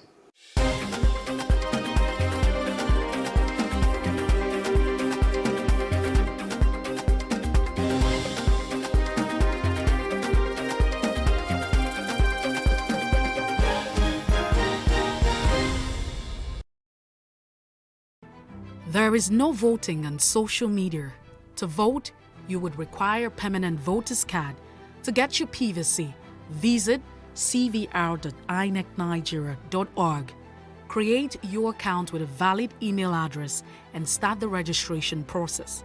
An activation link will be sent to you. Click on the link and activate your account. Fill out the form, pick and submit a convenient date and time for your biometrics. Print the application slip, which should have your QR code. On the appointed date, go to the nearest INEC office for your biometric capturing. Thereafter, you will get a registration slip to pick your permanent voter's card when ready. Get your PVC today. This message is from Plus TV Africa. How can we have peace without justice? Plus Politics. It's not just another political conversation, it's about keeping you in the know. The relevant interviews, asking the tough questions to those that matter. Get the answers you need. Does it mean that the people who were injured, people who were shot at, those who were involved in that stampede are not going to get justice? It is unfortunate, it is sad that we have a government of deaf and dumb. Analysis from top experts. The last election was not really an election. We feel that Obasanjo has a very special place in his heart for hating Ijaw people. I think it really boils down to 2 things. 1, trust and accountability. Plus Politics, every weeknight at 7 p.m. on Plus TV Africa.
being a child because being a child is really fun. And you can do all the things you want, like play, do gymnastics and all that. I like the fact that I'm able to be corrected for what I do because I'm still young and I still make mistakes, and my parents or people older than me or my peers even are able to correct me. And I like the fact that I think I have freedom. Like maybe like people don't expect that much of me as they would expect if I'm an adult. That's how I feel. I only like Saturdays, and I only like when I do not get to go to school. And I like ballerina clubs, and I like football club, I think, and music club. So I want to talk about trusting my parents, meaning that you should also trust yours. So my parents brought me into this world, meaning that they're taking care of me for at least 18 years of my life. So yeah, you have to be able to develop trust, and you have to be able to confide in them when you need to, and you have to be able to tell them the things you need to do. You have to obey them. So I mean, I trust my mom and dad a lot, especially my mom, because she's always been there to guide me, and maybe because I'm a girl and she's a woman, we're also able to relate a lot. I'm going to be talking about choices and consequences. Well, imagine that you are going to do a test. You rather watch TV than read your books. If you watch TV, you get a negative consequence. That means you might score a very low result in your test that you're going to have. But if you rather read your books, you score a very high result. I'm going to be talking to you about the world and the future we're heading in. I'll start with how the world is now. Human beings are by far more advanced than we've ever been in our history. We are moving at a rapid pace in technology and engineering, and soon we might even colonize Mars in the near future. But as we do all these things, we forget that the Earth isn't ours to conquer, it's ours to create in, to protect, to take care of. Global warming is an excellent cause or an excellent effect of human development. It shows how irresponsible we can be and to what extent we are able to go in order to achieve what we want. Right now, as I'm speaking here, the world temperature is increasing by 3 degrees every 6 years, based on recent NASA geologists experts. The easiest way to do would be to follow the 3 R's: reduce, reuse, and recycle. Make sure that in all your efforts to move forward, you not move back. So children are funny, sometimes mischievous, and they are also very fun to stay around. So children are meant to obey their elder ones, and people put in authority over them. And children are also meant to give respect to everybody, whether they are older ones, whether they are younger ones, and their age mates. And children should be able to know the right friends to pick, because it's from the right friends that you get the right attitude. For example, if you have wrong friends, you can get wrong attitude, you can get into stealing, robbery, and sometimes killing. So it is best for a child to get the right friends, and it's also best for parents to know the types of friends that he or her child has. I support Chelsea. They are currently 3rd position on the table, but the Premier League has ended, so they finished 3rd position. Chelsea has many great players that I admire. Azpilicueta, Rudiger, Lukaku, Pulisic, Ziyech, Timo Werner, James, many others. I just love them, and also Christensen. I really love them. They are good footballers. I think it's actually very frustrating because Chelsea has worked so hard and tried to come first, but Man City it's painful. So to all the children and teenagers watching this, my message for you is to be able to stick to what you believe in, what you've learned in your early stages and what you're going to learn. And just know that you're the leaders of tomorrow. This generation is the future generation and you're going to make it big, you're going to break boundaries. You are going to become role models and people that are going to have influence in the world. That's tomorrow. To all the boys, the girls, all the children out there who are watching this broadcast, I want to say that this is my message to you guys, that in life you can't just stick to just one thing. That if you stick to you can't do it, in the end you'll never be able to do it, because in life nothing will be handed to you straight. You have to fight for it, you have to work for it. Also you have to know that you shouldn't miss out on your youthfulness. You don't have to grow up too fast or grow up too slowly. Just enjoy the ride while it lasts, because you're going to grow up to be an adult someday and nothing's going to be easy. So just enjoy being a child, have fun, do all the stuff you want to do, and you go into adulthood. My message is from all the children on earth that choices and consequences are very important. If you want a positive consequence, then you have to work hard for it. Negative consequences are not so good. Even if you want to watch TV, you have to put your head into what you're doing and concentrate. I would like to say this. Anything you believe, you can achieve if you put your mind to it. I will also like to say to children that you should keep chasing your dreams. Happy Children's Day. Happy Children's Day, everybody.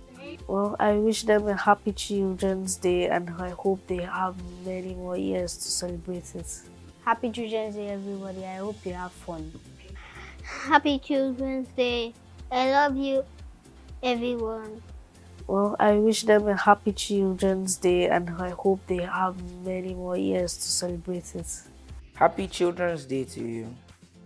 And in all your celebration, make sure to think about not just yourself and your immediate family or friends, but think about all the other children out there. Happy Children's Day and goodbye. I would like to say, be yourself, never grow up, and happy Children's Day. And a phone that I can use to call my mommy and daddy.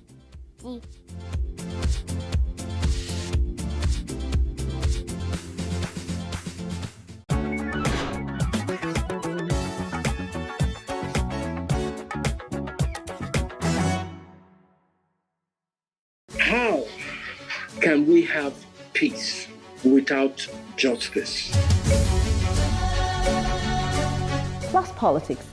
It's not just another political conversation, it's about keeping you in the know. The relevant interviews, asking the tough questions to those that matter. Get the answers you need Does it mean that the people who were injured, people who were shot at, those who were involved in that stampede are not going to get justice? It is unfortunate, it is sad that we have a government of deaf and dumb. Analysis from top experts. The last election was not really an election. We feel that Obasanjo has a very special place in his heart for hating Ijaw people. I think it really boils down to two things. One, trust and accountability. Plus Politics, every weeknight at 7 p.m. on Plus TV Africa.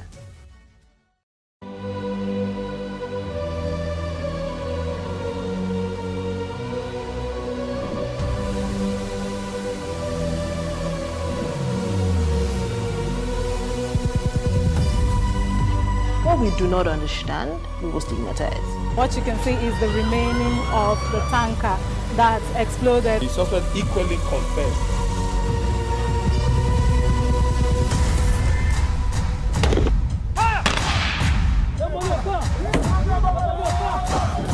A 500 naira they collect am. If you no talk, dem go beat you. Na 2,500 they pay.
Tuesday, the 17th of May, 2022, started on a solemn note for the Shola Daniel family as they laid their son, brother, nephew, husband, and father to rest.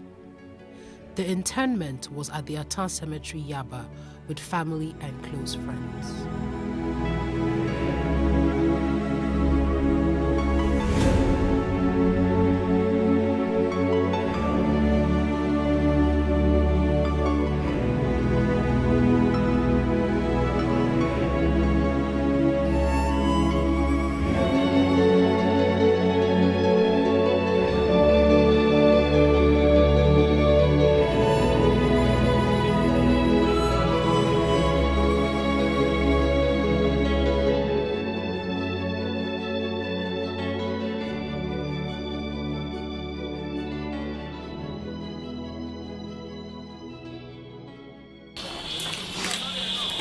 This is a very difficult morning for us.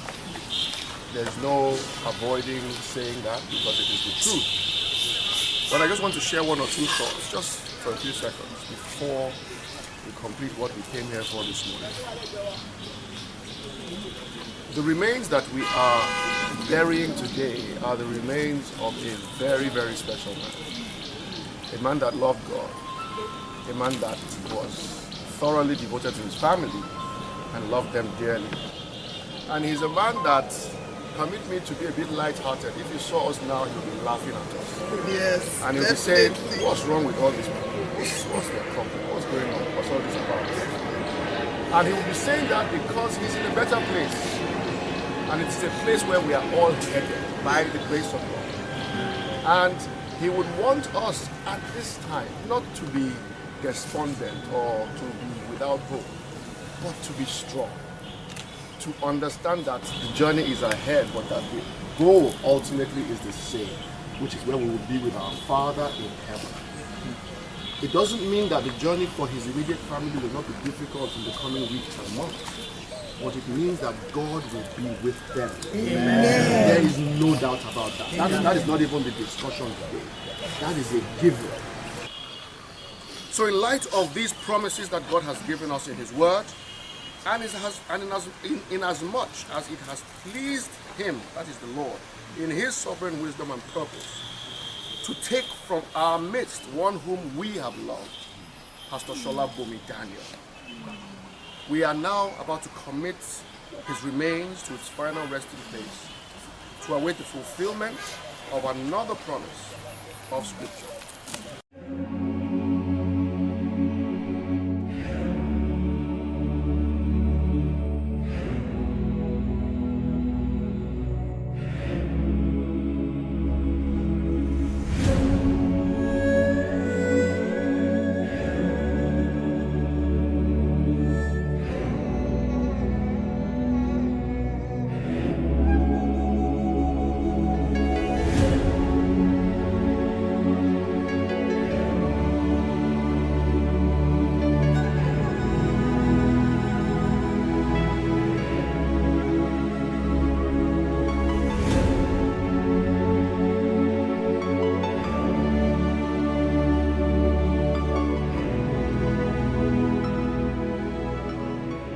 After the interment, there was a service to celebrate the life and impact of Shola Bomi Daniel at the Dome, this present house, Freedom Way, Lekki. The service started with a hymn, which was a personal favorite of the deceased. Every single breath, every single sound, I can feel you with me now.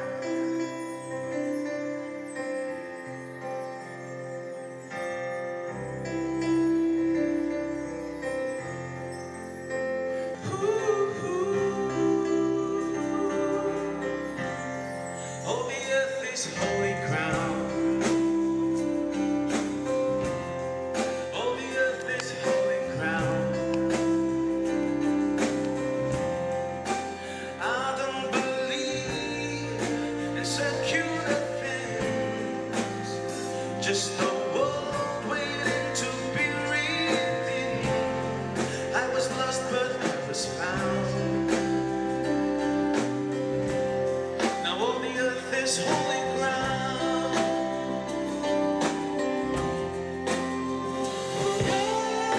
Wherever I go, I see a light.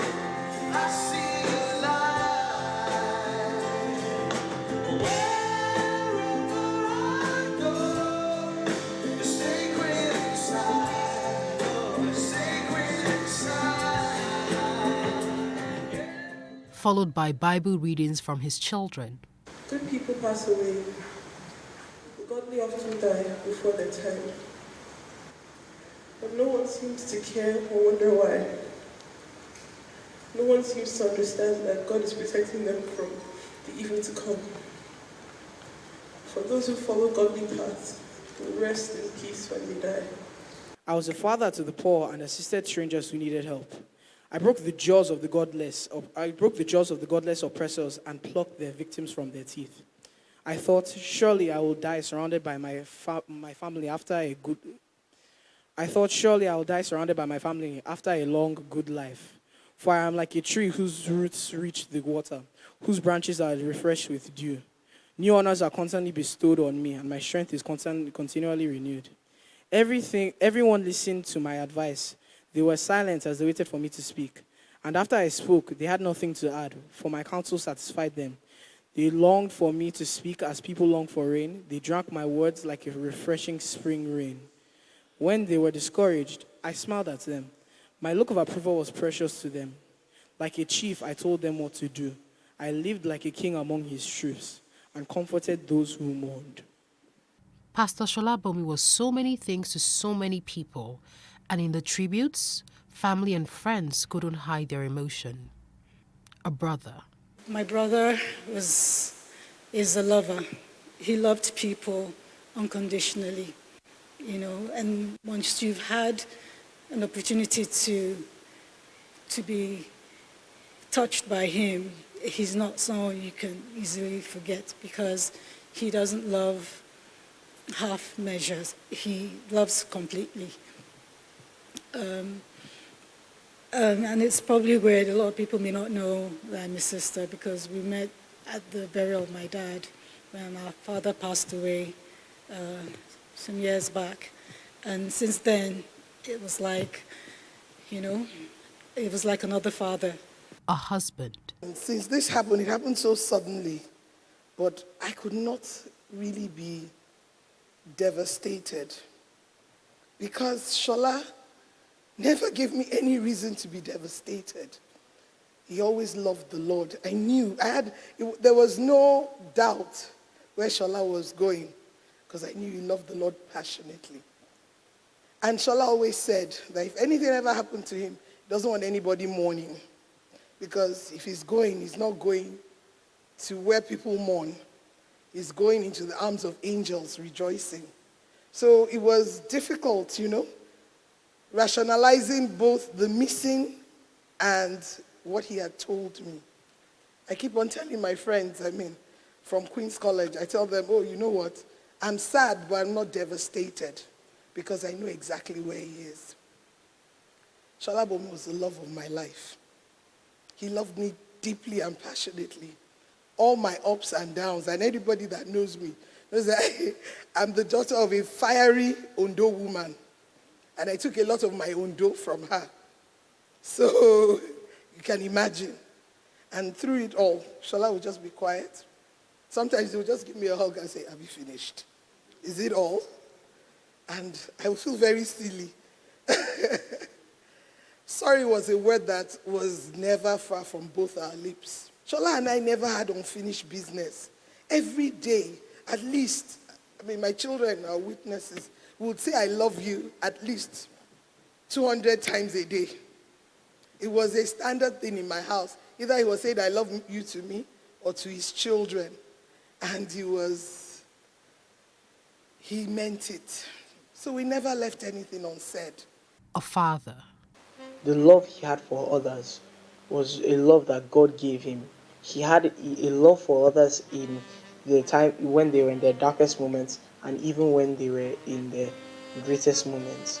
He wasn't superficial. He never compromised his morals for anybody else. And he was always an understanding and loving person. A friend. For the first time in my life, I crazily and audaciously asked God to send you back. But then I know who can see perfection and choose imperfection. I understand, grudgingly, but I do. Your love was unbridled. Your faith was unquestionable. Your reliability was unrivaled. You were family. You became my son, then my brother, and my confidant. You became a default part of my life. Since we met in 1996. These past few days, since Friday night, have been dark because you left and took a part of the sun with you. For it has pleased the Lord was one of his favorite lines. And it's a celebration of life. So I'm just going to say a few things I'm grateful for about his life. I met Bishop about 17 or 18 years ago at boot camp. He was a pastor of boot camp. Boot camp was the youth fellowship for this present house at the time. And it only takes a general to build warriors and gladiators. And that's exactly what Bishop was. He taught us, he basically took us through the fire. He taught us so many things about life and about walking the life of faith. I will never forget the things he taught us 18 years ago. There are very few messages I remember from 5 years ago or even last year. But the summary of his life then, what he used to teach us was go with God and let go of every weight. Young people were in our early 20s. Some of us were teenagers at the time, and just to tell us, let go of the weight and just go with God. 3 things that really stood out for me in Peter's life was, 1, his love for God. There are very few people I know in this world that had the kind of love Peter's had for God. It was unquestionable love for God.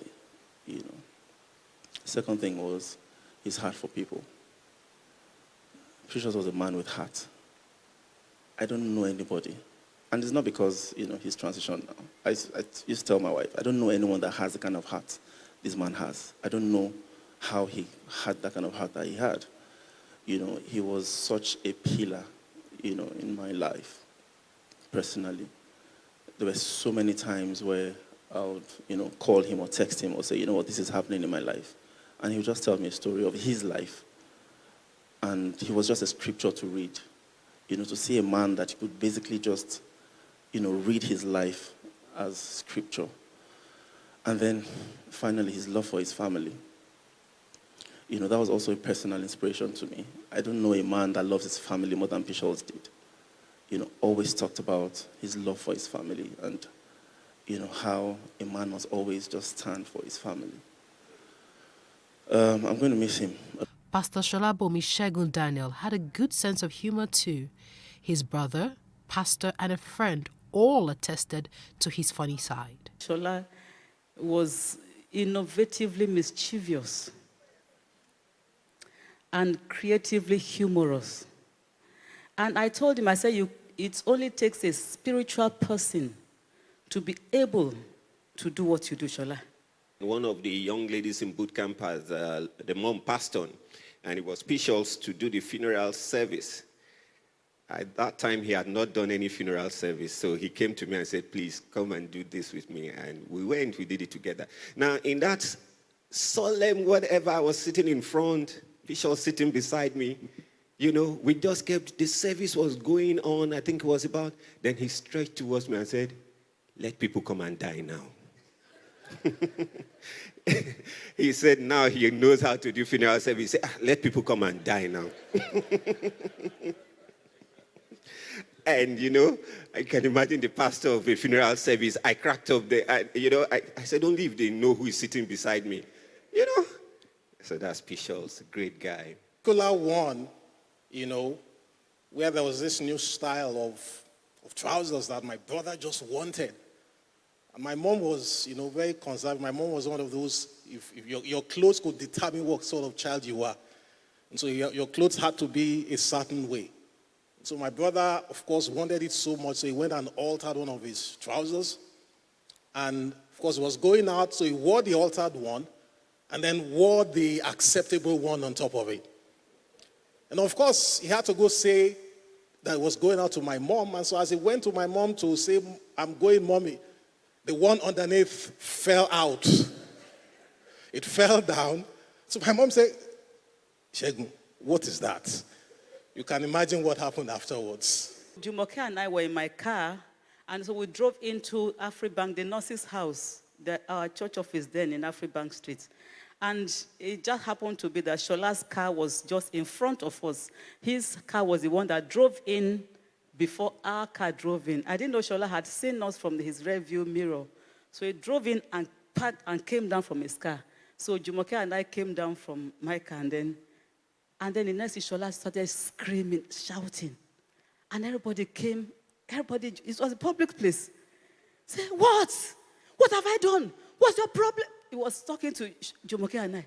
What's your problem? Why are you following me about? Why are you following me? And so everybody was wondering, what's going on here? He said, am I the only one with 2 wives in this whole country? Is it a crime to have 2 wives? They are following me all over the place. We're just frozen like this.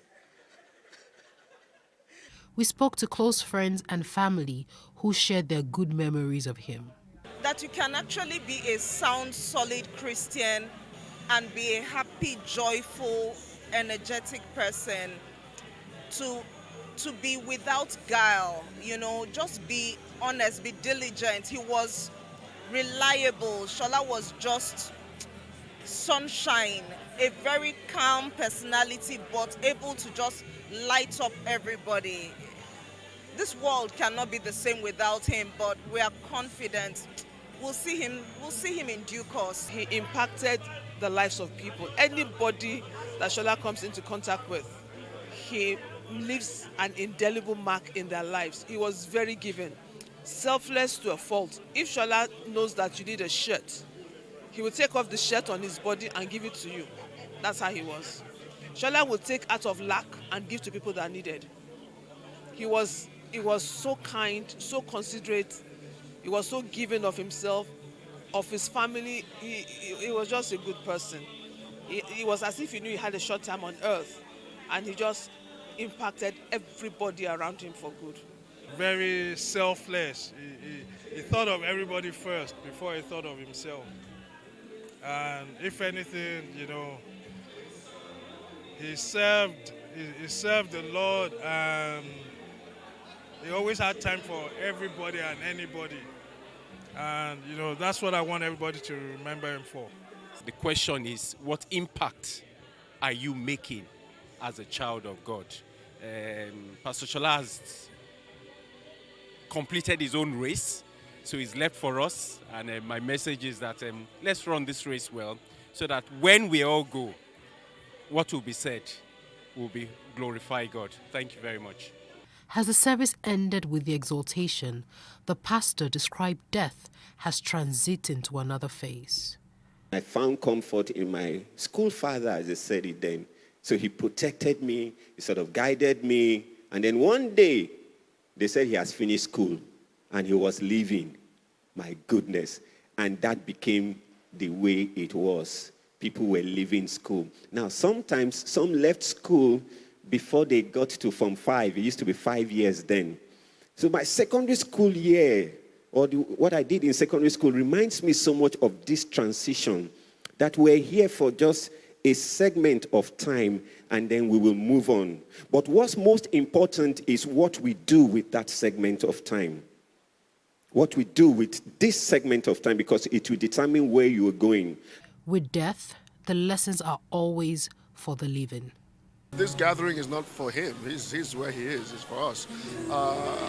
Make your life count. That's the bottom line. Make your life, leave the earth better than you found it. And it can be said of Shola Bomi Daniel that he did just that. So that becomes the challenge for the rest of us. Simple as. We pray for strength and comfort for the families as Shola Bomi Adesegun Daniel continues to rest in peace.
Nigeria, by extension, Africa, is faced with a lot of challenges.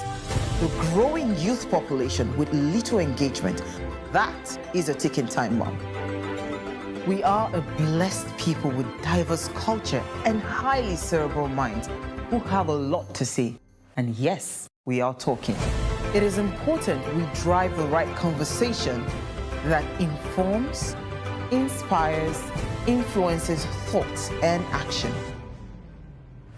If we say there's beauty in our diversity, then let us embrace our diverse culture. We must continue to courageously be the voice of transformation as we are the hope for the future. Yesterday's conversations shape today. What are you saying to shape your tomorrow? We know you have a lot to say, and we are here to hear you.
According to Plato, music gives a soul to the universe, wings to the mind, flight to the imagination, and life to everything. This is no surprise as the music industry is one of the most booming industries in Nigeria, as the motion pictures and music recording accounted for 730 billion naira of Nigeria's GDP in 2020. It has not always been this way, as the music industry has experienced a full turnaround from the days the boys wore baggy jeans, big gold chains, and oversized t-shirts. Let me take you down memory lanes of the good old days. Onyeka Onwenu, Iyogogo.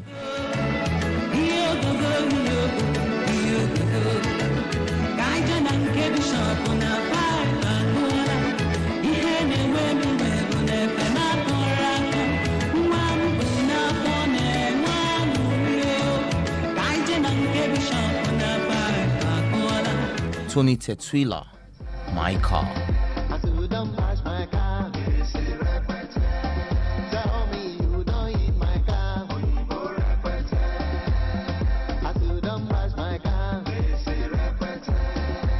Plantation Boys, Don't You Know? Baby, don't you know that I really love you so? That I really love you so. Never let you go, and I never let you go. Baby, don't you Remedies, Shakomo.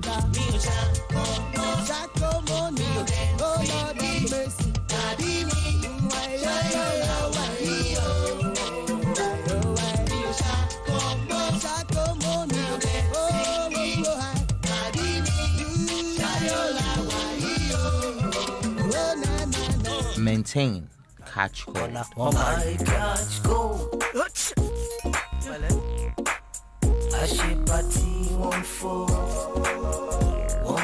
I catch go. Idris Abdulkarim, live in Yankee. Idris, you promise that you go marry me.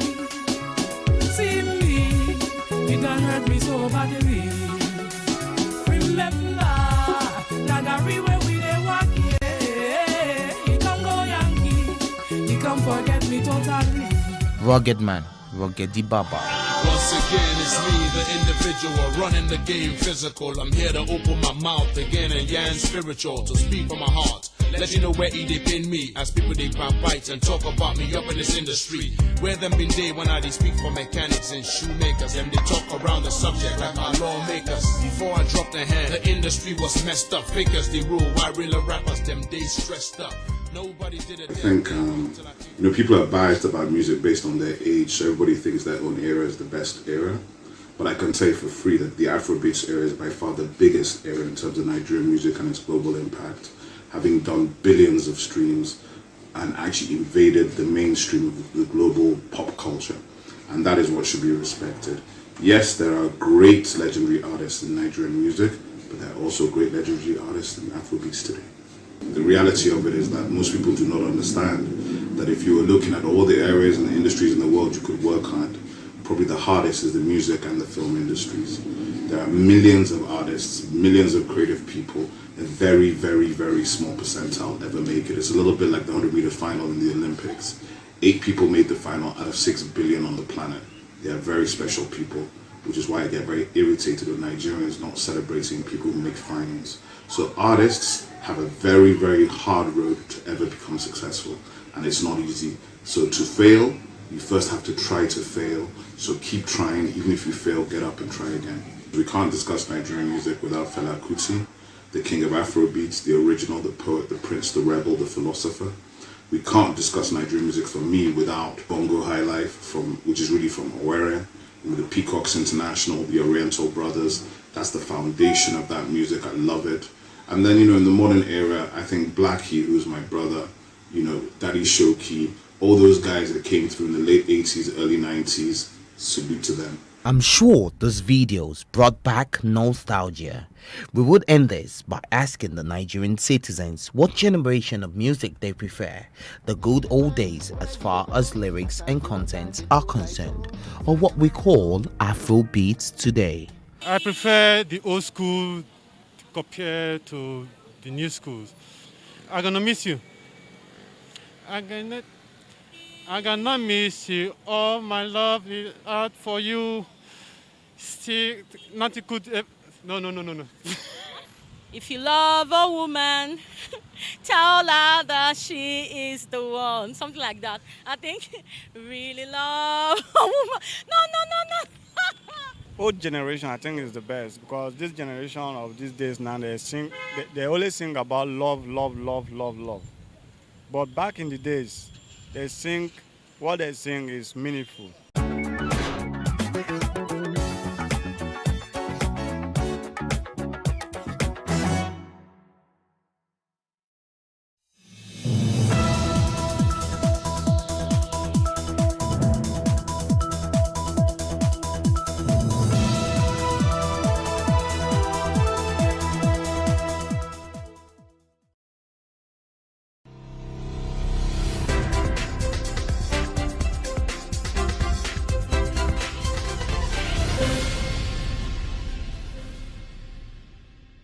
Welcome to Ladies Talking Business. On this show, we break down the concept of business to its simplest form.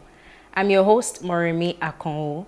Our guest today is Gbemisola Onobolu, a nature enthusiast and a very well-experienced product formulator. Her inspiration came from watching documentaries on the ancient Egyptians and how they were always well adorned with naturally made beauty products. Gbemisola is well-versed in beauty regimens, especially targeted at Nigerians and Africans, to demystify the problems with the Nigerian hair and skin. She is the CEO of AfroVirtues Natural Products. Gbemisola is also a life counselor, a dance and music enthusiast, and loves nature. Thank you for joining us on the show today, Gbemisola. Thank you. Okay, so this Egyptian, inspiration, just tell us a bit about how it inspired you to start your business. Okay, well, growing up, I don't know, my mom just liked playing this particular program, right? And I realized that these people were very big on nature, you understand, and they used a lot of natural components, even household items, to enhance their beauty. Like 5,000 years ago, they started using ochre. Ochre is like red earth. They would mix it. Clay? Or? Yes, like clay. Okay. They mix it with water and they apply on their lips and their cheeks. And they also started using coal. Now, coal is made from heavy metal. So what they do is, because it has high levels of lead in it, which is very dangerous to humans. So what they do is they process it and they filter it for about 30 or more days. Then they now create the eyeliner. And they were also, I'm sure everybody knows that they're the first purveyors of the cat eyes that we all love and struggle with currently. Then burnt almonds, this regular almond nuts that we eat. Yes, they burn it and they use it to color their brows. They had henna. They used it to color for body art and to color their nails and to also strengthen their hair. They had their milk baths. They had honey and milk face mask that they used. I think Cleopatra was well known for exactly, milk and all exactly. And people could not really tell how old she was because she was always looking very young. And they're very big on weight loss as well. They had so many natural ways to deal with so many. This hair removal that we do now with sugar, that we use with sugar, they started it. And this Dead Sea salt and all of that. So I got a lot from there, and also from my grandmother. My grandmother also loves nature, and she taught me so many things about it. My mom is also a plant lover. So I got these things from these programs that I used to watch, and also from my grandmother and from my mother as well. Amazing. Yes. And you just made it into a business. Yes. Okay. So let's talk about our Afro textured hair. Your hair is beautiful, by the way. Oh, thank you. So there are some common misconceptions about it. It's too coarse. There's nothing I ever use that will make it work. Let's talk about them and how we can overcome these misconceptions. Okay, yes. There's so many misconceptions about natural hair, and I love to call them myths. Some people will say your natural hair can't be softened. Some people will say your natural hair can look nice. It's very unruly. Some people will even tell you not to wear your natural hair to the office because it doesn't look professional. I do not believe in that. I'm wearing my natural hair right now with no extension whatsoever. Yes, Wow. this is my natural hair, you know. And people also think oils are moisturizers. Oils are not moisturizers. So they think the more I put oils in my hair, it will make my hair grow. It will only clog your pores, and it can lead to hair loss. Another thing people also think or think is once you cut your hair grows better. Faster. No, I hear it a lot. That, Don't no, just cut your hair that's to not grow. true. You know why? If you have any damage, you know, in your hair or your scalp, even if you cut the hair, it has still not solved the problem if you've not changed your regimen or your routine, right? So, and because we have different reasons for hair loss. We have trichotillomania. Trichotillomania is, you know, people that pull their hair, they're always touching their hair. Maybe when they're talking, they're always touching, or maybe when they're antsy, or maybe when they're, you know, when they're just not, maybe when they're unhappy, you know, they just start pulling at their hair, and, you know, it's called trichotillomania. So even if you cut the hair, once the hair starts growing back, you will pull it again. We have alopecia areata, and this is caused by your immune system attacking your hair follicles, and the hair follicles is where your hair comes out from. So if you cut your hair, how has that helped? We have postpartum shedding, we have psoriasis, we have so many, even medications. There are some medications we take that have there's downside to be hair loss. You understand? So we have people come to us, and most times we ask them, what medication are you on currently? You know, and by the time we do our research on it, we realize that this is what is causing the hair loss. So sometimes what we ingest really does affect. Yes, definitely. Then poor nutrition. Poor nutrition. Another big thing is people do not understand that our body needs this vitamins and minerals that we get from fruits and vegetables, you know, and it also helps our hair grow full, long, and thick. So now, when you don't take enough vegetables or enough fruits, your body will, little one you're taking, your body will store it and only distribute it to the major organs in your body, because your body sees that your hair is not as important as your heart, as your kidney, as your liver. You understand? So instead of giving your hair some of these nutrients, your body will not give your hair these nutrients. So hold on to it for the most important parts of your body. But when you take enough, then your body has enough to distribute evenly. Yes. Okay. Yes. Thank you for the nutrition tips. No problem. Okay, so talking about natural products, natural hair, skin, and all that. Yes. What are the things we should bear in mind before we even start to go natural with those products? All right. One thing I always tell people is nature heals, right? Nature heals. Nature will not start from, will not just go to the symptoms. Nature will first go to the root cause. You understand? So that's why at times when people use natural products, they think, this thing is not working for me.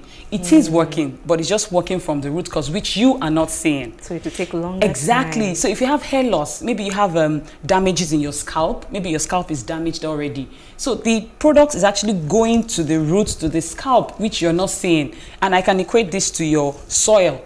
If your plant is not growing well, you water it, you expose it to sunlight and all that, and it's still not working, still not growing properly. The next thing you want to look at is the soil. So you start treating the soil, and you know that once the soil is healthy, then the plant will also be healthy. So if your scalp is healthy, your hair will be healthy. You understand? And each time I talk to people about it, my husband and I, we actually run the business together, you know. And when I started, I remember I just used to make for people for free.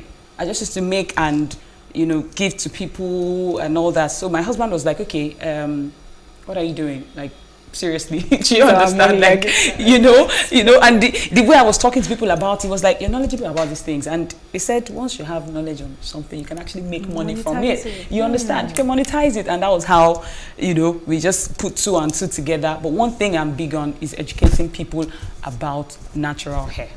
That's one thing I'm big about. So it's not about just, you know, following the crowd and saying, I want to go natural, or I want to, it's about understanding, you understand how these things work. So, and again, using natural products, there can be inconsistencies. That is in fragrance. Yes, in fragrance especially. Then also, at times you can have separation. That's why at times you see some products look like there's water up here. And just like when you juice your vegetables now and your fruits, you see at times when you put it down, what happens? You see separation. But that doesn't mean it has gone bad. Okay. You understand? Okay. So what I'll just advise people is to be consistent with these products, pay more attention to your hair, you know, and be patient and be loving. Patience is key. Yes. We will talk more about this shortly after the break. We will be back for more conversations with our guests after the break. Nigeria, by extension, Africa, is faced with a lot of challenges. The growing youth population with little engagement, that is a ticking time bomb. We are a blessed people with diverse culture and highly cerebral minds who have a lot to say. And yes, we are talking. It is important we drive the right conversation that informs, inspires, influences thought and action. If we say there's beauty in our diversity, then let us embrace our diverse culture. We must continue to courageously be the voice of transformation as we are the hope for the future. Yesterday's conversations shape today. What are you saying to shape your tomorrow? We know you have a lot to say, and we are here to hear you.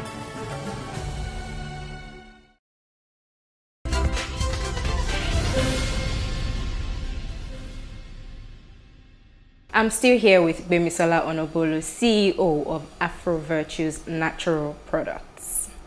Okay, Gbemisola, so let's go deep into the industry now. Okay. Let's talk about the impact the natural hair community itself has on the beauty industry in Nigeria. You know, when you talk about beauty industry in Nigeria, a lot of people think it's just about skin and all, but there's the natural hair bit, which is now very, very wide. Let's talk about their impact. All right. Well, I call it a movement. Movement, okay. It is a movement because, and at times I actually cringe when I hear people say, I'm going natural. You don't go natural. You return natural. You understand? You return to where you're coming from. Back to the basics. You understand? You were not born with processed hair. You at one point retouched your hair, or your mother took you to the salon to retouch your hair. So this is you. This is who we are. We are Africans, and it's called Afro textured hair. You understand? So how African can it get? Do you understand? For you to wear your natural hair. Now another thing is YouTubers have made things really easy. You understand? We can see how Black Americans, they've been wearing the natural hair for the longest. Yes. You understand? And we have, I think, the largest natural hair community is actually in France. Really? Yes, I would have thought America. No, it's actually in France. Oh, wow. You know, and these people are on YouTube showing you how to, you know, manage your hair. They've told us how to, you know, you can have 4A, 4B, 4C, and all of that, you know, different hair textures and all of that, and how to manage these hairs. You understand? So most times these YouTubers, once you watch their videos, it actually helps you to understand your hair better. You understand? Then again, we already have, we now have natural hair salons, you know, popping up now, because the regular hairstylists, they really don't know how to care. So what they do is when you go to their salon, once they can't comb your hair, they start advising you to retouch the hair. Madam, your hair is too tough. It's too hard. We cannot comb it too. You know, they don't understand how to detangle. If there was a time I went with my staff, we went to these salons to go and educate them. At the end of the day, I had to stop. You had a headache? I had a headache, like a serious headache. Like, madam, you are doing too much. If you would make me just do like this, and I was like, no, it's not about that. You have to detangle. And they're like, who get time for that one? I was like, are you serious? So they just pack the entire hair, run their comb through, and just, you know, keep going. And you're damaging people's hair. And they think because they've been doing it for years that they know better, but they really do not know better. You know. So the industry is growing, even though it's still young. But I believe the industry is growing, and I see more people, wearing the natural hair, you know, with pride. Amazing. So you just spoke about an experience. My next question is actually for you to tell me about some of your experiences running Afro Virtues to date. I'm not even going to talk about the challenges first, just the experience. What has the journey been like? Okay, I can say meeting people. Right. Meeting people that share your dreams. Okay. You understand? And another major thing is this making natural hair products has, you know, helped me to understand so many people, so many tribes. And yes, it has taken me to different places, different locations in Nigeria, because we source our raw materials locally. So most times we go deep into villages. Do you understand? And it's the good part of it is when you know that a particular community, like some communities actually rely on your patronage, you know, for survival. Oh, wow. Yes, like these plants that they just think is just growing behind, and you're always coming for these plants, and they know that they can use the money to, you understand, to do something for themselves, you know. So it's a big experience. I'm even trying to learn different languages now. I remember I made a TikTok and I spoke a particular language. I think Akwa Ibom or something.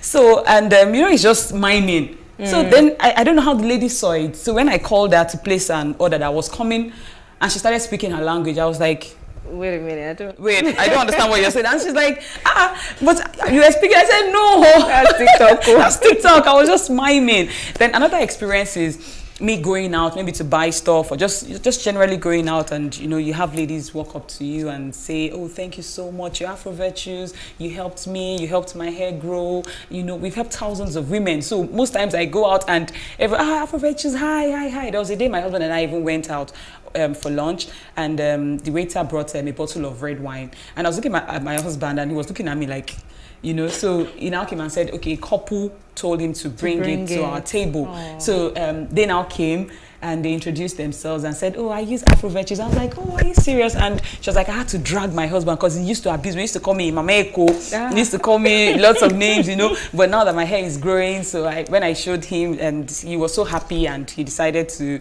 buy us a drink. You know, that really touched me. I was like, wow. Even when we got home, my husband was like, wow. So this is, you know, you don't know how you're touching it's not just a business, people. But you're meeting yes, needs. Exactly. Yeah. We're meeting needs, and we're helping women regain their confidence through their hair. Amazing. So you talked about the experiences, the good moments. Let's briefly talk about the challenges. Times that you felt like, you know what, I'm not doing again. Oh. Give us examples of such. Oh, God. The major one that at times gets me emotional is the fact that the beauty industry is dominated majorly with international brands.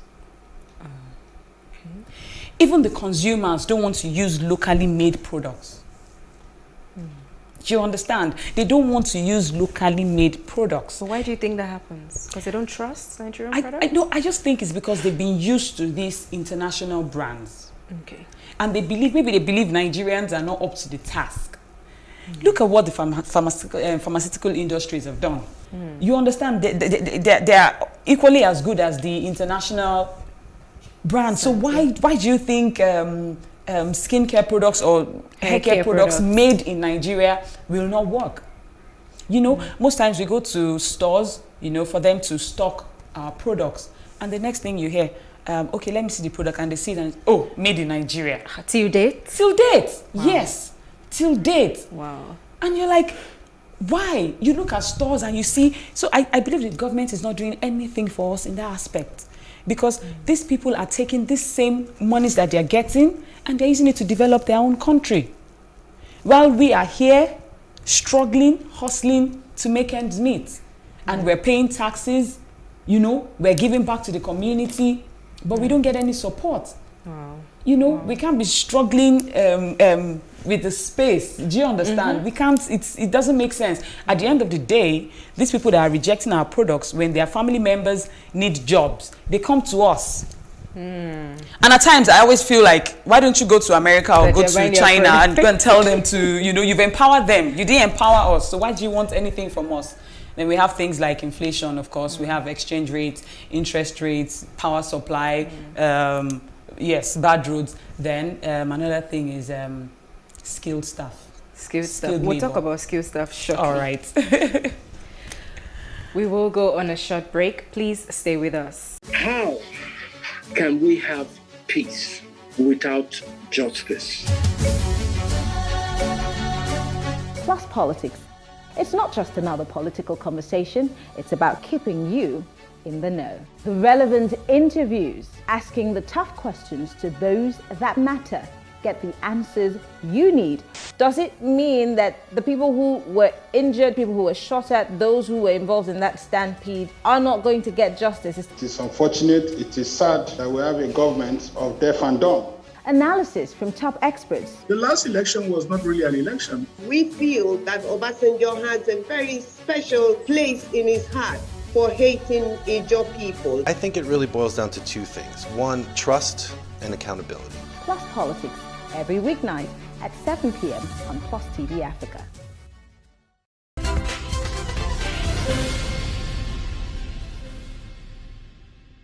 Thanks for staying with us on Ladies Talking Business. We have been having conversations with our guest, Gbemisola Onobolu.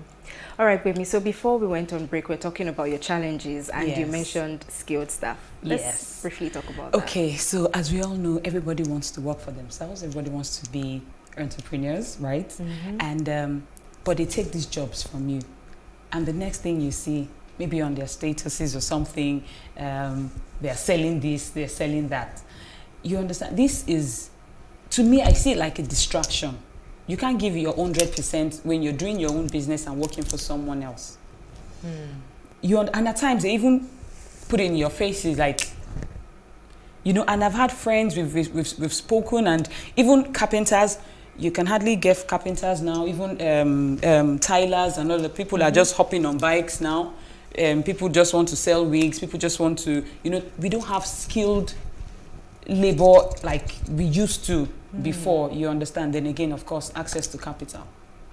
That's it. That's zero in Nigeria. I hear that. So, and you know, my husband and I, we've been able to move this business with our personal finances. Wow. Yes, we've not gotten anything from anybody, maybe the government or anything. No, but you know, every time the government tries to put things out there that, oh, small businesses can access such loans or yes, like it's not that. as easy as they make it sound. I can imagine.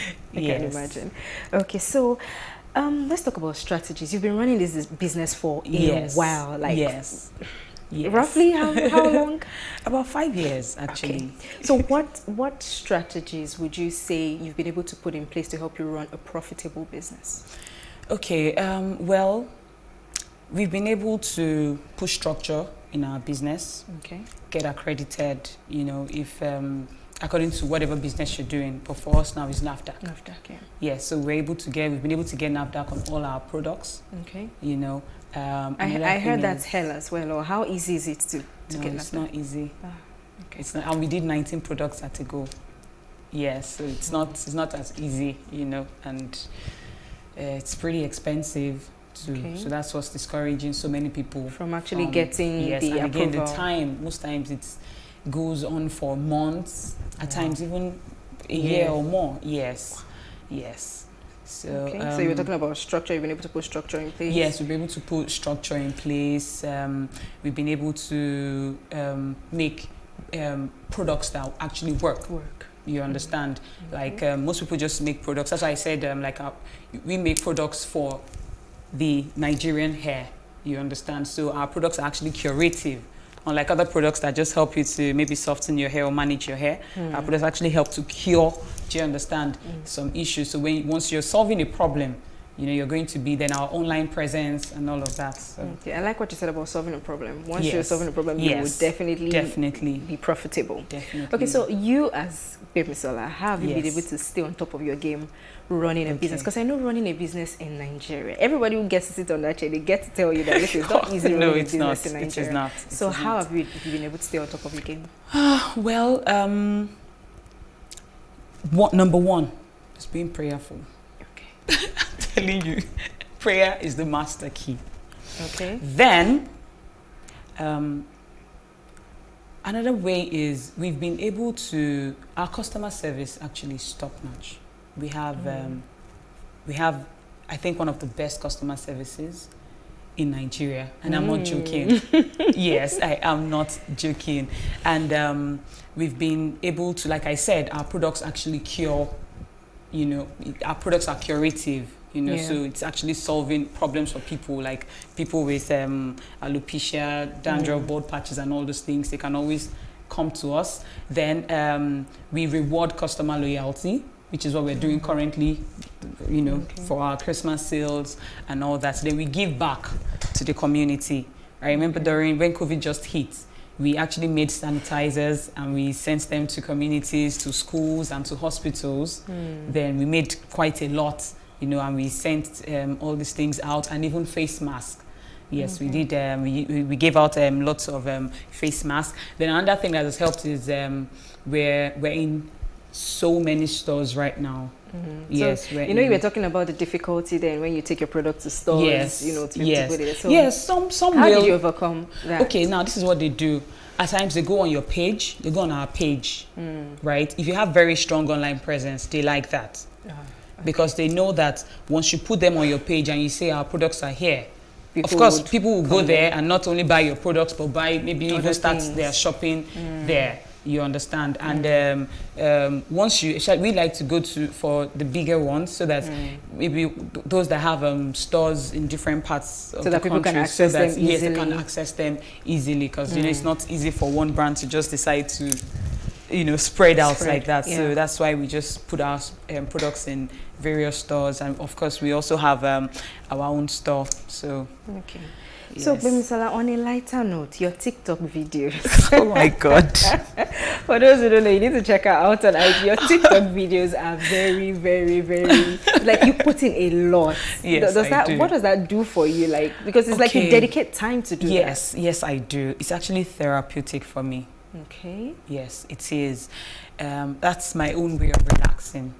Okay, right from when I was in school, I've always loved to make people laugh. I've always been the jester, like the life of the party.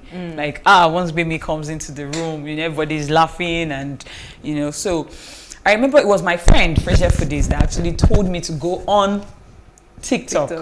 You know, I remember when she called, I was like, no, I'm not interested. I don't want to do TikTok. But when she convinced me, and now, I'm fully vested. I mean, when I see your notifications for your TikTok videos, I'm oh my God! If I'm in the creators group right now, like I'm now an official TikTok creator. Yes, really? I'm an official TikTok creator, and it's fun. So well done, and congratulations! Thank you so much. Thank you so much for coming on the show, and we wish you all the very best. Oh, thank you so much. Thanks for tuning in to Ladies Talking Business today. It was a lovely chat with our guest, Gbemisola Onobolu, CEO of Afro Virtues. Do join us this same time next week for another episode. And don't forget to follow us on Plus TV Africa Lifestyle on YouTube to catch up with our programs. I'm Moremi Akonwo. See you next time.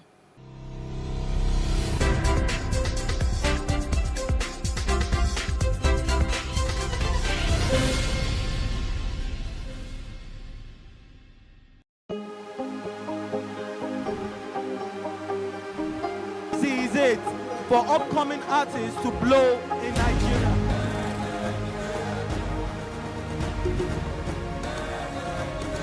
Welcome to Plus Trending. I am Bookie November, your host, saying thank you for joining us on today's episode. Welcome back. It's tea time on Plus TV Africa. Practice makes perfect. I'm not perfect yet, but I'm a lot better than I used to be. He's a king. He's entitled to marry 100 if he wants to.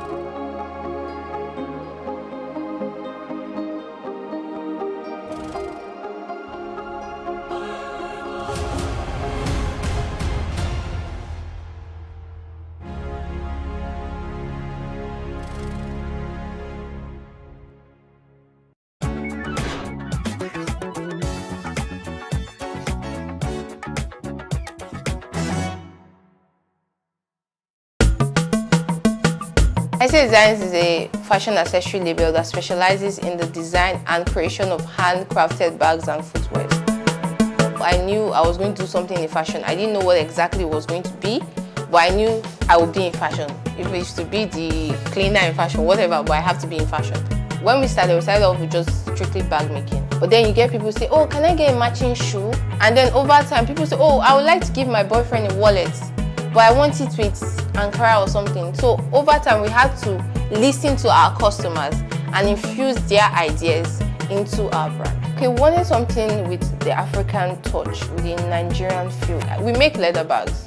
But if I'm making a leather bag and I put it in a store, if you don't know SA Designs is Nigerian, you probably think it's a foreign bag.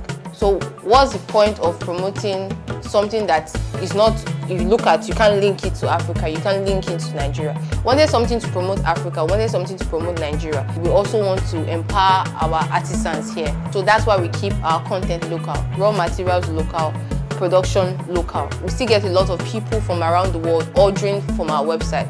So I believe it's because of what we've built, the brand we've built over time that still speaks for us. In the last 3 years, we've done over 10,000 items. We've sold over 10,000 items to both corporate clients, retail clients, and wholesale clients.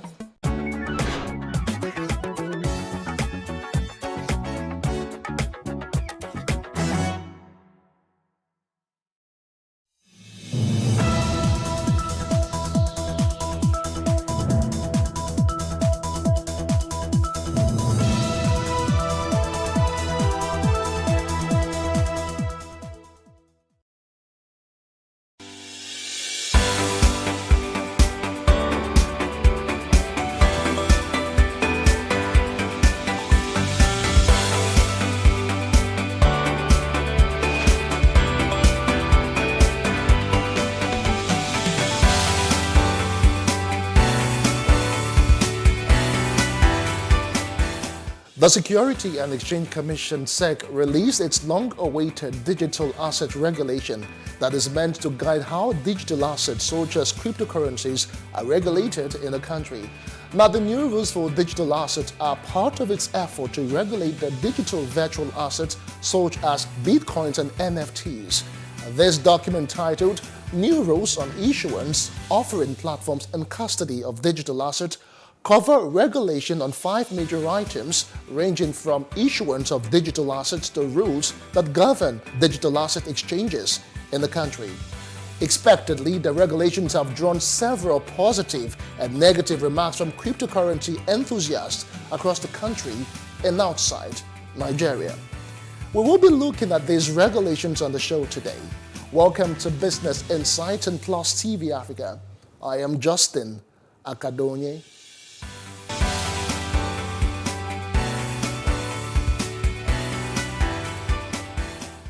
Now, just before we get into the discussion of the day, here is a highlight of the major stories that made headlines in Business Nigeria this week. Take a look.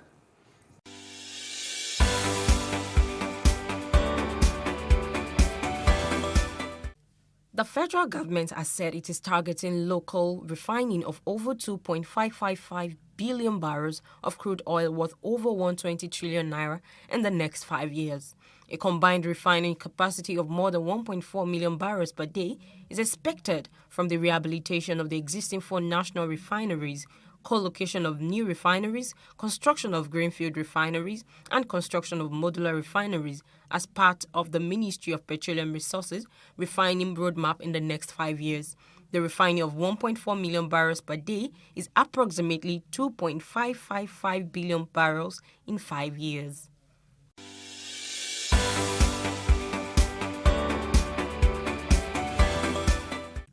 At least 51.3 million unique telecommunication devices may not have national identification numbers. According to the Nigeria Communications Commission's document titled Deployment of a Device Management System, Project Information Memorandum, Nigeria had about 132 million unique devices connected to telecommunication networks in 2020.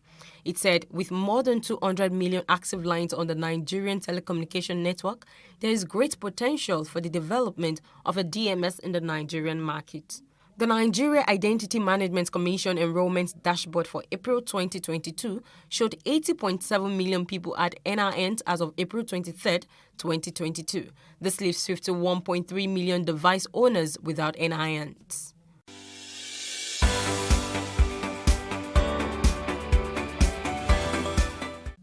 Experts and entrepreneurs in the digital space have called for a critical review of Nigeria's digital economic regulations to meet up with other progressive economies. The professionals who spoke at the 2022 Legal Business Conference in Lagos said these digital sectors included blockchain, crypto, and fintech innovation.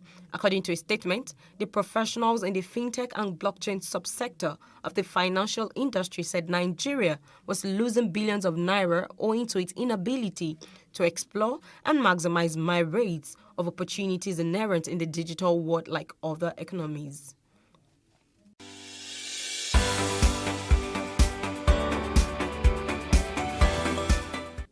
Economic Outlook 2022, released by the African Development Bank, has projected the average growth of Nigeria's economy this year through to 2023 at 3.2%. The report, which was released at the ongoing annual general meeting of the bank in Accra, Ghana, focuses on the growth prospects of the continent in the context of the COVID-19 pandemic, climate change adaptation, energy transition, and other structural challenges. The report, unveiled by the president of the bank, Dr. Akiwumi Adesina, his team and board of governors, examines the economic outlook at regional level and country-by-country basis. AFDB's projection is slightly higher than the 3.11% growth rate of Q1 as released by the National Bureau of Statistics.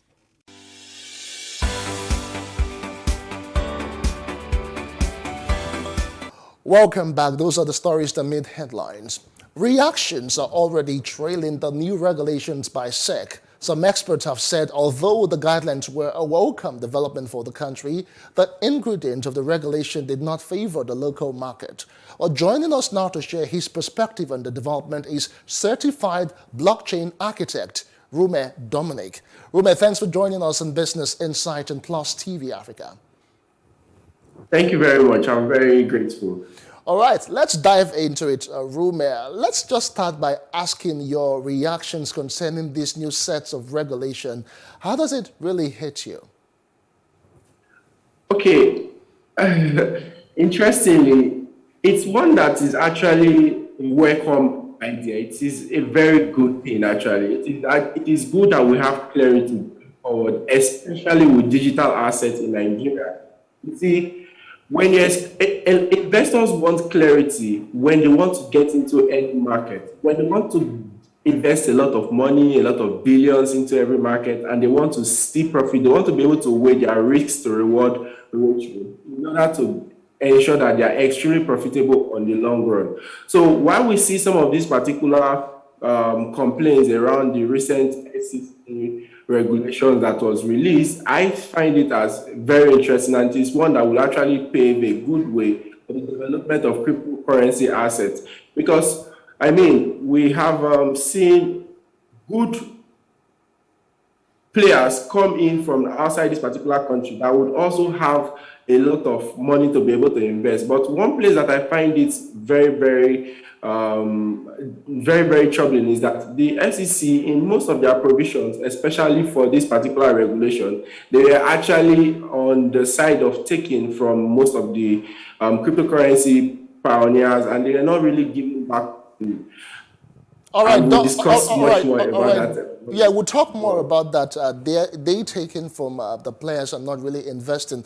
We'll take it one step at a time. But let's talk about some other issues people have commented on. Specifically, the Securities and Exchange Commission is actually classifying this particular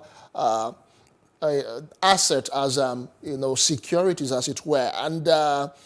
It's a peer-to-peer network, if you ask me, the Bitcoin and all that, and it's very hard to regulate. Don't you think that in itself is an issue? So that is actually not meant to be our first major focus. Our first major focus should be this particular technology that just hits the ground. When we look at it in terms of finance, okay, it is just an enabler of finance in the sense that it is currency that is used in the digital world to actually enable finance. So we should first be focused on not the peer-to-peer nature or how safe it can be because of this particular regulation that came on board. Let's take, for example, some of the major requirements stated that we needed about 100,000 naira first of all for like an application fee. Then you needed about 200,000 naira to be able to get the processing going on. Then you also need about 30 million naira to also get some registration, and then you also need about 500 million naira for what? For capital, which you would need to put on ground before you are able to even exchange digital assets, just like you said now, especially with Bitcoin peer-to-peer. So after you've brought forward all these requirements, you still need to now go and fulfill this particular legal requirement before you be able to exchange Bitcoin. If you put it in the peer-to-peer manner, everybody that has fulfilled this Yeah, can you hear me? Yeah, we can hear you. We lost you at some point. Please go ahead with your thoughts. Okay, so I was saying that we should look critically at the security aspect of it, in the sense that we looked at it and then we needed about, from the requirements that we were given, we needed about 100,000 naira for you to first of all register. You needed about 300,000 naira for you to even put for that particular application. Then you needed about 30 million, which is about almost $50,000, to be able to quickly get that particular registration process going on. And then you need a capital requirement of about 500 million naira. And then you also need an upfront capital of about $8,600. When you put all of this together, it ensures that if somebody goes into this particular space and does not fulfill what he or she is promising to the Nigerian investors, to the Nigerian populace, all of these particular assets that we have made mention of in the past would be at risk. So it makes people to be able to live up to a certain level of integrity, especially with the deliverables that the Nigerian populace will be expecting, the trustworthiness that the Nigerian populace will be expecting from the investment that they are making into this particular digital space. So we should not focus on the anonymous nature of it first. We should focus on the security that it is providing to the Nigerian populace through this particular regulation. That is what I think. All right, Ruma, fine. You've talked about the cumbersomeness of the financial outlay and requirement for digital assets offering platforms, that's the DAOPs. But some people have also said that it's as though the Securities and Exchange Commission and the CBN are actually working at cross purposes over this regulation. Do you agree? Well, I would not say that conclusion is far-fetched. Regardless, let's also note that this is not a letter or a circular from the CBN that negates their February 2021 circular to the banks that ban cryptocurrency. This is actually a circular from the SEC saying that, well, you want to do cryptocurrency in Nigeria, you want to be able to get into this space, you want to do big business here. You guys can, if you can, this particular requirement, then you are free to be able to come into our legal system and you are legally recognized. Meanwhile, I think what will happen is after this particular phase has passed, then the CBN would now come out and start lifting some of those bans that they've placed on cryptocurrencies before now. But that is not really to say that because of this particular circular for the regulation that is out, CBN has actually withdrawn that particular statement or that particular circular that was given out to the banks. It is just a way to be able to now say, okay, people that are interested, since Nigeria is one of the biggest markets, we are welcoming that particular engagement. Like you know that Nigeria was part of the people that went for this last El Salvador's Bitcoin conference. And considering the fact that Nigeria also has the CBDC, which is the e-Naira, attached to their portfolio, it is good that Nigeria is actually taking a very strong standpoint to regulate this. And I think the CBN should start taking a little bit of lesson from this now. But what I want them to do is to do something that is also stretching to the community. Before they take many of these particular conclusions, they should try to reach a lot of the communities so that they would be able to play this particular regulation in a way that it will not stifle innovation. It will be beneficial to both the small players and the big players. I was going to ask you that, Ruma, because a lot of people actually said before this or after this new set of rules were brought out by the Securities and Exchange Commission, it was a general thing that the active players or the key players were not carried along. There was no town hall meeting or stakeholders meeting to bring about all of the input. It was as though they just brought the hammer on players. Do you agree? Yes, I actually do agree. Because when you take a statistical outlook at the industry right now, you see that the majority of the players, especially in the Nigerian market, they are young people within the age of about 20 to 30 years old. And let's be factual, One of the major problems of entrepreneurs in Nigeria is access to capital. And that's one of the problems that blockchain actually solves, because it helps them to be able to raise funds through processes like crowdfunding. But then access to capital, when you might not have lasted in the space for so long a time, maybe like 4 or 5 years, you might not have access to those much capital that we just called. So you see that the average 25 years old boy, which is already a big player, a medium player in this particular space, might not really be able to fulfill all of those requirements. Now, it is like this. You then shut that particular man's business down because of this particular SEC regulation. And then you have foreign investors that have seen the opportunity. They come into the country and they have the money because they are actually coming with enough dollars, and then they're able to pay the Security Exchange Commission, and they're able to monopolize this particular market. Meanwhile, there's also no provision in all of this regulation saying that, okay, since some of these local players or these young individuals might not be able to meet up, these young individuals, when these big companies come with their money now, would they partner with some of these local companies? Would they be able to say, okay, let them invest 20% of the funds back into the development of this local company, so that with time, after like 2 years, these particular local players that do not have money now, they will start investing into the big leagues and start playing in the big leagues? Or I think they should have also done it like this. They should have also looked at a way of saying, okay, for some of the high, maybe if you do so and so value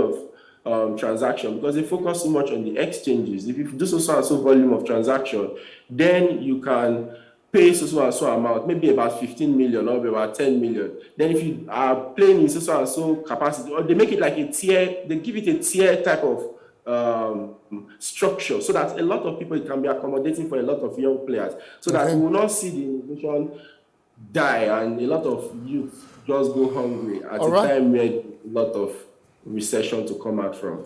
Okay, so speaking of which, all of these challenges that you've talked, and big companies trying to take over, when ordinarily it is the young people who are really involved in this digital economy in Nigeria. So don't you think it's high time, these players, be they active or just passive ones, don't you think it's high time that you guys came together and maybe forged some sort of a common front, or maybe like an identity, so that your voices can be heard amply? Yes, I strongly agree with you that it's high time we come together and form a very strong group and movement that will make our voice heard very well. And coming to that particular aspect, that's why we have one of the strongest body in Nigeria, CBAN, Stakeholders of the Blockchain Association of Nigeria, which I am an executive of. And if you notice, about 3 weeks ago, we published a circular on one of the national dailies, especially relating to these digital assets and some of the challenges around it. So we have started gathering up our might to see that we get one single voice as an organization, as CBAN. So we do that with the platform of CBAN, which is Stakeholders of the Blockchain Association of Nigeria, so that we can forward petitions and we are also able to regulate it. The major problem I see here is actually the unwillingness of the government bodies to work with people that are far much more experienced than them. You see, in other developed countries, they set up panels, they set up boardrooms for experts that know about all of these things. They even pay for them to come and teach them these things and then guide them through. We are doing this, a lot of us are trying to do these things in Nigeria, especially in the governmental level, with trial and error, or they are just trying to copy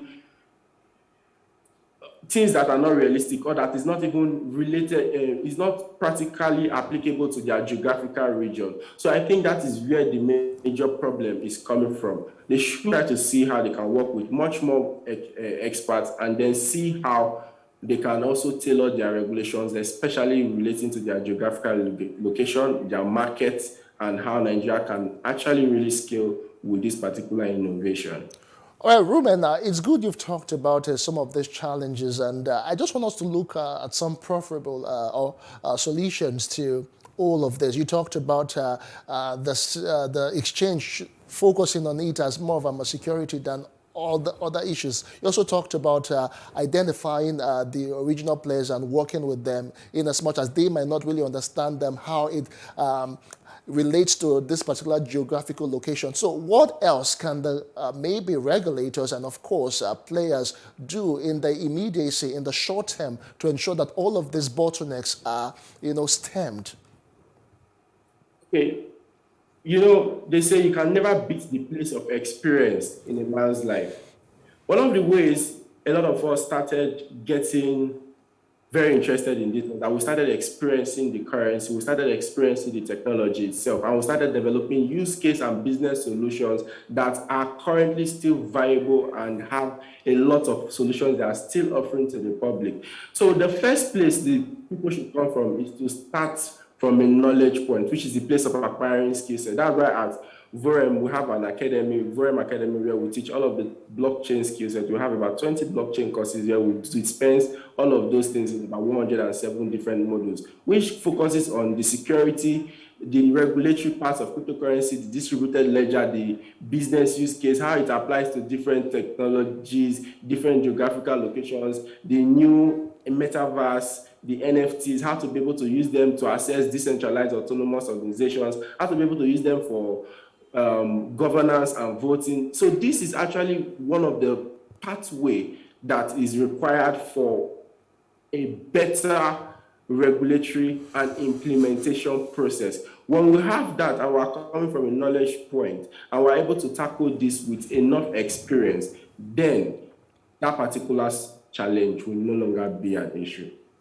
All right, we must say a very big thank you to you, Rume Dominic, for all of these insights that you have shared. We look forward to seeing you again in future as this developments unfold in our digital economy. Thank you so much, Rume. All right, no problem. Thank you. Yes, it is indeed a pleasure. Rume Dominic is a certified blockchain architect. Staying with the financial sector, the Chartered Institute of Bankers of Nigeria, CIBN, says it will continue playing its role as a bridge to engender positive collaborations between all players in fintech for the good of the industry. Ken Okpara said this during his investiture as the 22nd President and Chairman in Council of the CIBN, which held in Lagos. I'll leave you with details of that, and I'll see you again next time. I am Justin Akadonye. Many thanks for watching. Having said that, gathered at this hall are banking professionals who have converged to celebrate the men who will control the hems of affairs of the Bankers Institute for the next 2 years. Though they are in a celebratory mood, musings about the industry, which has witnessed relative stability in recent times amid economic headwinds, resound. I shall abide by. After his investiture, the new CIBN boss, Ken Okpara, says the future of banking, which revolves around the Generation Z, is a focal strategic goal for his administration, hence the need to encourage fintech. His predecessor, Bayo Olugbemi, shares similar thoughts. The future is here. It means that we need to begin to build up inclusion, have the Gen Z, the younger people, who definitely will take over from us to be inspired to do the business of banking. We have seen that there are a lot of channels of delivery and services, and technology is the main thing now. If you don't embrace technology in banking, you fail. So that's why I encourage banks. We're doing a lot of financial technologies, but we should do much more than what we are doing now. The competition for traditional banks has shifted in the past 7 years from fellow banks and peers to small but mighty adventure-seeking entities called fintechs. As the conversation shifts towards payment system and the CBN's e-Naira, the bank executives share their thoughts on the future and viability. Meanwhile, in an address, the Lagos State government promises to continue to make the state conducive for business to thrive. In terms of payment system, you discover that the banks have done so much in accelerating the payment system. It's one of the countries in this world where you can do online service and get instant payment. It does even in US. if you do payment, it doesn't happen instantly. And that's essentially is a credit to the banking system. I think our people, Nigeria in particular, we prefer cash. But little by little, I think the tenets or the policy of INARA we go down. Show you all that we are working tirelessly to further strengthen the economy and the financial sector in Lagos to make life better for all Lagosians. In line with re-engineering the sector, the CIBN promises to develop a digital roadmap for the banking and finance industry and offer certifications on digital skills.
Nigeria's Niger Delta region, from where the black gold fuels Africa's largest economy, where the lines between wealth and poverty has never been thinner. Conflicts, poverty, insecurity, and environmental challenges daily confront the region. How can the Niger Delta story be changed for the better? Join Mamode Akuga at 9 p.m. every Friday evening on Plus TV Africa as he probes deep in search of solutions. Inside the Niger Delta with Mamode Akuga, the authentic voice of Nigeria's oil-rich region.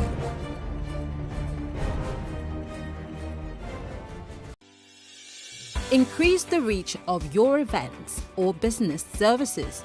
To advertise on Plus TV Africa, please call 0906 000 5719 or 0909 040 8408 or send an email to marketing@plustvafrica.com. Plus TV Africa. Big stories live here.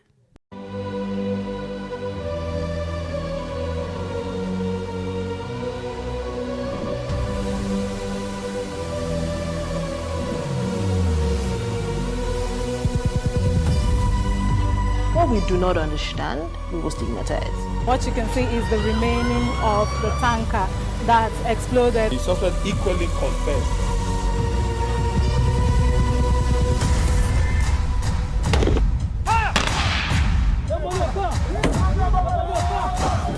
A 500 naira they collect them. If you no talk, then go beat you. Now 2,500 when they pay.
Evening, I am Adebanke Odunuri, and this is the news update.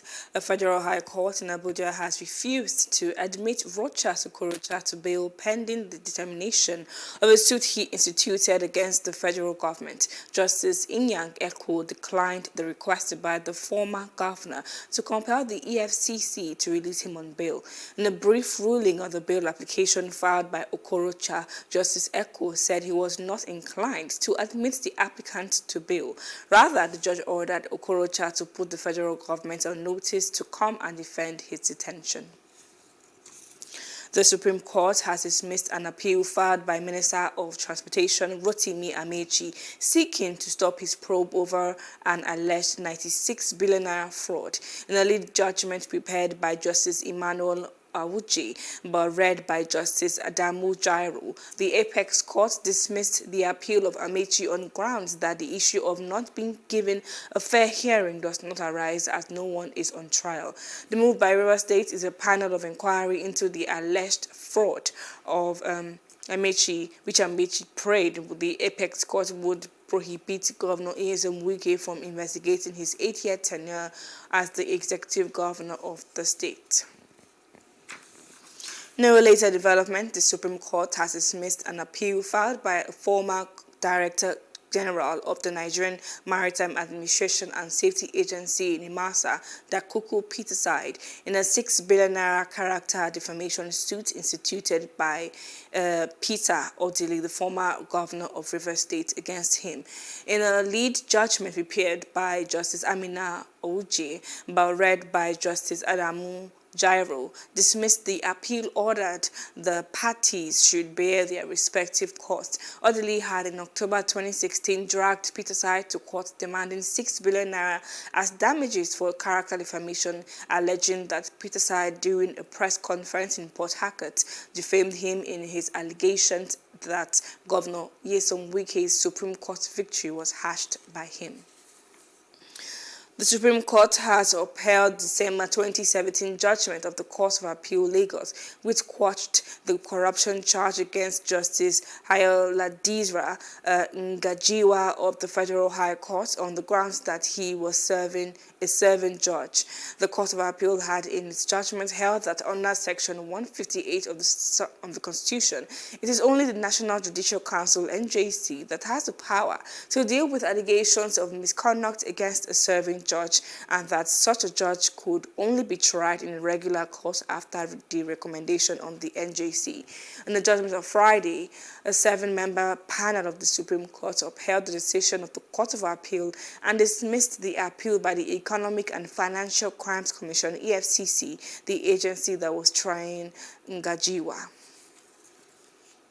The Federal High Court sitting in Yenagoa has ruled that former President Goodluck Jonathan is eligible to contest the 2023 presidential election. The presiding judge, Justice Isa Hamad Dashen, gave the judgment today. He also held that Jonathan's right to vie for the office of the president again cannot be stopped by any retroactive law. Senate Minority Leader Eyinaya Abaribe has resigned from the People's Democratic Party, PDP. Senator Abaribe made his decision known in a letter to the ward chairman of the PDP in his ward 5 Obingwa local government area of Abia State. Concerning his next move, he told reporters that he would be vying for the Abia South senatorial seat under APGA. In a separate letter, Senator Abaribe notified Senate President Ahmed Lawan of his resignation from the PDP. Senator Ashatu Ahmed Binani has been declared the winner of the Adamawa State All Progressives Congress primary, having polled 430 votes. The election committee chairman Malam Gambo, announcing the primary election result in Yola, said Binani scored the highest number of votes in the election, which was contested by some heavyweights in the state. Senator Binani scored 430 votes, while Nuhu Ribadu, former chairman of Economic and Financial Crimes Commission, trailed with 288 votes. On the power vested on me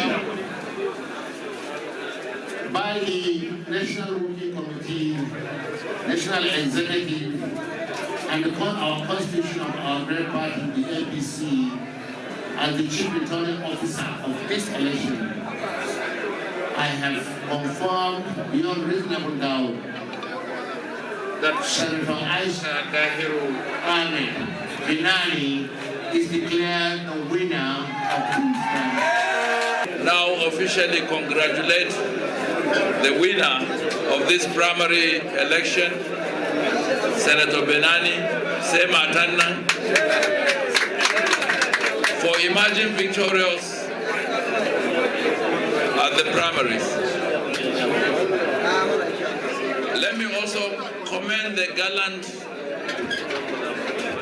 exercise in which 5 other contestants participated, and I'm confident that because of the transparent nature of this selection process or election, we would all accept this result in good faith. The journey has just begun with unity. The journey has just begun with unity, cohesion. We can together attain our goal. This victory is just not for me alone, but rather for all of us. As aspirants, and that is why we must work together to ensure victory for APC in order for all our party members to once again have a government that is our own. Nigerians recount some of their childhood memories and the need for the government to come to the aid of out-of-school children. That's on Street Views. Let's take a listen.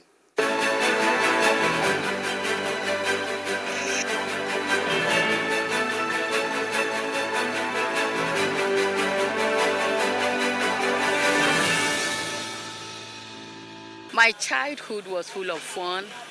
I'm the last born of my mom, and I'm always with her everywhere. So, I would like my children to go abroad for holidays. So I didn't have that privilege. And the fun was always there. We'll go to the back of the school where we'll have no disturbance. Me and my friends will just be there, and then we'll be throwing this rubber band. I guess you should be able to remember what that means. So it's always very fun. We'll celebrate them, they'll give them gifts. I prefer to go to school. Some are walking on the streets doing nothing. So we need assistance from the government. You can see my daughter, she's here today to help me, just to keep her company up today, not to roam about. I didn't really grow up with my parents. I stayed with my stepmom. So though she was not too bad, but my own children, of course, by God's enablement, they will stay with me, they will grow up with me, and I will train them.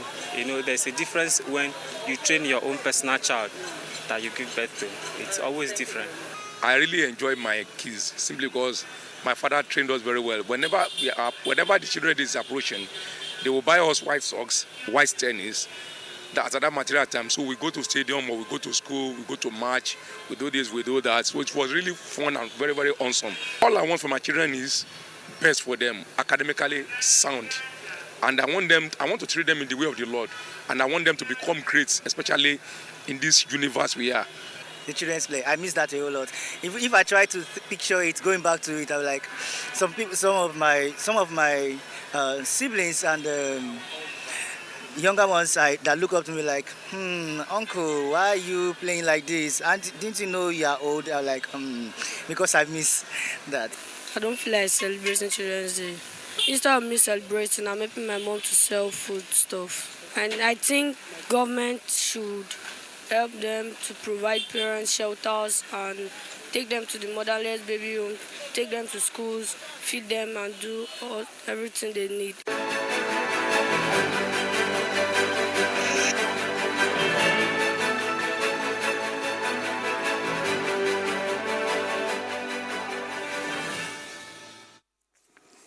And moving on to other parts of Africa, Senegal's Health Minister Abdoulaye Diouf Sarr, who has been sacked from his post, says that the state is waiting for the expert report from Senelec, National Electricity Company of Senegal, to find out the cause of the fire that killed 11 babies last Wednesday.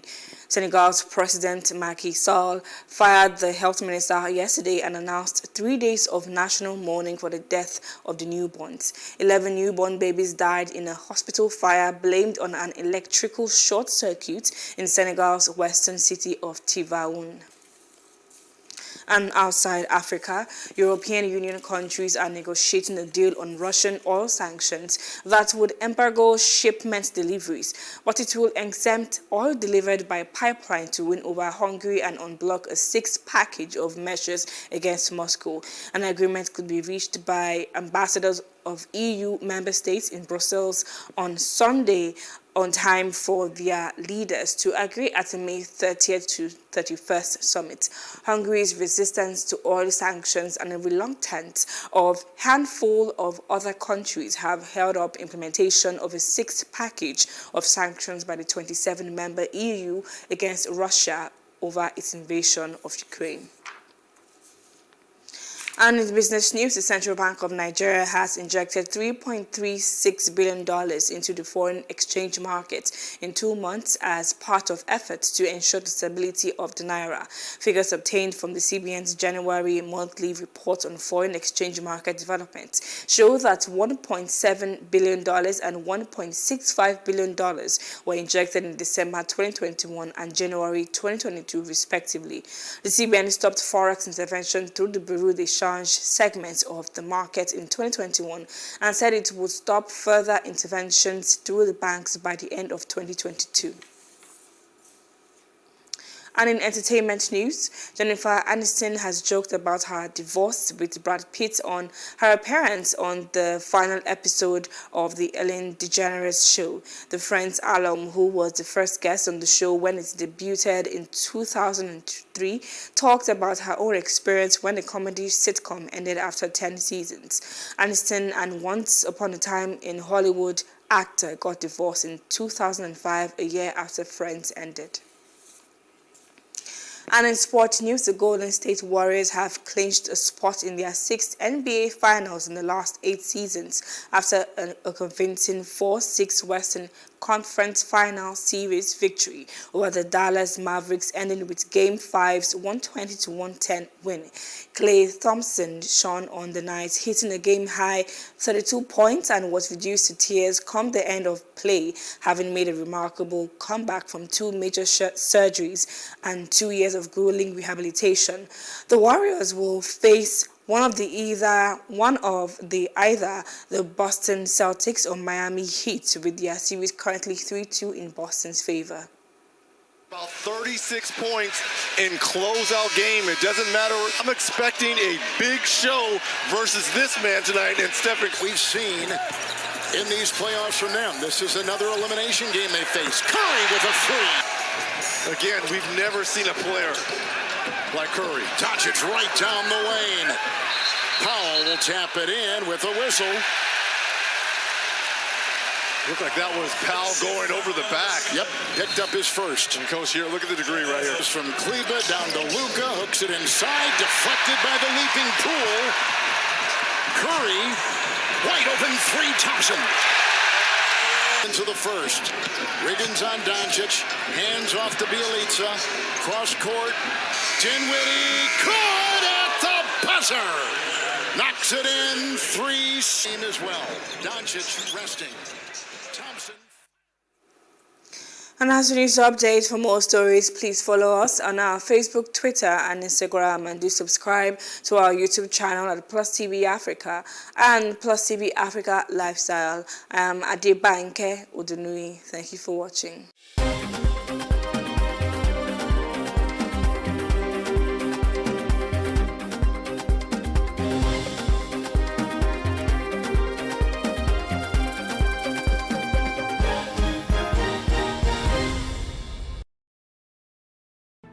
There is no voting on social media. To vote, you would require a permanent voter's card. To get your PVC, visit cvr.inecnigeria.org. Create your account with a valid email address and start the registration process. An activation link will be sent to you. Click on the link and activate your account. Fill out the form, pick and submit a convenient date and time for your biometrics. Print the application slip, which should have your QR code. On the appointed date, go to the nearest INEC office for your biometric capturing. Thereafter, you will get a registration slip to pick your permanent voter's card when ready. Get your PVC today. This message is from Plus TV Africa. How can we have peace without justice? Plus Politics. It's not just another political conversation, it's about keeping you in the know. The relevant interviews, asking the tough questions to those that matter. Get the answers you need. Does it mean that the people who were injured, people who were shot at, those who were involved in that stampede are not going to get justice? It is unfortunate, it is sad that we have a government of deaf and dumb. Analysis from top experts. The last election was not really an election. We feel that Obasanjo has a very special place in his heart for hating Ijaw people. I think it really boils down to two things. One, trust and accountability. Plus Politics, every weeknight at 7 p.m. on Plus TV Africa.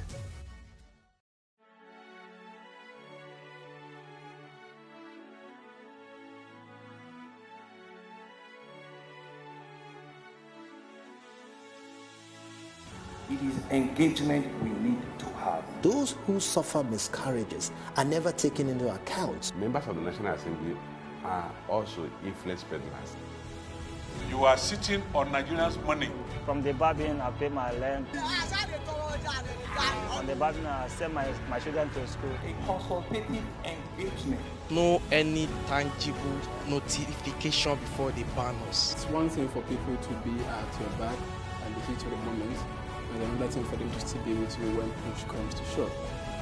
I will do everything to take Lagos out of the national grid.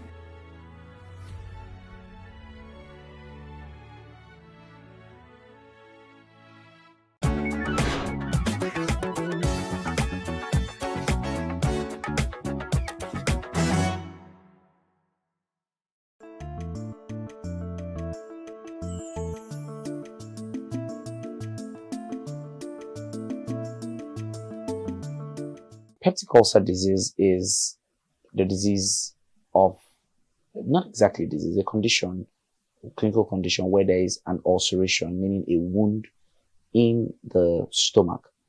Peptic, coined from the name peptic acid. Peptic acid is found in the gastric. So sometimes you hear gastric ulcer, you hear peptic ulcer. They're not physically different. They are just relating to the stomach. The only other different type of ulcer is duodenal ulcer, which is just the next organ after the stomach, all right? The stomach, which is the sac that contains food, also contains gastric acid or peptic acid that helps to break down protein. The word peptic there is directly related to protein, okay?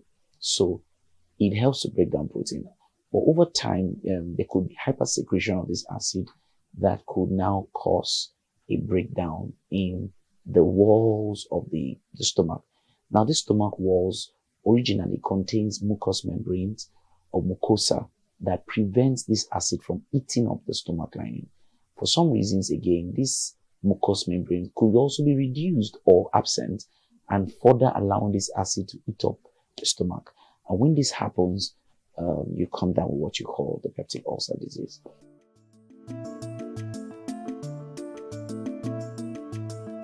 Peptic ulcer disease can be caused by a couple of things. One of them is stress.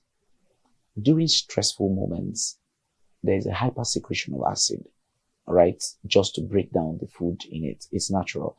In the whole body, when you're stressed, the body metabolic rate is increased and intensified, and you have many activities going on. Carbohydrates is broken down, more proteins are broken down, fatty acids are broken down to provide one major thing, which is glucose, to allow you to think, send glucose to vital organs. One of them is the brain, the other is the eye, the other is the heart. All these organs, want to function optimally. Now, the gastric juice is also enhanced to break down any food in your body. So that's why if you just ate and you get into very major activity, not long after you'll be looking for the food. Or if you're chewing gum, because those are signs of stress. Now, so stress is one of them. But then when you try stress in an empty stomach, recurrently, you are giving room for this acid to act on the walls of your intestine. The second major cause of peptic ulcer disease is a bacteria called Helicobacter pylori. Helicobacter pylori is a very dangerous bacteria because, a bacteria that dwells in acid, I really don't know what you want to do to that bacteria, but basically, it stays there and it eats up the lining of the intestine, all right? So this is one of the implicative factors for those who are positive for ulcers. One of the third causes is the use of drugs, certain drugs, or certain chemical substances that are erosive, caustic soda. One of that one is some of all these drugs you buy on the road, you just ingest them, you swallow them anyhow, especially pain relievers.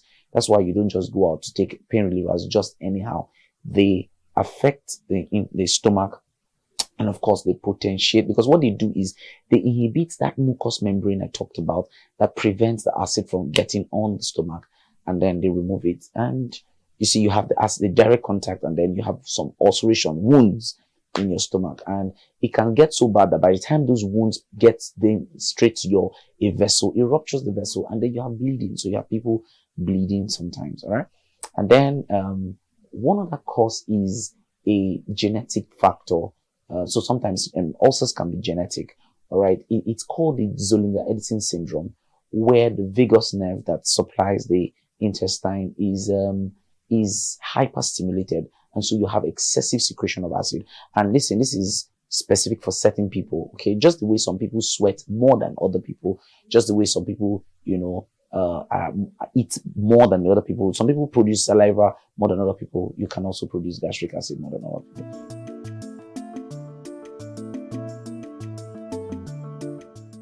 Well, the word is try to eat recurrently. Don't fast every time. If you're fasting, let it clear that you're fasting, okay? And you want to fast guidedly, okay? Maybe with your doctor. You like to see your doctor first and be sure that you're good to go, okay? If not, you don't do it recurrently, okay? What other things can you do to prevent it? Yeah, irrational use of drugs. Don't just take drugs because you see them. Don't drink chemicals easily. The use of alcohol potentiates it. Regular intake of alcohol exposes you to possibilities of coming down with peptic ulcer disease. Now, one other thing is ingestion of diet. What kind of food should you do? High levels of acid-containing diet should be minimized. All right. Sometimes you see people taking all kinds of concussions, herbal concussions. You are exposing yourself to great dangers. Okay. When you do all kinds of acid-containing meals or diet, lime, you're trying to mix lime and ginger, and you're trying to lose weight, but you are potentiating something else. So it's important that you are careful what you are mixing, prevent it. You don't have to take excessive protein diet. Some people like to take roasted meat, for an example, what we call suya locally. You do a lot of suya and you do a lot of alcohol. That can potentiate peptic ulcer disease for people. So prevent it by reducing this type of foods. Try not to take a lot of carbonated drinks. Alcohol dropped drastically. Water is very important. And before you do some of these things, please eat right. All right, eat your balanced diet. Don't skip meals.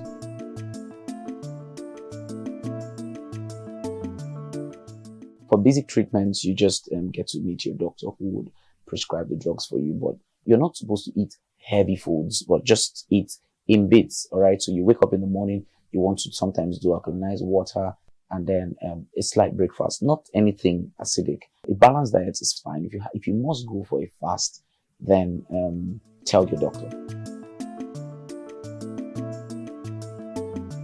Major symptoms, remarkable symptoms of peptic ulcer disease is that you have painful sensation here on your upper stomach. Many times that gets you to the back. Many people have diagnoses of peptic ulcer disease, which are really not peptic ulcer disease. So they come up to the hospital and they say I have ulcer. And I say, who said? And they say, well, my auntie said, or my uncle said. No, you have to have a diagnosis of peptic ulcer disease. And one of them, like I said, is a test of H. pylori. The other test is which is usually the gold standard. There's URABREATH test, one of the tests, but the gold standard is an endoscopy where you get to see the internal organ and be sure that there's a wound there. And this usually happens when there's bleeding, from the mouth or from the anus. All right. Other symptoms, like I said, is bleeding. You have bleeding. So you don't just have pain. A pain that spans from this upper stomach down to the back. So it feels like a dagger piercing through you, down to the back. It's characteristic of that. Okay. Especially worsened when you've not eaten or when you just ate. The moment you take in food, you feel that sharp pain that, wanes for a while. So food affects the pain. Okay. Of course, bleeding is one of the side effects, one of the symptoms of peptic ulcer disease, bleeding either from the mouth, just see slight trace of blood, or from the anus. One more thing is the heartburn. You feel that constricting pain, heartburn. Then lastly, there are few other symptoms, but one of the remarkable symptoms is a headache.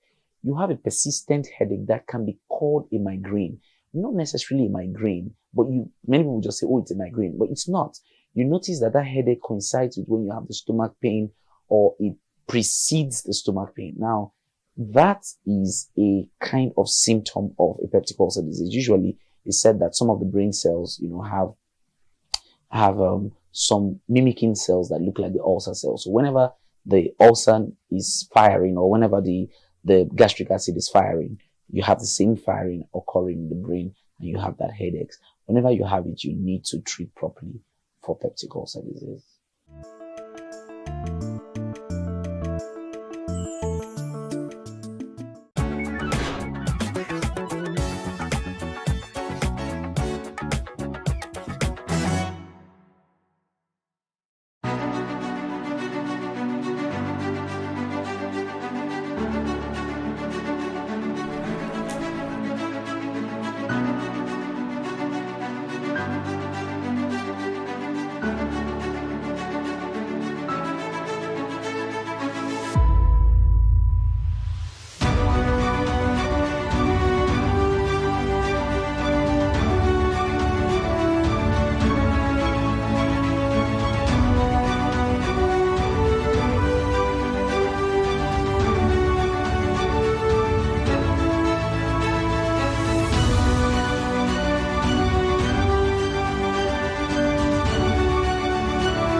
Hello and welcome to Plus Sports on Plus TV Africa. It's Friday and the weekend is near. Now, I am your host, Mikhail Tinubu.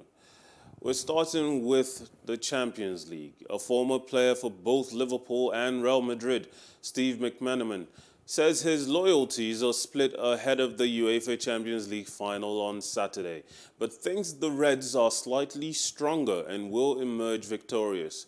He also said the mood in the camp will be buoyant, despite narrowly losing out to Manchester City in the Premier League title race, citing the fact they have already won the League Cup and FA Cup this term. The 50-year-old, who twice won the Champions League with Real, also thinks the result of the match will have a big impact on who wins the Ballon d'Or in this year, with Karim Benzema, Mohamed Salah or Sadio Mane all deserving of the award. McManaman also touched on the news that Kylian Mbappe is to stay with Paris Saint-Germain, claiming that Real Madrid were convinced he was set to move to them, but that a similar scenario could also play out in 3 years when he would be a free agent again. He said this in front of a stunning mural created by street artists featuring Carlo Ancelotti, Karim Benzema, Jurgen Klopp and Mohamed Salah outside the Stade de France on Thursday, May 26th. The mural immortalizes the defining moments from this season's Champions League ahead of the final between Liverpool and Real Madrid. The mood in the Liverpool camp at the moment, I think, will be fine. They've won the 2 trophies, domestic trophies, of course, the League Cup and the FA Cup. I think at the back of a lot of the players' minds, they expected Manchester City to win it, so I don't think it was not a huge disappointment, that's the wrong word, but I don't think it was a huge surprise that Manchester City won their game. Liverpool, all they had to do was beat Wolves. They went and did that. Of course, the drama around the stadium was very surreal to see. I was in the ground at the moment.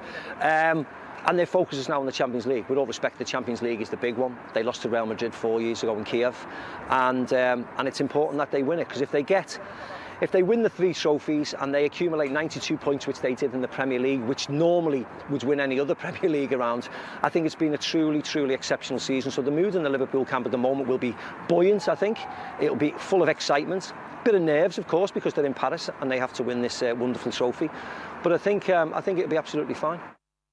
I think the final will have an impact on whether Karim Benzema wins the Ballon d'Or, and I think simply because if Real Madrid win the trophy, I think he'll get the Ballon d'Or, and he'll certainly deserve it. He scored 44 goals in 45 games this year. That's his best season ever. So if he wins the trophy, after winning the league and after winning the Super Cup, he totally deserves the Ballon d'Or. And on the other side, I think if Real Madrid lose the Champions League and Liverpool win the Champions League, I think it'll go to either Mo Salah or Sadio Mane. Sadio Mane's had a great season. He's fired Senegal to the African nations. He fired Senegal to the World Cup. Mo lost in the subsequent finals against him. But both of them, after winning the domestic double, and if they win the treble on Saturday, I think one of the Liverpool players will win the Ballon d'Or. And they will deserve it as well after an incredible season. Yeah, I think the Kylian Mbappe transfer saga has been a strange one, really. I think he certainly used the Real Madrid interest. I don't think Liverpool were ever involved. Yeah, the mood in the Liverpool camp at the moment, I think, will be fine. They've won the 2 trophies, domestic trophies, of course, the League Cup and the FA Cup. I think at the back of a lot of the players' minds. Former France international Robert Pires says he respects Kylian Mbappe's decision to remain at Paris Saint-Germain. Mbappe turned down a move to Real Madrid and signed a new 3-year deal to remain in the French capital. Perez believes the 23-year-old has his sights set on winning what has been an elusive UEFA Champions League for the club. The now 48-year-old former Arsenal midfielder also spoke about his experience of playing in the 2006 Champions League final against Barcelona and spoke of his bad memories of that defeat. Yes, I have memories, but bad memories, because in 2006, we played the final in Stade de France against Barcelona. Unfortunately, we lost 2-1. So, yeah, for me, for Arsenal, for the fans, this night it was a nightmare. So with the time, the final is here, in my head. So that's why it's a little bit difficult to be here to watch the final. But this is the past. Now I'm here like ambassador for UEFA, and I think I will see the great game. Should be good final between Madrid and Liverpool. I love Liverpool because they have a great players. The manager is fantastic. I love the fans. So should be a good final in the Stade de France. Yeah, how do you see the? If we talk about the difference between Madrid and Liverpool, it's maybe experience. Because Real Madrid they won a lot of times this trophy, but Liverpool I think they're on the very good on the good way.